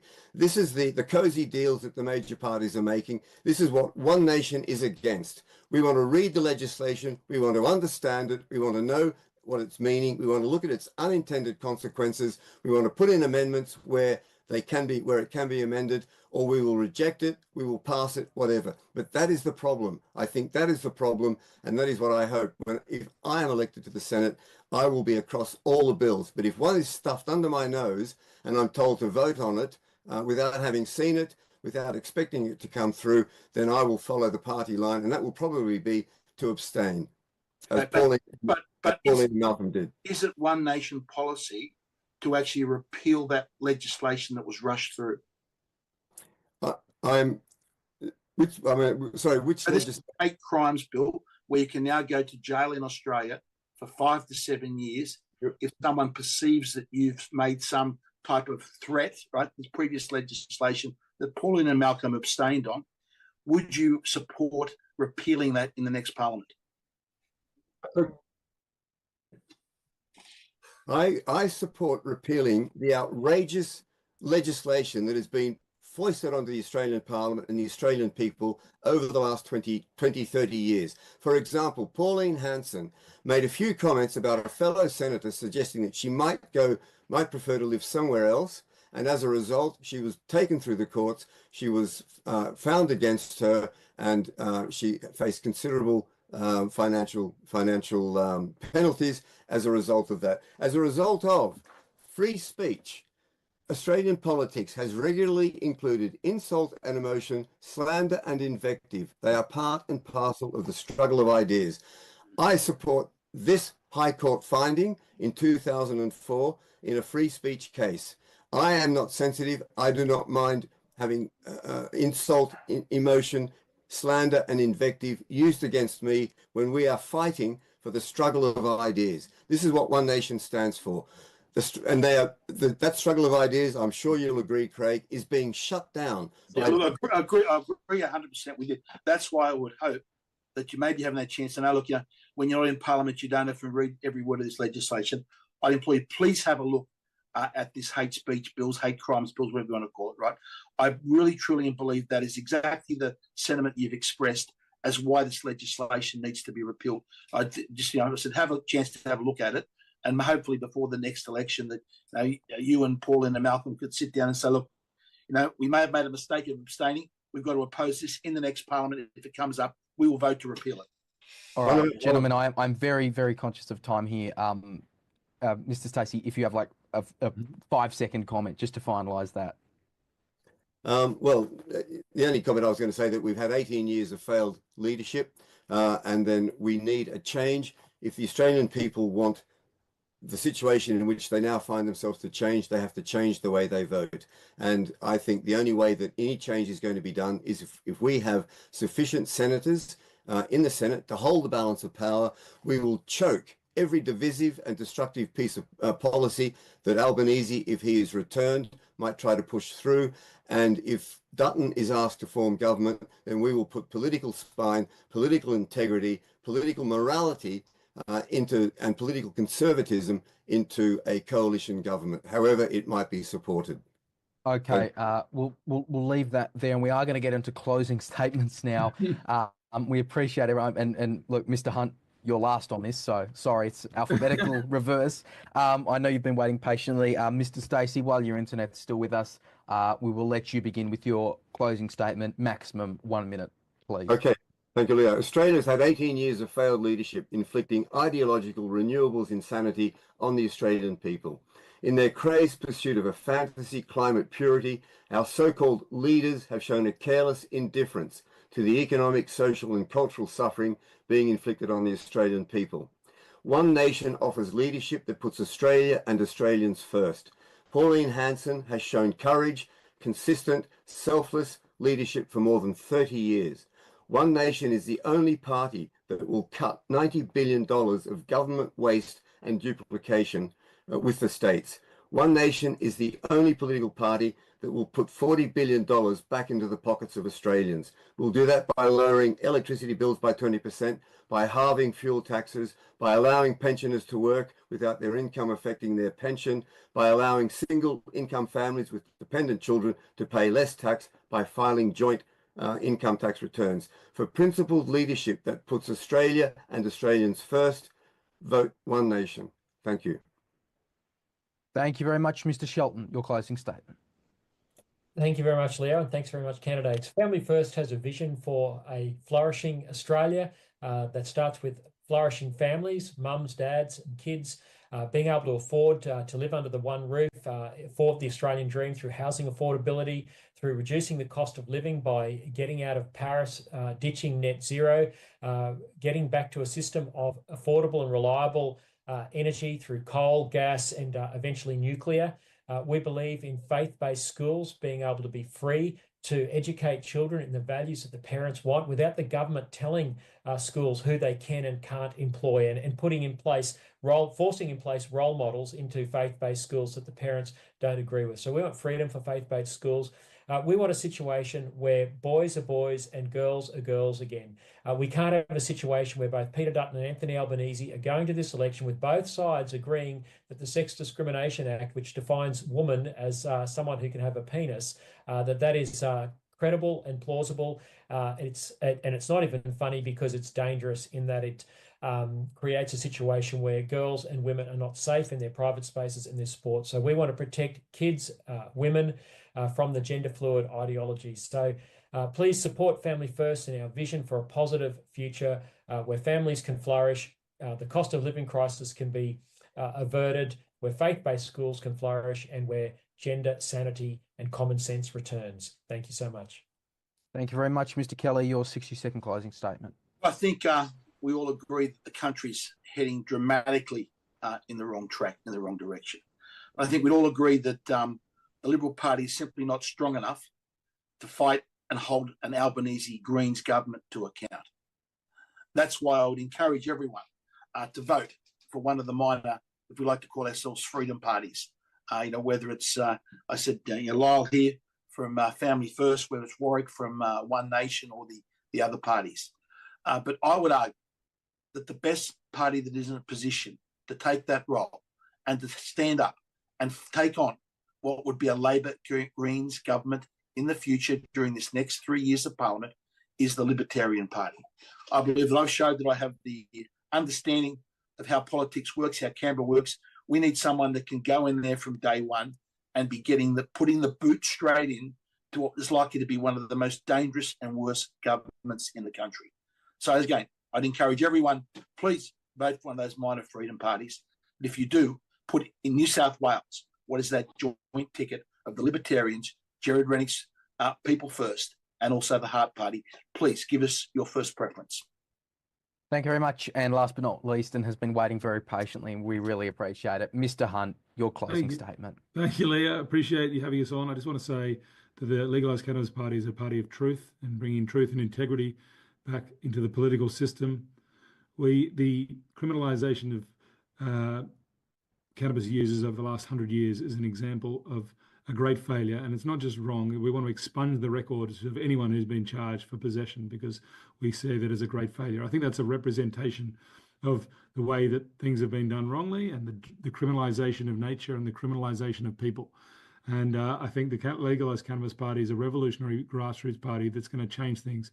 And there are many issues we face today around sustainability, cost of living, housing. There's a multitude of factors, international geopolitical factors, but Legalised Cannabis Party, by creating two whole new industries from nothing, changing the way we deal with with people in the community, and bringing a huge economic potential to our country, we can really have a better future. And the future is green, so look for the leaf.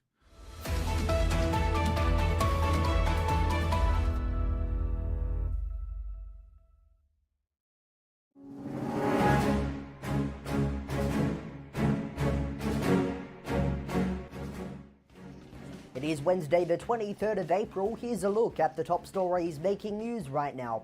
Tributes are continuing to come in across the world following the death of Pope Francis on Easter Monday. The Vatican has confirmed that the head of the Catholic Church died of a stroke and a heart failure that followed months after he was hospitalized with serious illness. Prime Minister Anthony Albanese says as the first Pope for the Southern Hemisphere, Pope Francis was close to the people of Australia, and for Australian Catholics, he was a devoted champion and a loving father, while opposition leader Peter Dutton has said Pope Francis was an inspiration to all human beings. The process of electing a new pope will occur in the coming days.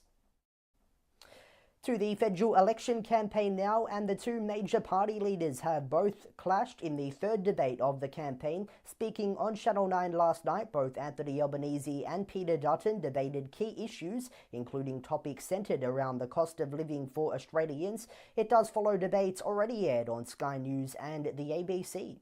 This is a friendless policy because it doesn't stack up. That's why the business community signed up to our plan for 43% reduction by 2030. Renewables, but backed by gas, backed by hydro and backed by batteries. And that is what the Australian energy market operator, what all the private sector investors want to do.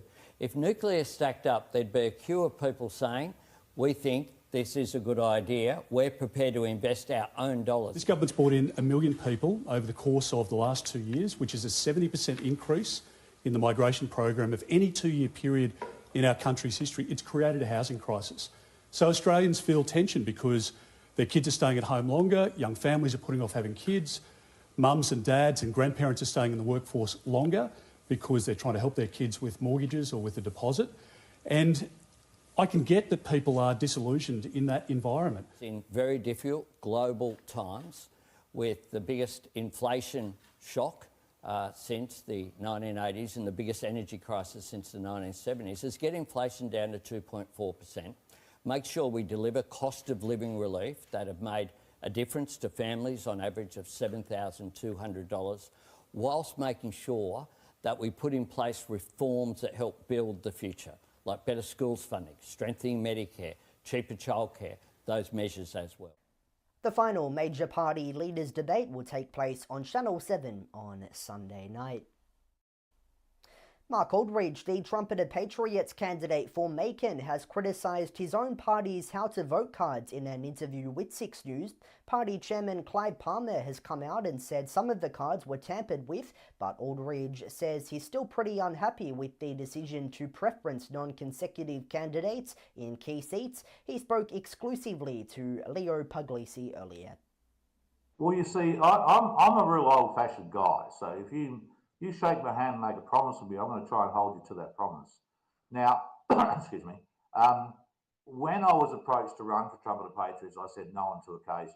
And then it was suggested to me that they would help finance it. It would mean I could have time off work and run my sanctuary.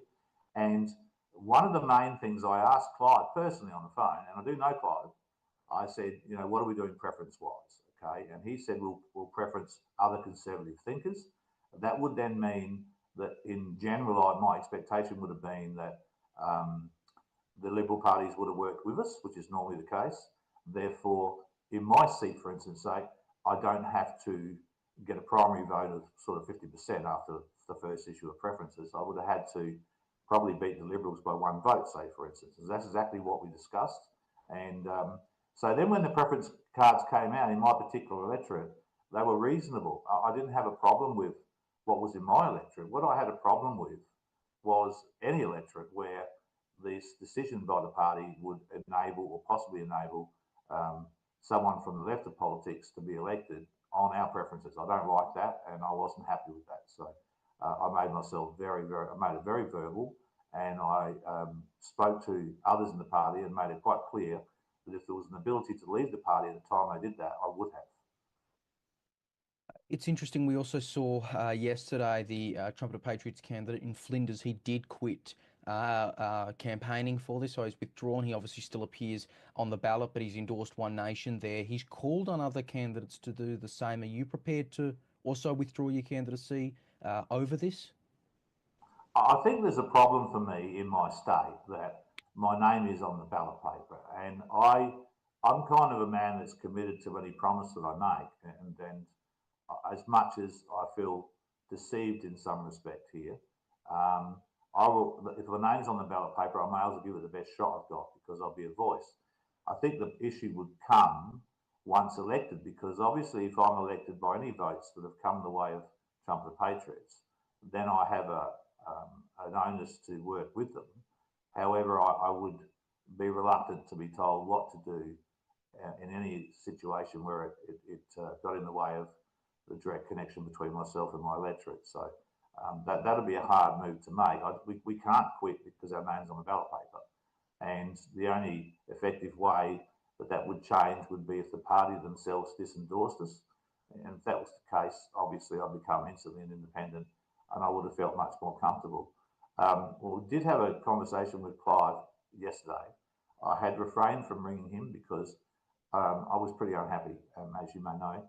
And there is some talk of changing some ballot papers now, but I suspect he still is maintaining a preference guide based on putting the sitting member last.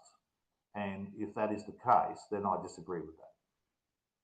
I know you just outlined your reasons there why you wouldn't want to withdraw as a candidate, but you did also just mention disendorsement. Again, you've been very critical of the party's decisions publicly. That's something that usually puts any party's candidate at risk of disendorsement. Do you feel like that could happen to you? Have you gotten any indication that you might lose the party support over this, or are they just happy to kind of let you outline your views? I think at this stage, judging by the conversation last night, that they would like to keep me and maintain me because of my profile in the seat. I'm not adamantly opposed to policy of the party by any means. So it is only just this preferencing. So I've been telling everybody that follows me on social media that, you know, they really should take the lead and own the ballot paper, because they do. They own the ballot paper, they own the preferences. But I've made it quite clear to everybody that supports me and anyone that may or may not vote for me that my position is that the ballot paper, the decision to preference in such a way that could effectively empower, say, a Greens or a Teal or a Labor candidate into any seat, I would not be supporting that at all. Party has come out today and claimed there's been interference with these how to vote cards. I don't believe they're talking about your seat specifically, but they've mentioned others. Have you been briefed by people in the party about that? Is that your understanding that there's been some kind of hack? Look, look, I don't. I think it sounds a bit disingenuous, to be honest. But I'll be honest. Having run federal campaigns and state campaigns for some time, it is not untoward to think that there's people out there that would like to undo parties, particularly a party with the name Trump in it, obviously, for obvious reasons. So this could have happened. But that same notification I received from the party still seeks to put the sitting member last. And I think I understand their position, possibly. I don't think that position is very powerful for the candidates. And I don't think it's very powerful for the future of the country. I'm all for seeing the slow demise of a two-party system and putting back into politics that genuine connection between the electorate and the candidate themselves or their elected member, because I think the parties do get in the way of that. I think that undermines democracy in itself. But I don't like the idea of another 3 years of Labor. Personally, I don't think it's going to work for us. I think the Labor and the Greens have shown a very strong leaning left, and I think at times it's very irresponsible for the future of this country. So my position is still to oppose any preferences provided or any advice given to voters from our party that would risk that happening. And those are the top stories on 6 News right now. You can stay up to date anytime by heading to our website or by following us on social media at 6newsau. Stay with us for continuing news coverage. For now though, I'm Darby Travers. Thanks for your company.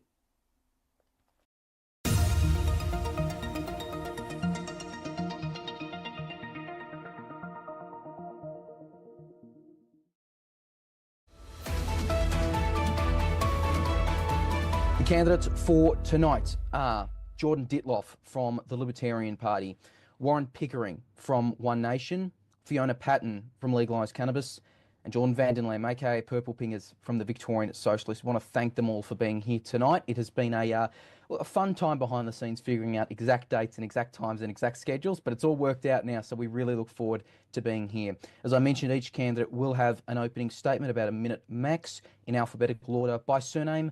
Jordan Ditloff, your opening statement. Thanks, Leo. Look, the Libertarian Party believe that all Victorians should be free to pursue their life project, so long as it doesn't harm others, and that government overreach has grown far too large. We think that Libertarians will offer a unique voice in the Senate for a portion of Victorians who just don't see themselves represented at the moment. And we hope that if we are elected to the Senate here in Victoria and elsewhere, that we'll be able to hold whichever party forms government to account, and also to appeal to the better angels of a party like the Liberal Party, who have fallen far short of their values and the Menzies We Believe statement over the last decade or so. Thank you very much. Next up, Fiona Patton, your opening statement. Yeah, thanks, Leo, and hi, everyone.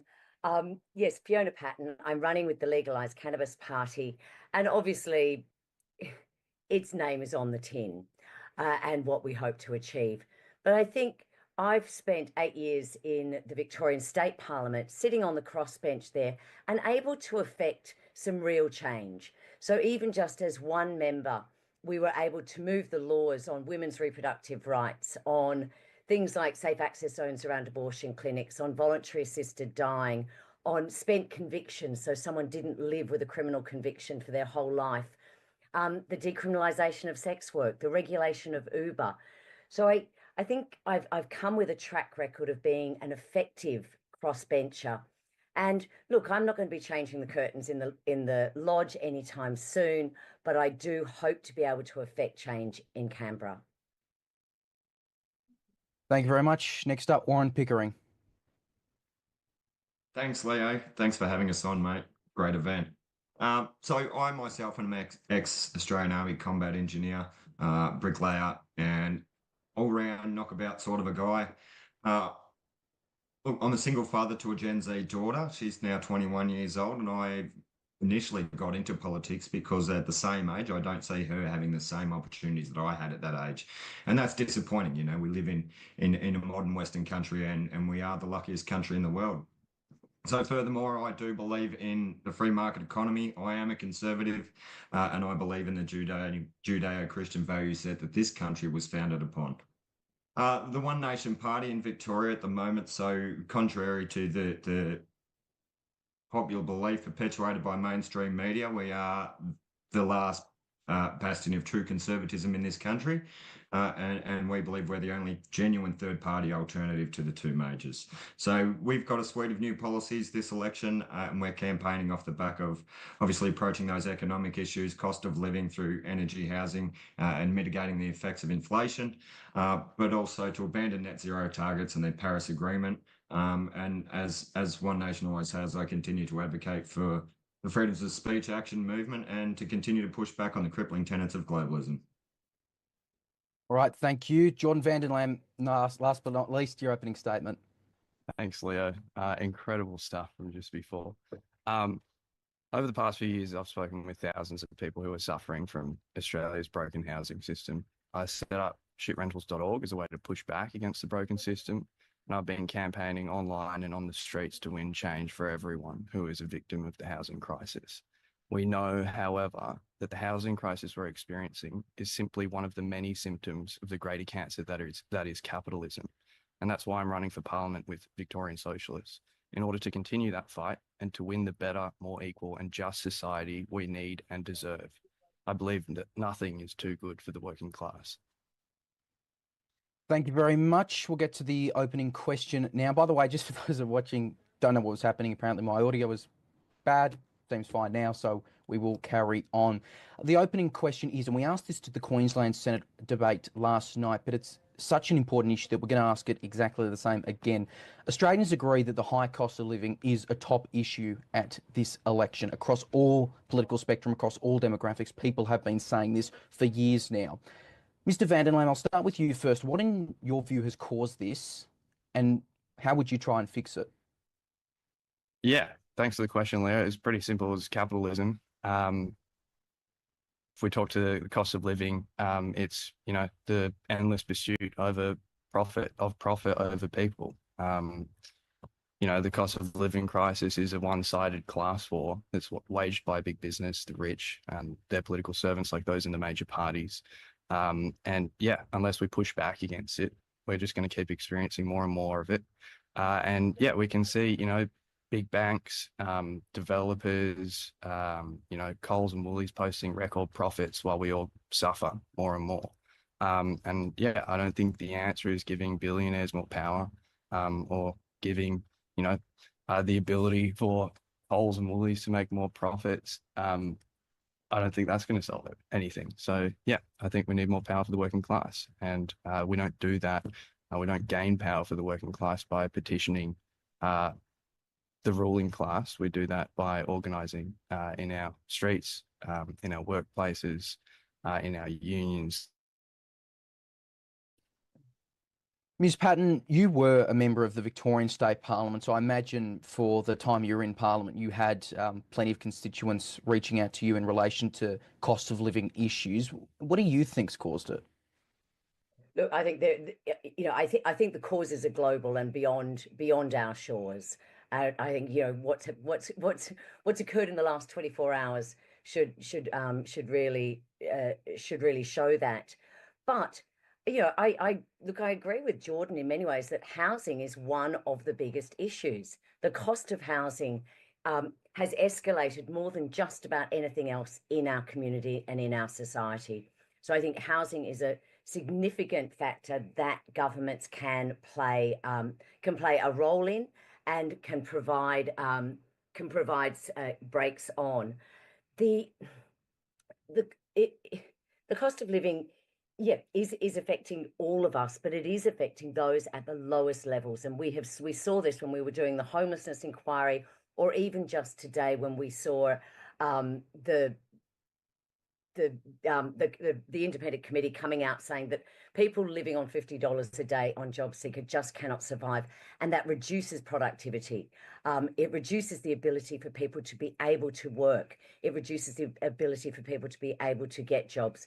So while I would say that legalising cannabis can have a big effect on the government's bottom lines, and on individuals, I think it is far more complex than that, and I think it is a global issue where simple fixes are not going to help, but certainly addressing homelessness and addressing the lowest level of job seeker, the lowest level of people at that lowest level of poverty, is where we can certainly make the biggest changes for the least amount of money. I want to touch on that, Mr. Pickering, just on what was said at the end there. You know, some of the people, you could say the lowest of the low with regards to their economic situation, people who are really struggling. How would One Nation help those people? So the low socio-demographics within our community. Look, the reality is we know there's a combination of have touched on numerous parts of that, but I think ultimately we do live in a one world economy, and as a result, you know, the global reserve banks have printed a lot of fiat currency in the last few years, and that ultimately has created inflation. And again, that's not the whole problem, but that's a large portion of the problem. Now, to mitigate the effects of inflation, we need to go back and look at the things that are the cost of living that can be regulated through government. Things like our energy prices, things like GST on construction materials for housing, the taxes, €59 increased taxes in Victoria in the last 10 years alone. I mean, you know, it's only wonder people are strangling in their own debt. We've become debt slaves to a society that's geared for young people to fail. So it's any wonder that more and more people are struggling. Look, we've got increases in homelessness and people that are unable to feed themselves, and people that are too proud to reach out and seek help where they need help. So we need to make those services more available to those people and make it a palatable alternative. It's not something to be frowned upon. You know, I know people even now that have reached out through our offices that are, you know, work full time and aren't able to afford a roof over their heads.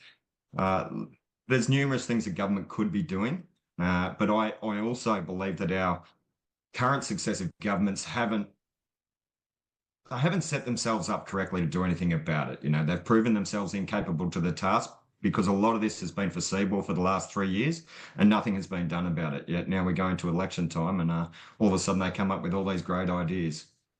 Mr. Ditloff, I'll get to you.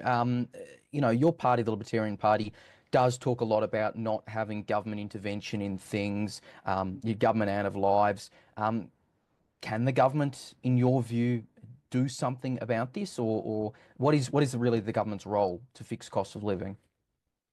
Well, Leo, I think my fellow Jordan is probably the only person in Victoria who thinks that the solution to the cost of living crisis is more socialism, not less. And we don't have a cost of living crisis. We have a cost of government crisis. I disagree with Warren and Fiona that the sources of our cost of living crisis are global. I think that they're far closer to home. And to answer your question, the best thing the government can do to solve the cost of living crisis is to get out of the way, is to cut taxes, is to withdraw from areas that have never previously been the purview of government and are the subject of massive government overreach. We have, in the last 12 months, recent statistics suggesting that 83% of new job growth is government-funded jobs. Now, that's not growth, that's just redistributed money sluicing through the economy. And while that might have afforded my colleague at the Victorian Socialists a fine home through his public service career, and credit to him for being a prudent manager of his capital, I'm still a renter, for full disclosure. So, I look forward to that day. But when we're talking about the impact on the Victorians who are the hardest hit by government action, we're talking about fuel excise. We're talking about alcohol excise. We're talking about tobacco excise. Not that many Victorians are paying tobacco excise anymore. But these kinds of taxes are a tax on the poor and on the worst off in our society. We need to be slashing income tax. We need to be removing tax brackets and having a flat 20% income tax. And there are many, many steps that the government could take to make the lives of Victorians and all Australians easier. And all of them include doing less, not more. I'll let Mr. Vanderlam respond to those comments then.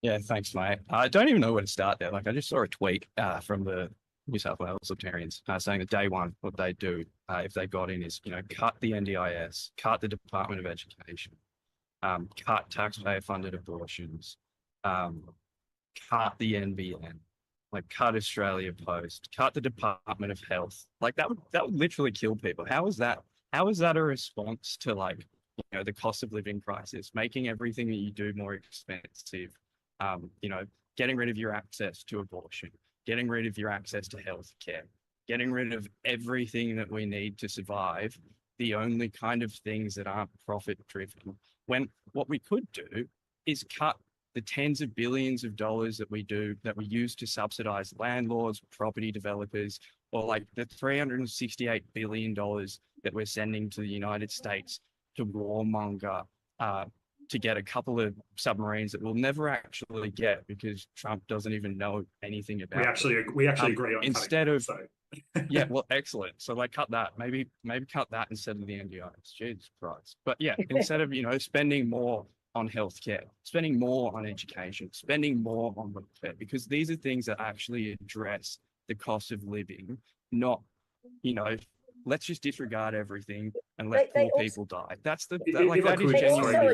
I'll just Fiona, Miss Patton, I'll get to you in a second. I'll just let Mr. Ditloff respond to those specific comments, and then Miss Patton, I'll get to you.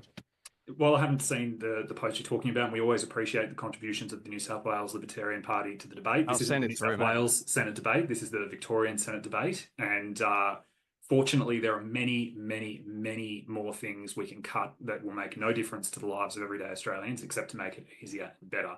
Defunding the ABC, abolishing the E-Safety Commission are just a few examples, and there are many, many more that form part of our official policy platform.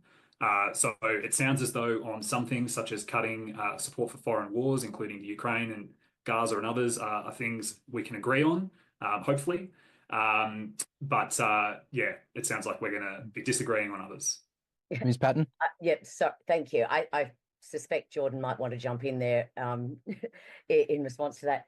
But I do think the idea of cutting valuable services to people and thinking that that's going to improve the cost of living, that's going to improve society, just I mean, it seems to be in la la land, the idea that if we assist people with greater education, we are going to improve productivity. We're going to improve standards of living. We know that education raises standards of living. We know education raises productivity. So to be cutting in education, to be cutting in women's reproductive health rights, and we know that women's reproductive health has a big bearing on their productivity in the workforce, which again comes down to our cost of living. So I think, certainly maybe these are not cuts that you would necessarily agree with, Jordan, but the notion of cutting some of these most basic services and expecting a better result seems fanciful.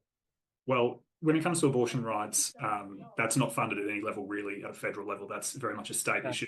And when it comes to education, and I would add that one of your Federal Department of Education employs 0 teachers, and abolishing the Federal Department of Education would indeed contribute to greater productivity and greater educational outcomes. I think anyone looking at the results of the national curriculum of the centralised federal education system that simply takes state money and redistributes it at a cost to the taxpayer while contributing nothing of value, I don't think the Federal Department of Education being cut would have a negative impact at all. I would still go back to something like the Gonski report to look at where we could improve the bottom line and where we could improve that, and that's not cutting federal education.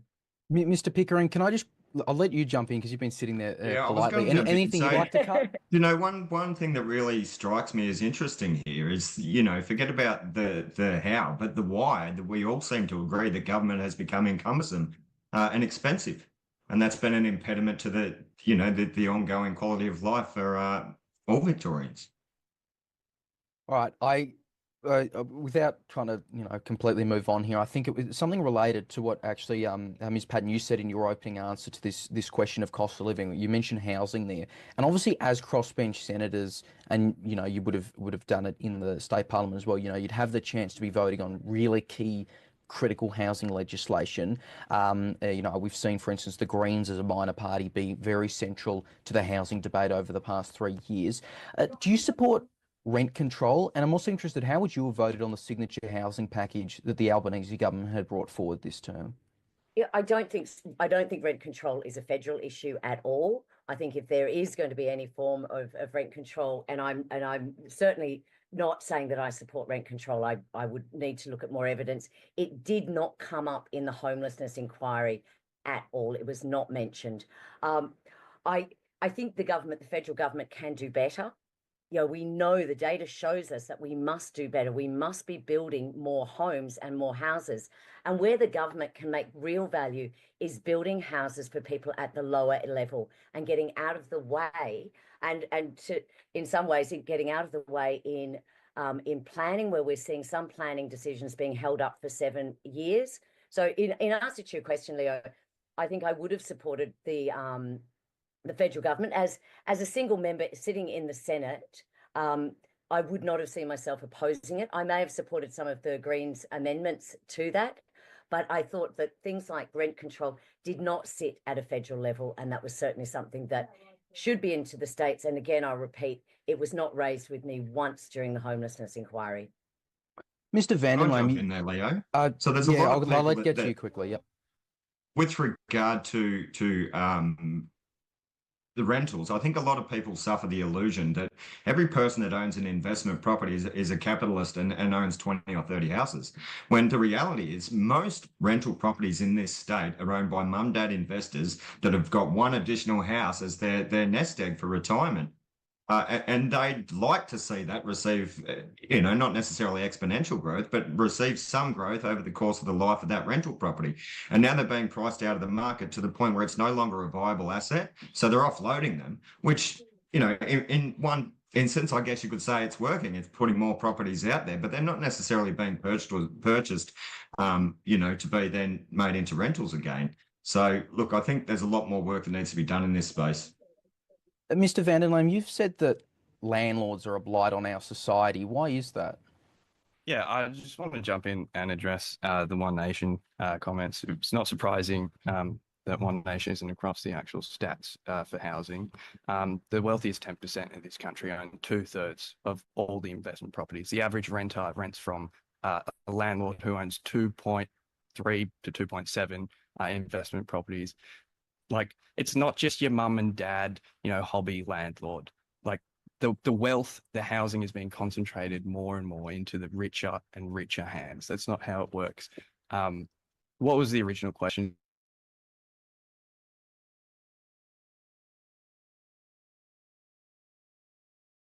Society. Yeah, they are. So why is that? Well, I feel like someone who's like, if your entire existence is to exploit the labor or the product of someone's labor, and that's how you profit, you don't actually do any work, or working someone else built, someone, working you think a property for decades, and that property will continue to go up in value during a housing crisis when there are people experiencing homelessness. That is a blight on our society. You're not helping anyone. All you do is own. That's not productive. And yeah, in a world where we seek profit over people, that is what's going to happen. We don't need landlords. Mr. Ditloff, do you think landlords are productive members of society? So landlords are investing hard-earned money, their capital, into a risk. And increasingly, one of the biggest problems, although this isn't a federal issue, this is very much a state issue that I deal with all the time in my work in the civil litigation world. Increasingly, you have to ask the question, why would someone who owns an investment property leave it untenanted? Why would that be something someone does? And the answer Are you saying it doesn't exist? No, I'm not saying it doesn't exist. I'm posing the question of why, what motivates somebody to make a decision to not have a tenant in when, by your own logic, if they were to profit, if they were, if you just bear with me a moment, if they were to let the price of the property simply increase in value, why would they not also have a tenant to earn additional income? And the reason, if you'll permit me to provide my answer, the reason we'll just let Jordan Ditloff finish his comments. The reason that we have more and more situations where people who own a property that they could tenant out but don't is that the consumer protection legislation in the Residential Tenancies Act and others makes it so incredibly risky and difficult to have a tenant. Now, I'm not saying that there are not many bad landlords in the world. They are predominantly the ones I deal with. Fortunately, the firm that I've recently tenants really where renting tantamount to a property right, to a sense of ownership. People can paint the house, they can have a pet without asking, they can do all manner of things and demand all manner of things. And that in itself is contributing to this excess stock that isn't being rented. I know, Ms. Padden, you've wanted to interject. I'll let you speak. Just one quick thing. One of the things that did come up in the housing inquiries was that maybe we need to change the term from landlord to housing provider. And if we're still accepting this idea that it's mums and dads just trying to get ahead and lending, borrowing good money to provide a house for somebody else, and that this is some form of good work, then they are housing providers. They're not landlords. And I wonder if that changes it. Now, I'll let Jordan respond to some of Jordan's comments, but I do think that landlords are providing us. We should be considering what they're doing. Yeah, Jordan van der Lam, I'll let you get a quick word in. Yeah, sweet. So like Victoria has some of the strictest residential tenancy laws in the country, and yet I've been into hundreds of rentals that are quite literally falling apart. On tenants, around tenants, I've seen raw asbestos everywhere. I've squelched through houses where the showers drain into the subfloor directly back up through the carpets. And this is the most strict state in the country. I think the argument that it's swung too far in the tenant's favour is a bit of a ridiculous one, where when there are literally people living in slums in Victoria. Isn't what you've just described proof that consumer protection legislation has failed? Yeah, like that's not arguing with you on that whatsoever. But what I would say is that empty vacant houses have existed before consumer protections were in place. It was still profitable before we had the Residential Tenancies Act. This is a symptom of capitalism, and it cannot be addressed by adding more landlords or building more houses that we cannot afford and all that kind of stuff. That's not going to work. It's the idea that it swung too far in the tenant's favor is a bit ridiculous. And also you said like we're treating housing or we're treating renting as if it's a right. Housing is a human right. Like I wasn't talking about human rights. I pretty clearly said property right, as in it's tantamount to full ownership. That's what I meant. So I don't want that to be taken out of context. Can you elaborate on that? Like the what I idea mean that is you that when are you're renting? leasing, you have exclusive possession of the property. You are not the true owner or the full owner of the property. And increasingly, current legislation effectively makes a tenant almost as powerful, or even in some cases more powerful, than the actual owner of the property. Yeah, no, that's incorrect. You'd also be aware that, like, as a lawyer, like, we're signatory to the ICESCR, which provides for a continually improving standard of housing, a right to housing, but also a continually improving standard of housing. Support withdrawal from that treaty. So, yeah, well, like you'd be aware that that is the current law that we're a signatory to. And what we're experiencing at the moment in Australia and in Victoria particularly is we are paying more for lower standards of housing. We are seeing that right degrade in front of us. So yeah, the idea that it's too far in the tenant's favour is a bit ridiculous, but I'll stop there. Sorry, Leo. Final comment on that? No, very we've got quickly. lots more ground to cover. Okay. Mr. Pickering. Yeah, there's an elephant in the room here, though, mate. The reality is, supply and demand of the housing sector itself, and mass migration into this country that has caused existential demand on our housing sector. Now, I work in the construction industry. When we know we have a housing shortage and we should be constructing more houses, there's been a 70% increase in construction companies going insolvent in the state of Victoria in the last 2 years. All right. Well, yeah, you know who? Oh, quickly. All right, sorry, very Leo. quickly. A public builder wouldn't go insolvent. We do need more houses in this country, but we need more houses that we can actually afford. We need more public housing. Also, the idea of a supply and demand issue is not really accurate, because Melbourne, 1,000 empty homes, 100,000.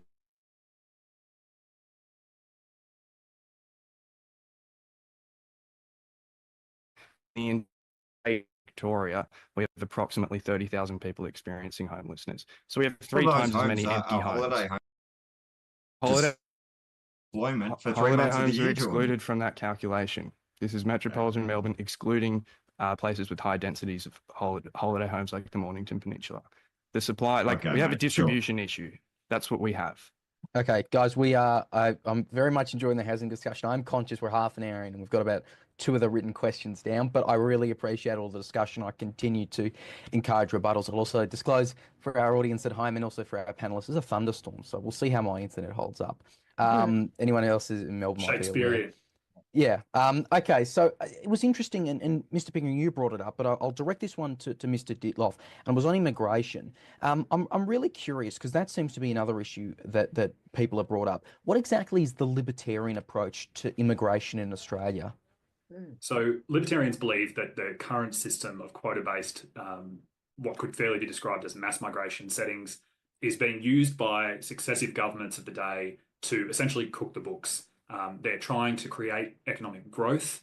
They're focusing solely on growth in GDP, that is GDP in real terms, where each incoming migrant generates economic activity, but they're not looking at the per capita realities of what the quality of life is for the existing residents and the existing society here in Australia. Libertarians say that the existing society should be paramount, and the migration policy that is best and the right settings should generate a benefit for the existing society. Now, we say that, and this is a point of difference between us and, for example, One Nation, that the immigration system we have can't be improved by just changing numbers, by shuffling deck chairs around. You'll still be dealing with the same entrenched bureaucracy. The immigration department won't change, and you're not going to have a better system simply by putting better people, which you're never going to maintain, even if you can change the people who administer the system.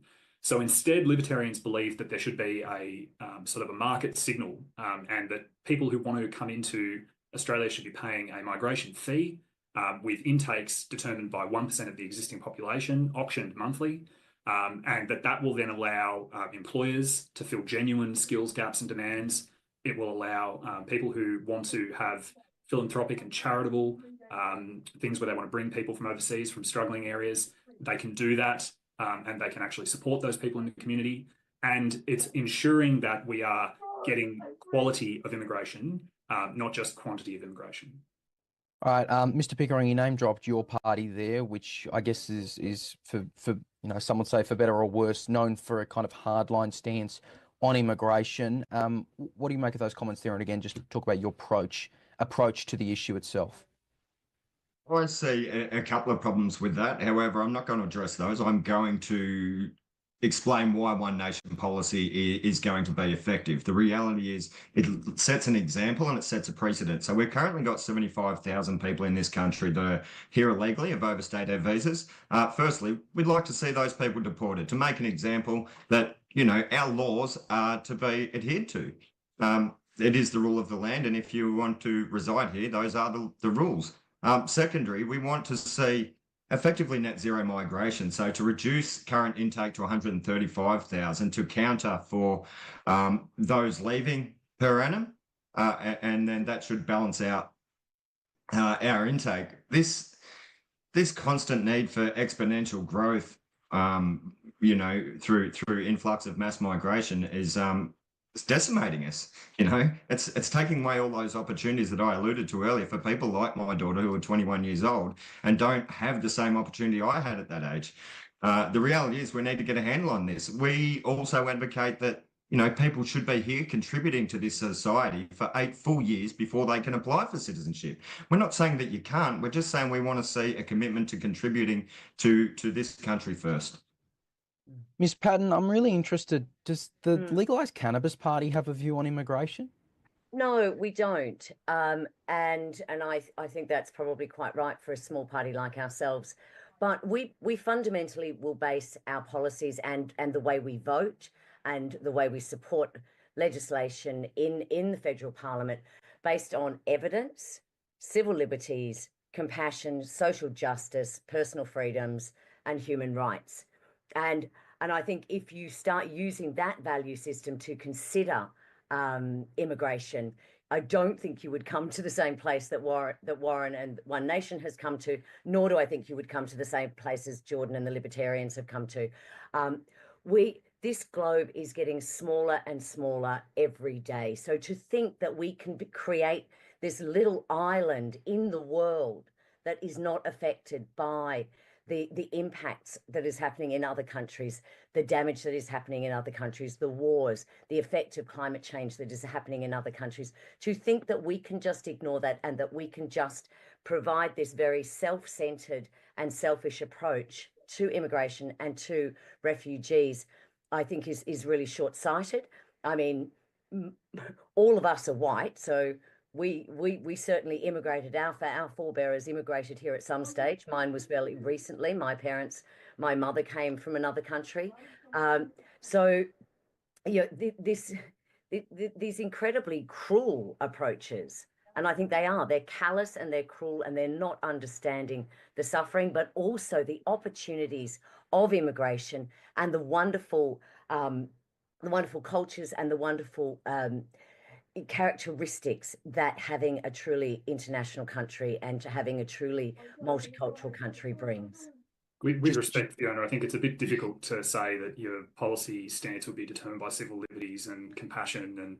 And when we've just had the Australian Human Rights Commission talk about some of the human rights violations and trampling through COVID, and your voting record in the Victorian Parliament. And you know where they focus on first, Jordan? They focus on our asylum seeker policies. Do you know where they focus on? The fact that we do not allow refugees who have been recognised as refugees to migrate to this country. We do not provide asylum to asylum seekers. I tell you, that is where our human right breaches are most offensive and are most dark. Fiona, but we are the envy of the rest of the modern world. So if people are seeking asylum, why wouldn't safety from persecution or whatnot, why wouldn't they go to their immediate neighbours? Why do they have to, most of them have to pass 2 or 3 continents to get to Australia? Now, isn't there a problem there? Yes. And, there's huge problems, and we could look at why that those people cannot go safely to a country next to them. Now, generally that's persecution. For much of it, and as an atheist, this is what I hate to be saying, is much of it is religious persecution that we are seeing people having to flee from, and that we're also looking at countries that really are taking in hundreds and thousands of asylum seekers and refugees. You only have to look at Jordan, you only have to look at Egypt, and the number of people that they are taking from Syria, from Palestine, that they are taking from war-torn areas.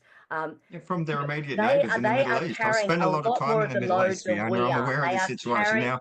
They are carrying I'm a sure higher if we load had than we are. a disaster Indonesia in New Zealand, we'd take thousands of people from New Zealand or Papua New Guinea. Absolutely we would, because they're our neighbours and we look out for our neighbours. The reality is the backdoor visas are being abused for citizenship.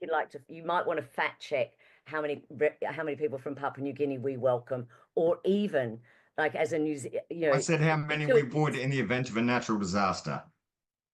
Right. Look, I do think we know our education systems and everything else has become I'll just let Miss Patton get her comment in.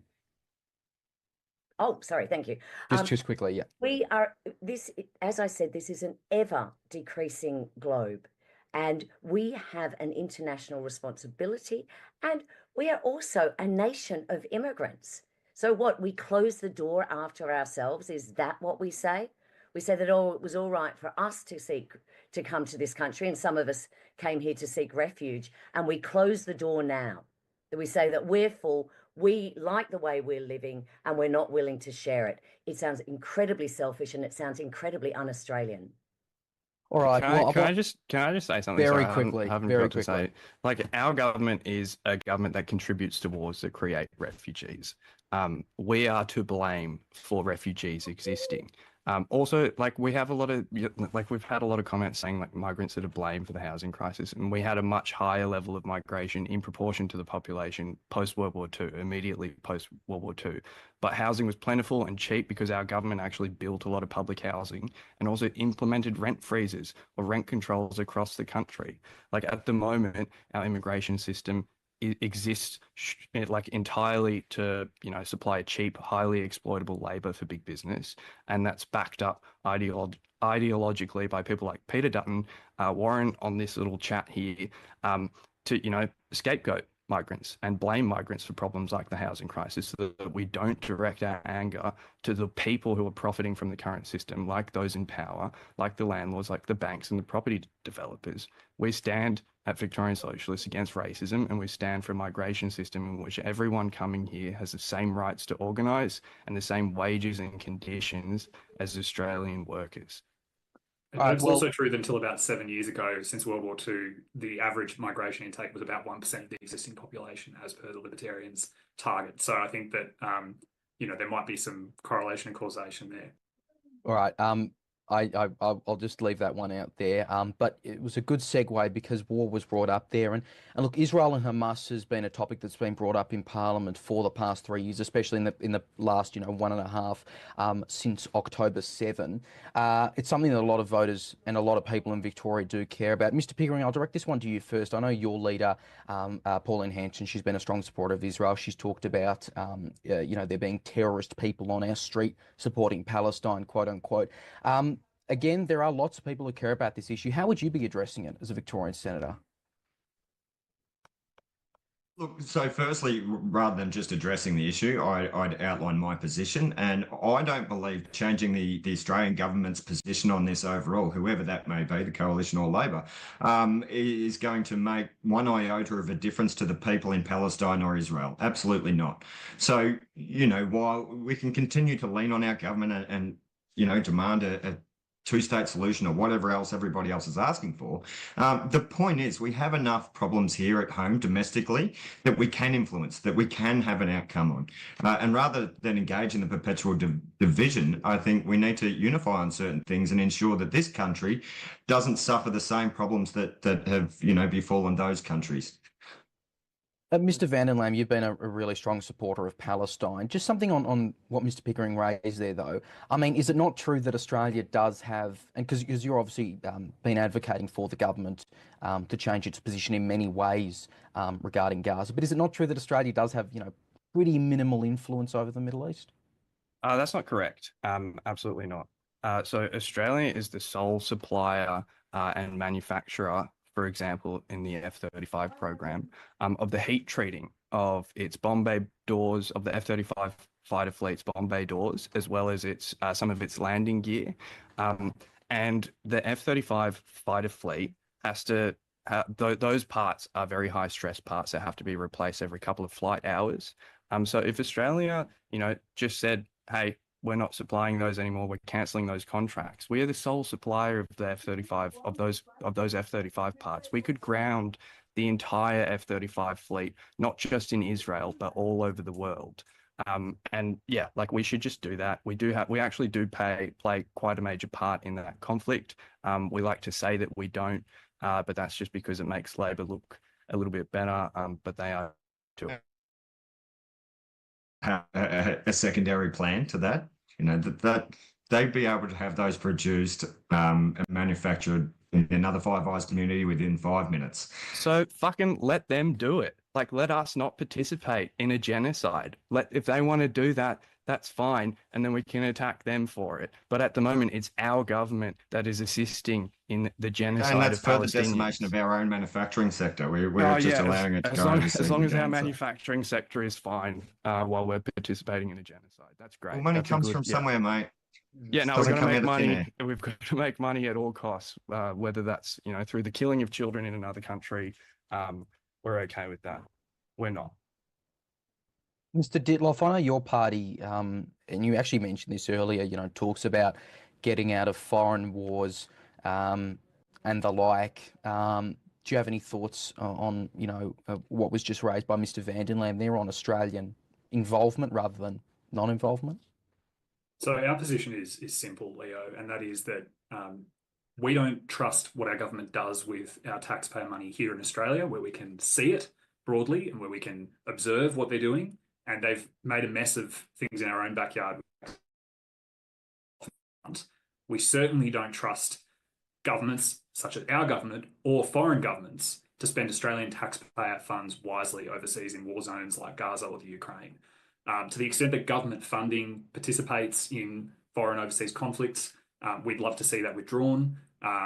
If that is to be private sector free trade or industry sort of trade, more power to their arm. But it's really very simple. While Australians are struggling, I'm coming to you here from the electorate of Corio, which is the seat of Richard Marles, the foreign minister in the Albanese government. And while Richard Marles is strolling around the front line of Ukraine in a flak jacket and camo gear, talking about how he's obtained $1.1 billion in funding for the Ukraine in material and funds over the past few years, there are people in Corio, this electorate, who are living in second or third world conditions, who are some of the lowest socioeconomic demographics, highest incarceration rates, and who are struggling to put food on the table, fill up their car, or pay their mortgage, or more likely rent, because it's unlikely they've been able to afford a home. So you can't save a drowning person if you're not a strong swimmer or safe yourself.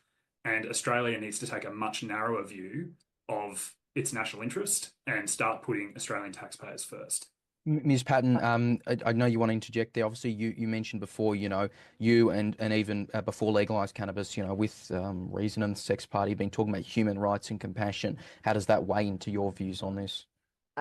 It just doesn't. It just doesn't. I have family in the Middle East at the moment. I'm well, you cannot look away from the horrors of what is occurring there. You cannot look away, and you cannot say, well, until everyone's happy in our country, there's no help for other people. Again, this just seems to That's be exactly what you can say, Fiona. You're running for the well, Senate Jordan, of Australia. it's incredibly uncharitable, and it just creates more wars, which makes us even more unsafe. You know, the idea that just letting people fight it out is not going to change, is not going to impact on Australia, is incredibly short-sighted. We're not saying people need to fight it out. We're asking people to largely sort out their own problems, to be reasonable and be responsible. I think we are part of this globe, and we have a role to play in it. It's why we do have a role in foreign affairs. I mean, if both of you are saying close our foreign affairs offices, I think you should say that, and I think that's that's an interesting point. But what's happening over there, and we have Australians who have family over there. You know, we have Australians who have escaped from those wars, who have escaped from the terrors of the Middle East. And so I do think that we have a role to play there, and I do think that we should keep fighting for peace. And, you know, whether that is a two-state solution, which personally I believe it is, that, as I say, Legalised Cannabis Party does not have a policy on this. And we will base it on, as I say, human rights, evidence, compassion, tolerance, and tolerance. But the idea that we would remove aid from those countries, we've just seen the United States do this with removing all aid, US aid. Now, you know, the soft diplomacy of that and the lack of diplomacy of that is horrific. And to think that Australia would follow down that path is frightening. All right, we've still got a lot of questions to get to, and I want to get back home now. And this one's to you, Mr. Ditloff. And reading through the Libertarian Party's platform, there's a lot in there. Over the long term, you intend to abolish most public schools and most public hospitals. I know your party's got a few elected representatives. Your New South Wales MP, I think, has been supportive of anarcho-capitalism. Do you think that is a bit extreme for Victorians, what your policy positions are on those really key things, public schools, public hospitals? Well, those are extreme positions, Leo, and that's why they don't form part of our federal policy platform for the 2025 federal election, nor is the Libertarian Party an anarcho-capitalist party. But they are still your long-term policies. Fortunately for us, there are many, many areas of low-hanging fruit where it is uncontroversial that government has grown far too large and interfered far too much, where significant cuts or even abolition altogether of vast swathes of the bureaucracy of non-frontline services would not make a single iota of difference to the lives of everyday Australians, except that they would have more tax in their pocket. I've already gone through some examples of those earlier today. But in terms of, is our position extreme relative to what the median of the major parties seems to be, I'm happy for it to be called extreme, because both major parties, and certainly the coalition, who still like to wear the skin suit of Menzies and sort of paint themselves as, advocates of balanced budgets, economic management, productivity reform, and industrial relations reform, and all these kinds of things.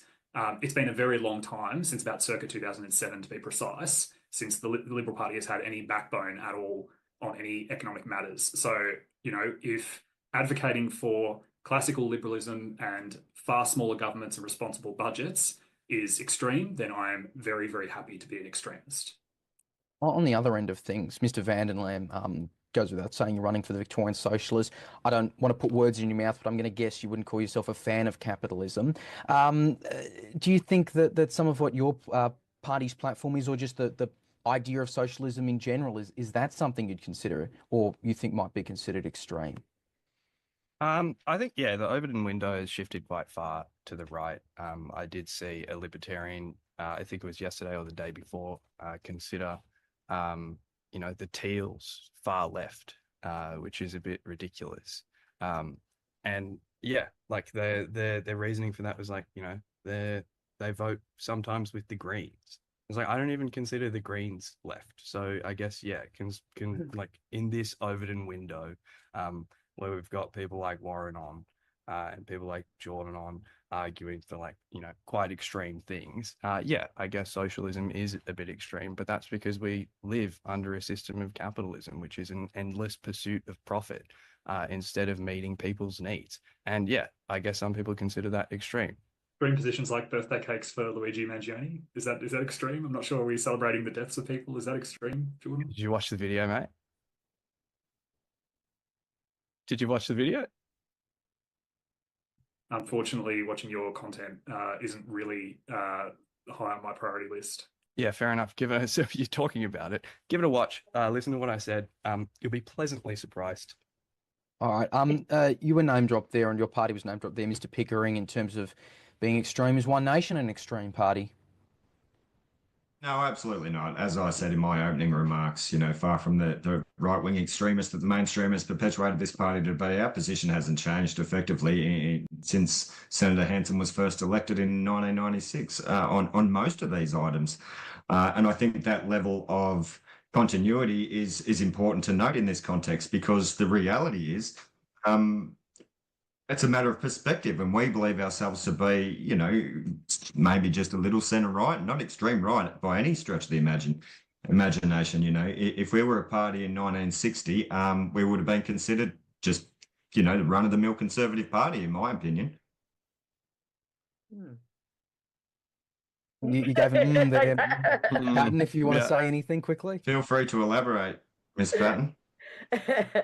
Look, when I first entered into Parliament, I came from a small business background, but I also came for representing people who were unrepresented, and whether that was sex workers or the millions of people who use drugs in our community, I continue to do that. Now, I don't know where people put the Legalised Cannabis Party, but I know our voters come from both sides of possibly the spectrum that we're looking at. I don't think left and right is particularly helpful these days in looking at politics. I don't think calling the Teals extreme left is even truthful. But I still don't. I don't think I think left and right has become slightly outdated and obsolete. And there's we come from different backgrounds, and we come to different. What we should all be doing is trying to look for solutions that help Australians. I want to, maybe this is my poor run sheet, but I want to go back to overseas issues at the moment. And it's something that's relevant today because we've seen it pop up today with the US. And I think for some people, there's been a bit of a concern about trust with the United States at the moment since Donald Trump took power. We just saw tariffs that do not exempt Australia come into effect. And I guess, throughout the past Trump term, there was talk of instability. We had the former Prime Minister Malcolm Turnbull talking about this as well. Mr. Pickering, I'll go to you first. Can we still rely on the US as a strong ally for our country? Look, I'm in two minds about this. So in context, have a look at the Chinese warship that was probing our position over the last few weeks and whatnot. Now, that's not out of character, and you'd be, dreaming if you don't think we do it in the South China Sea as well. But to then follow that up with Donald Trump saying that he'd like to see NATO nations contribute more to their own defence, we do see the US effectively concentrating on their own and looking at their own nationalist, social and economic situation and defence situation, to be honest. So I think while we could still depend on them, I think there needs to be a conscious effort towards our own defence. To our benefit, we are in a strategically good defensive position. But we're kidding ourselves if we don't think that economically other countries are looking at us and wouldn't like to, assume control over the things that we have, our minerals, our assets. And in saying that, our mineral assets and our ability to be self-sufficient in the event of, any conflict, heaven forbid, I think that we are in a dangerous predicament if we don't spend some money on looking after our own borders. As effectively storm clouds gather around the world, there is a very real and present threat over the coming decade that we could end up in a war. Ms. Patton, I'm going to make an educated guess and say the Legalised Cannabis Party doesn't have a specific policy on steel tariffs, but there's been something that has popped up on the crossbench recently, which is about AUKUS, which has been, an issue for some people for some time, kind of ramped up in the last few weeks. Again, is that something we can still have as a country if we're also getting hit by tariffs at the same time by one of the countries part of this agreement? Yeah, I think, to date, we are still being so incredibly meek to this, this so-called American statesman, the so-called leader of the world. If this is how he treats his friends, I think we do need to stand up to this. We seem to be too scared to say anything about the president and about the United States. And I think we do need to make some statements. And I do think we need to fight back. I mean, firstly, I'd like to tax those tech bros. You look at the $20 billion that they take out of this country every year. And I know I can see Jordan Ditloff shaking his head on this. But shit, like, they've just introduced 25% tariffs, and we're still going to sort of, in some ways, create this free trade for these enormous companies that are making literally billions and billions and billions of dollars in this country and taking it offshore while paying a minuscule amount of tax. And I think we do need to be standing up. I think we have been very meek, and I think our Prime Minister needs to really, get on the front foot here. I wanted to say grow a pair, but I just did. Sorry. I'll let Mr. Ditloff weigh in. Well, look, I look forward to the next government, whether it be the Albanese government or incoming Peter Dutton government, which is just as likely. I look forward to them attempting to impose a more punitive tax regime on X and Elon Musk. I think you just have to ask Julian and Grant and the E-Safety Commission. It might be a little bit more difficult than the Australian government anticipates to do that. And contrary to their previous beliefs, they don't have sort of global jurisdiction. As I say, I wish them luck. When it comes to Canada, United Kingdom, and France have managed to effectively do it. When it comes to aluminium tariffs, I think that the elephant in the room here is that the reason we have not been granted an exemption and the reason that we've been targeted. So these tariffs, unlike the agricultural tariffs, are tariffs that have been in place for some time, and we previously had an exemption. The reason that we are not being granted an exemption and the reason Australia is being targeted for these tariffs is, at least in part, because of the perception from the American regime that significant subsidies from the Australian government to aluminium smelters to basically transition to renewable energy is essentially an unfair and anti-competitive tariff internally. So we are basically creating a rod for our own back. The money that's sluicing into private companies from the government to achieve this net zero fantasy and to achieve this renewable transition is rightly being interpreted by other countries as an unfair competitive advantage economically. That's the cause, and certainly the reason we're not getting an exemption. And I think that's a fair position. You're sort of pretending that America doesn't provide the same sort of support to its own industries. Well, one thing I will say, and it's rare. It's rare that you'll hear me say this, but I agree with Anthony Albanese. He's taken the right position that we shouldn't introduce retaliatory tariffs. The Libertarian Party are completely committed to free trade. And in the long run, we believe that the American sort of bullishness on this tariff regime will fade. All right. Any other thoughts on this, Mr. Vandenlam? You've been sitting there. Yeah, like fuck Donald Trump. Like, why do we have a relationship with America to continue their little imperialism across the country? We don't need to be involved in that. We don't need to send them billions of dollars every year and allow them to park their nuclear capable planes on Aboriginal land so that we are now a closer target for them, like our enemies, to bomb if they exist. Yeah, it's pretty stupid. We don't need to, why discuss this? We're anti-war. Don't like it. All right. Moving back home now, and I'll direct this one to you first of all, Mr. Ditloff. And look, you're all minor parties here. Minor parties do have to really often try a bit of stunt to get into the headlines. We're glad everyone's participating in this debate, but the reality is there's not that much coverage. I think the largest party here would be One Nation over the years. The Libertarian Party, as you would well know, Mr. Ditloff, is still fairly new. How are you going to make sure that, you're able to get attention as a senator, and would you, be relying on stunts to do that? No, I think that there's a huge amount that can be done from the crossbench that, in fairness, some existing senators have been able to achieve a level of cooperation and coordination. But I think that the biggest value of a Senate seat, and if I were to win a Senate seat and be a minor party senator, is not necessarily in the legislative process, because it's very rare, although we have seen it happen in the sort of dying hours of the Parliament last year in the Senate. Sometimes it can come down to one vote, and Fiona knows that all too well. She's been in the Victorian Legislative Council in circumstances where at times her vote has been pivotal.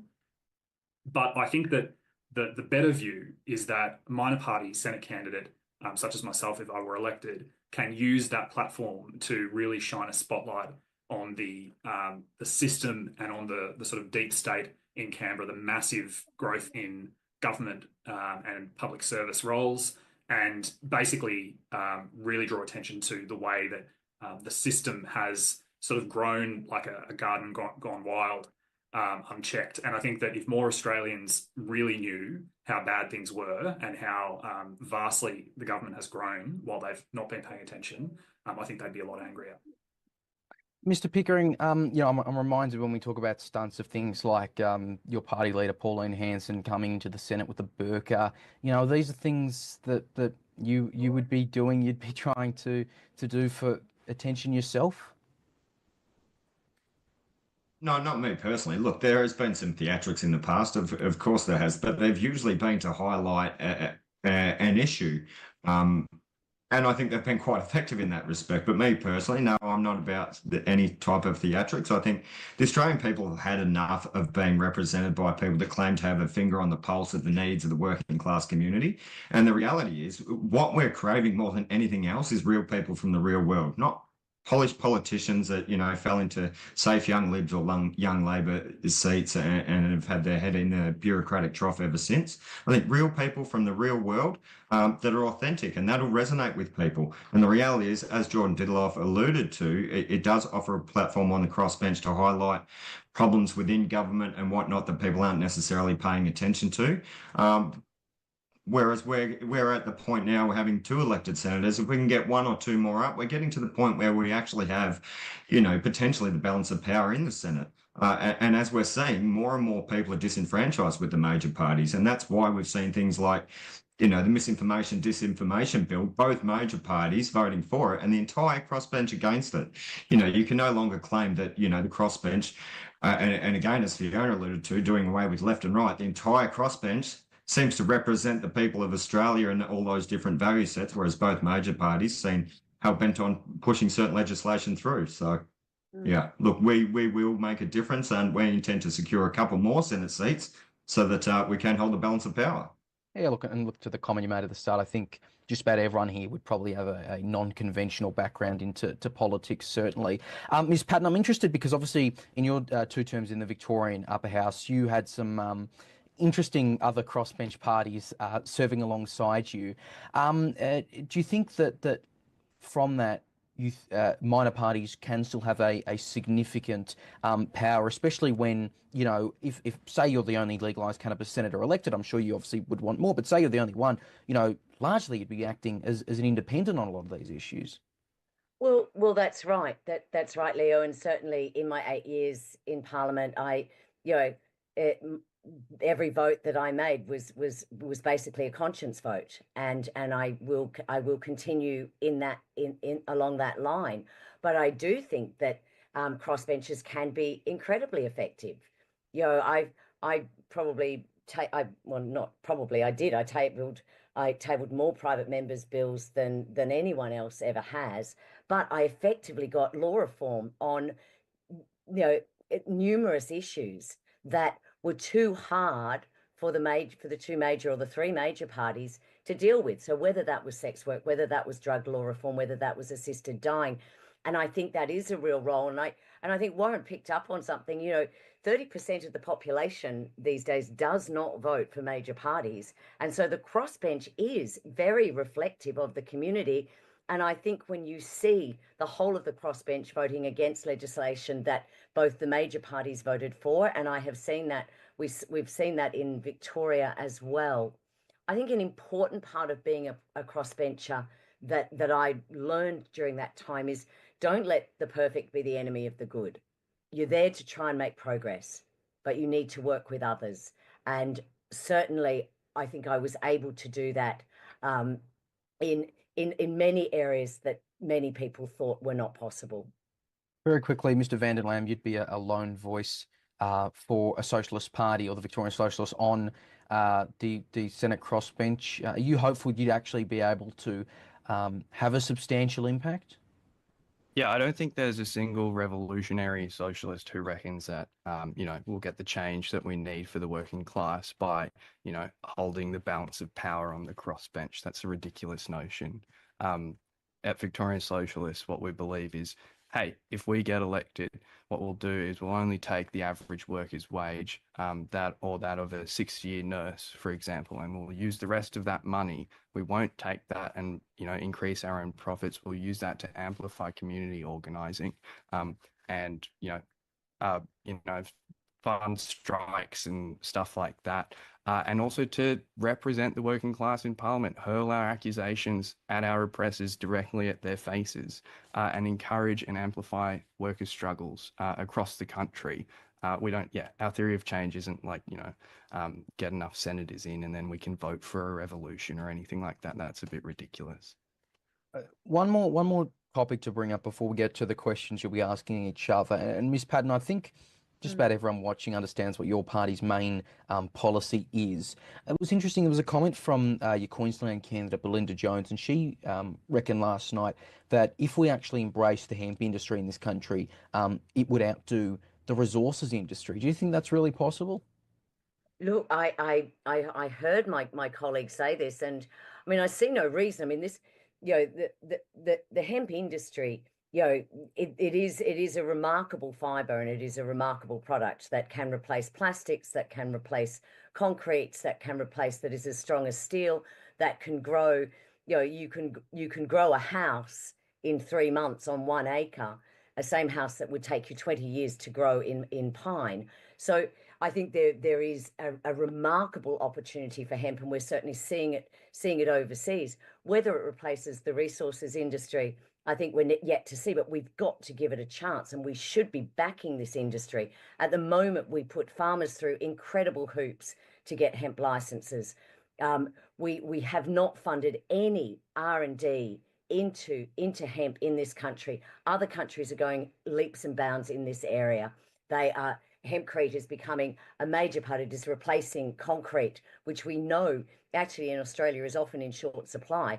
So I think Belinda has some very good points here, and I certainly think, I mean, this nation, when the first colonizers came to this country, they were actually looking to grow hemp, because the sailing boats that they arrived here on were made fundamentally of wood and hemp, that the British Navy did not survive without hemp. And I think, yes, we could be in for another hemp evolution in the coming decades, and I hope Australia is part of it. Mr. Ditloff, your party does back legalising cannabis. I'm curious, what differs you in your approach to what the Legalised Cannabis Party wants? Well, as has already become clear just from sort of the conversation and the way it's flowed today, the reality is the legalised cannabis doesn't have policy on a vast swathe of things. So you really don't know what you're getting when you vote for Fiona, except that you're going to get Fiona. And if you want your weed without the woke, the Libertarian Party is a principled party that supports marijuana legalisation on a consumer choice basis, on principle, not because it's better or worse than anything else, or not because anything other than people should be free to consume what they want to consume, as it pleases them. So so you don't need to vote for a single issue party that will throw you under the bus and vote with the Labor Party 74.3% of the time, which was Fiona's voting record when she was in the Victorian Parliament. You can vote for a party like the Libertarian Party. God, even the Liberals almost voted. That will support.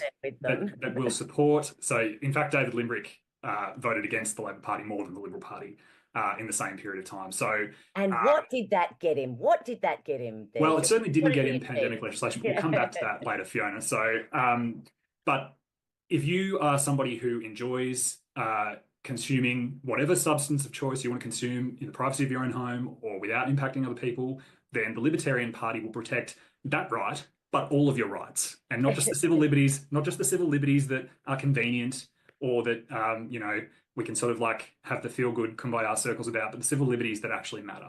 Yeah, If you want weed without weed killer, if you want cannabis in a regulated market, if you want cannabis that is not... How many of your constituents do you think want cannabis to be more regulated? Oh, I think many of them do. Many of them would like to see a legal product like we see in the United States. In the United States and California, you have a legal product, which, like our tobacco legal product here in Victoria, is still being undercut by a black market because it's being taxed. So you're using one example, and you're using, one very relevant example. Yeah, you're using California, and I don't actually think that your statistics are up to date anyway. But I do believe in a regulated market, and that does require checks and balances. We do want a safe supply of a product, and I don't think that any Australian who uses cannabis now says, I don't care what's in my cannabis as long as I can get it. I think people are aware of what they're consuming and they want a safe product. And the libertarian notion of getting rid of all of the checks and balances, getting rid of all of those safety nets, is going to create a far more dangerous product than the product that is illicitly available today. Mr. Van der Lam, any thoughts? Yeah, like we're pro decriminalisation of drugs. Like this is a silly argument. Like we believe in way more than just the decriminalisation of cannabis. We want to see a better world, one where where human need is met, not just us living in poverty, where workers get paid a fair amount for their wages, for their labor, and then also we can meet the needs of people who cannot work or those with disabilities and things like that. We've got there are really important things affecting us right now, and sure, some people are really concerned about their ability to consume marijuana, and you can do that in Victoria. Sure, it's real expensive, but there's more important things to be fighting for, and we're fighting for a better world. We can argue about how regulated cannabis should be. Obviously, it should be regulated and accessible and all that. I think this is a silly argument. All right, just very quickly, Mr. Pickering, would you vote for legalising cannabis? Are you backing that? Look, I think there needs to be more discussion around full legalisation, simply because we can't police, whether people are smoking in their house around their children and things like that. So there needs to be discussion there. But definitely, I've got friends that have suffered severe PTSD and chronic pain, and they've had fantastic for relief. So, for medicinal uses. But I also agree with people like Paul Stamets and Graham Hancock, that there is a war on consciousness. And I think there is a place in society for us to explore for medicinal treatments, things like psilocybin and MDMA. I actually do. So, yeah. Okay, so we've got some consensus there, which is a nice way to end the structured questions. Now that we do want to give each candidate the chance to ask one other candidate one question of their own. Now, we've asked each candidate to keep their question relatively short, relatively easy for everyone to understand, and also please direct it at someone really clearly and specifically. If they want to pass on this, they do have the option to. Mr. Van der Lam, I'll let you go first. If you've got a question, what is it and to who? Yeah, my question is to Fiona. So you and your party have a clear stance on people's right to the safe use of drugs, and my party obviously supports that, and our policy actually goes further than legalised cannabis. So why doesn't your party say anything about helping to win secure housing and other things that would actually help people enjoy drugs and other recreational activities? Yeah, thanks, Jordan. And as a party that was registered in 2022, we are focusing on the issues that we think are important to the people who established this party, to the people who are voting for this party. And we don't shy away from the fact that we are, at this time, a one policy party that will be required to vote on a range of issues, and will use the party values to do that. And those party values, I would say, would certainly suggest things like safe housing. No follow up there. Yeah, no, I was just a bit confused by that. So yeah, we work on we work on a set of a value system. Now, for other parties to ask us, would we please expand our policy base? Yes, we will one day. Thanks. Yeah, but people are voting today. People are voting in the next federal election. I know, Jordan, and and in 2022, we've got, when you look around Australia, we have 4 MPs elected, 1 in WA, just re-elected on a legalised cannabis platform. We've got 1 in New South Wales and we have 2 in Victoria. Now, I think that, almost all the voters who voted for those people are very pleased with the work that those hardworking MPs have done. And in Victoria, I think Rachel and David have shown that they are following the evidence, that they are working broadly, but they are also working to improve the lives of the millions of people who use cannabis in Australia. I'll leave it All at right. that, sorry. All right. Thank you for that. Next up, if you've got a question, Mr. Pickering. Yes, mate. Mine's also for you, Fiona, if you can answer this. So, noting your party's primary objective, again, obviously, to legalise cannabis. So, while you continue to help and re-secure successive Labor, Greens, effectively coalition governments through preference flow, does it concern you that your party's existence is a direct impediment to its own success in this regard? Because it is in their best interest to not accommodate your desires to legalise cannabis. We've just seen the road safety laws change in Victoria, as you would be very well aware of, Warren.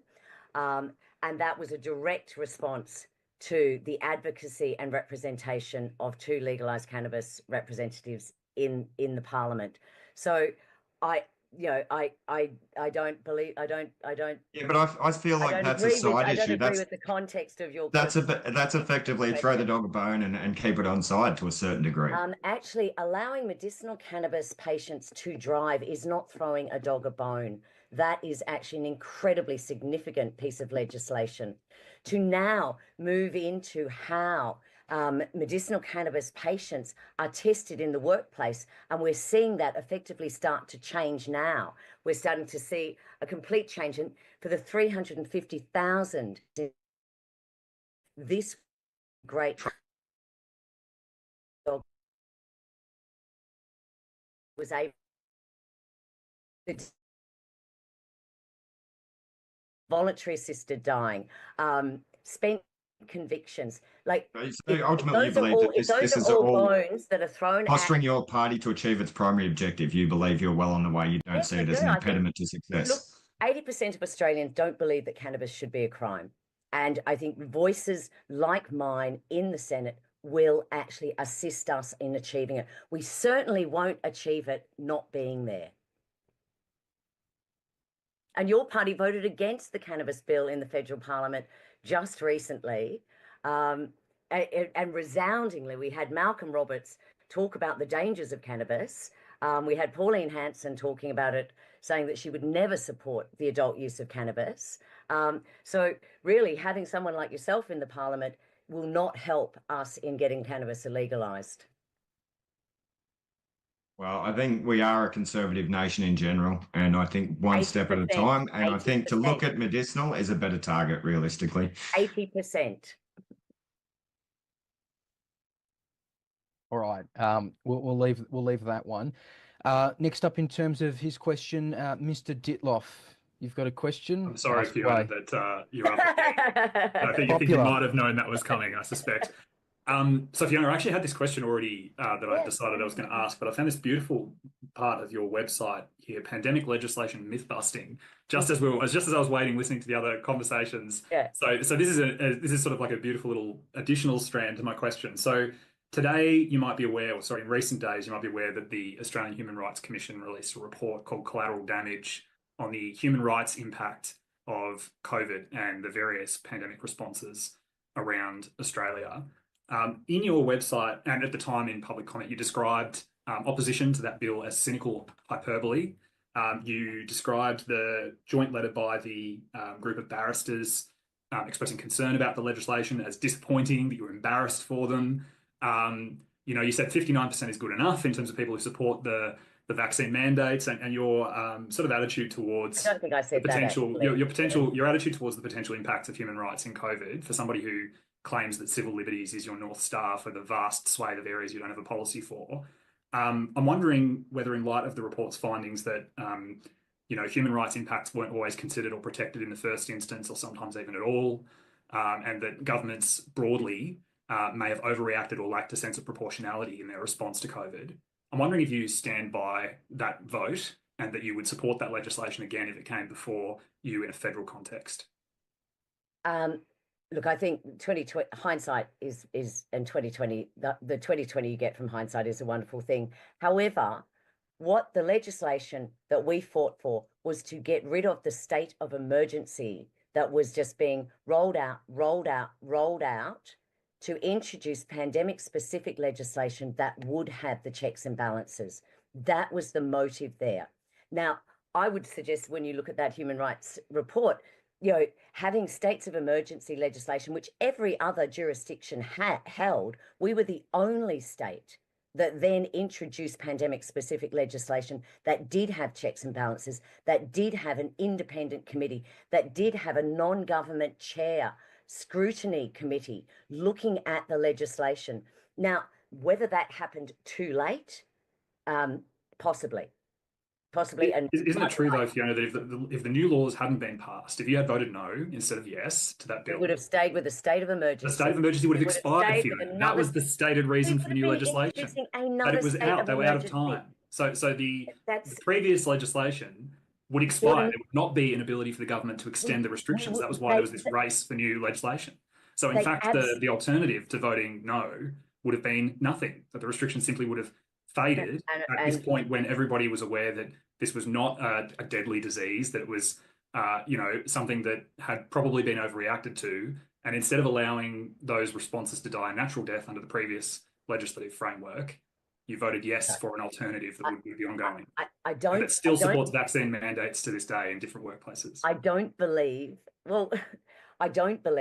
that we could have just stopped everything. And I don't believe that we wouldn't have seen a far more draconian legislative introduction or a far more draconian answer to that vacuum that any lack of legislation would have created. I think we needed legislation, and we needed something that this won't be our last pandemic. So if we had just done nothing and thinking, well, this is the last time this will ever happen, I think that would be very short-sighted and would have been irresponsible of me. So my actual question was, would you vote in support? Would you vote yes for a similar bill if you were elected to the federal parliament? Well, depending on what the evidence is. And I don't know whether we would see anything like that at a federal level. That was state legislation. It was done in a state parliament. And I would look at it. But when at the time, I stand by my vote at the time, and it was based on the evidence that I received from all of the human rights organisations that I spoke to, from every human rights organisation, from every medical organisation I spoke to, from every health organisation that I spoke to. So I went on the evidence that I had received, and I believe that it was I voted in the correct way at the time.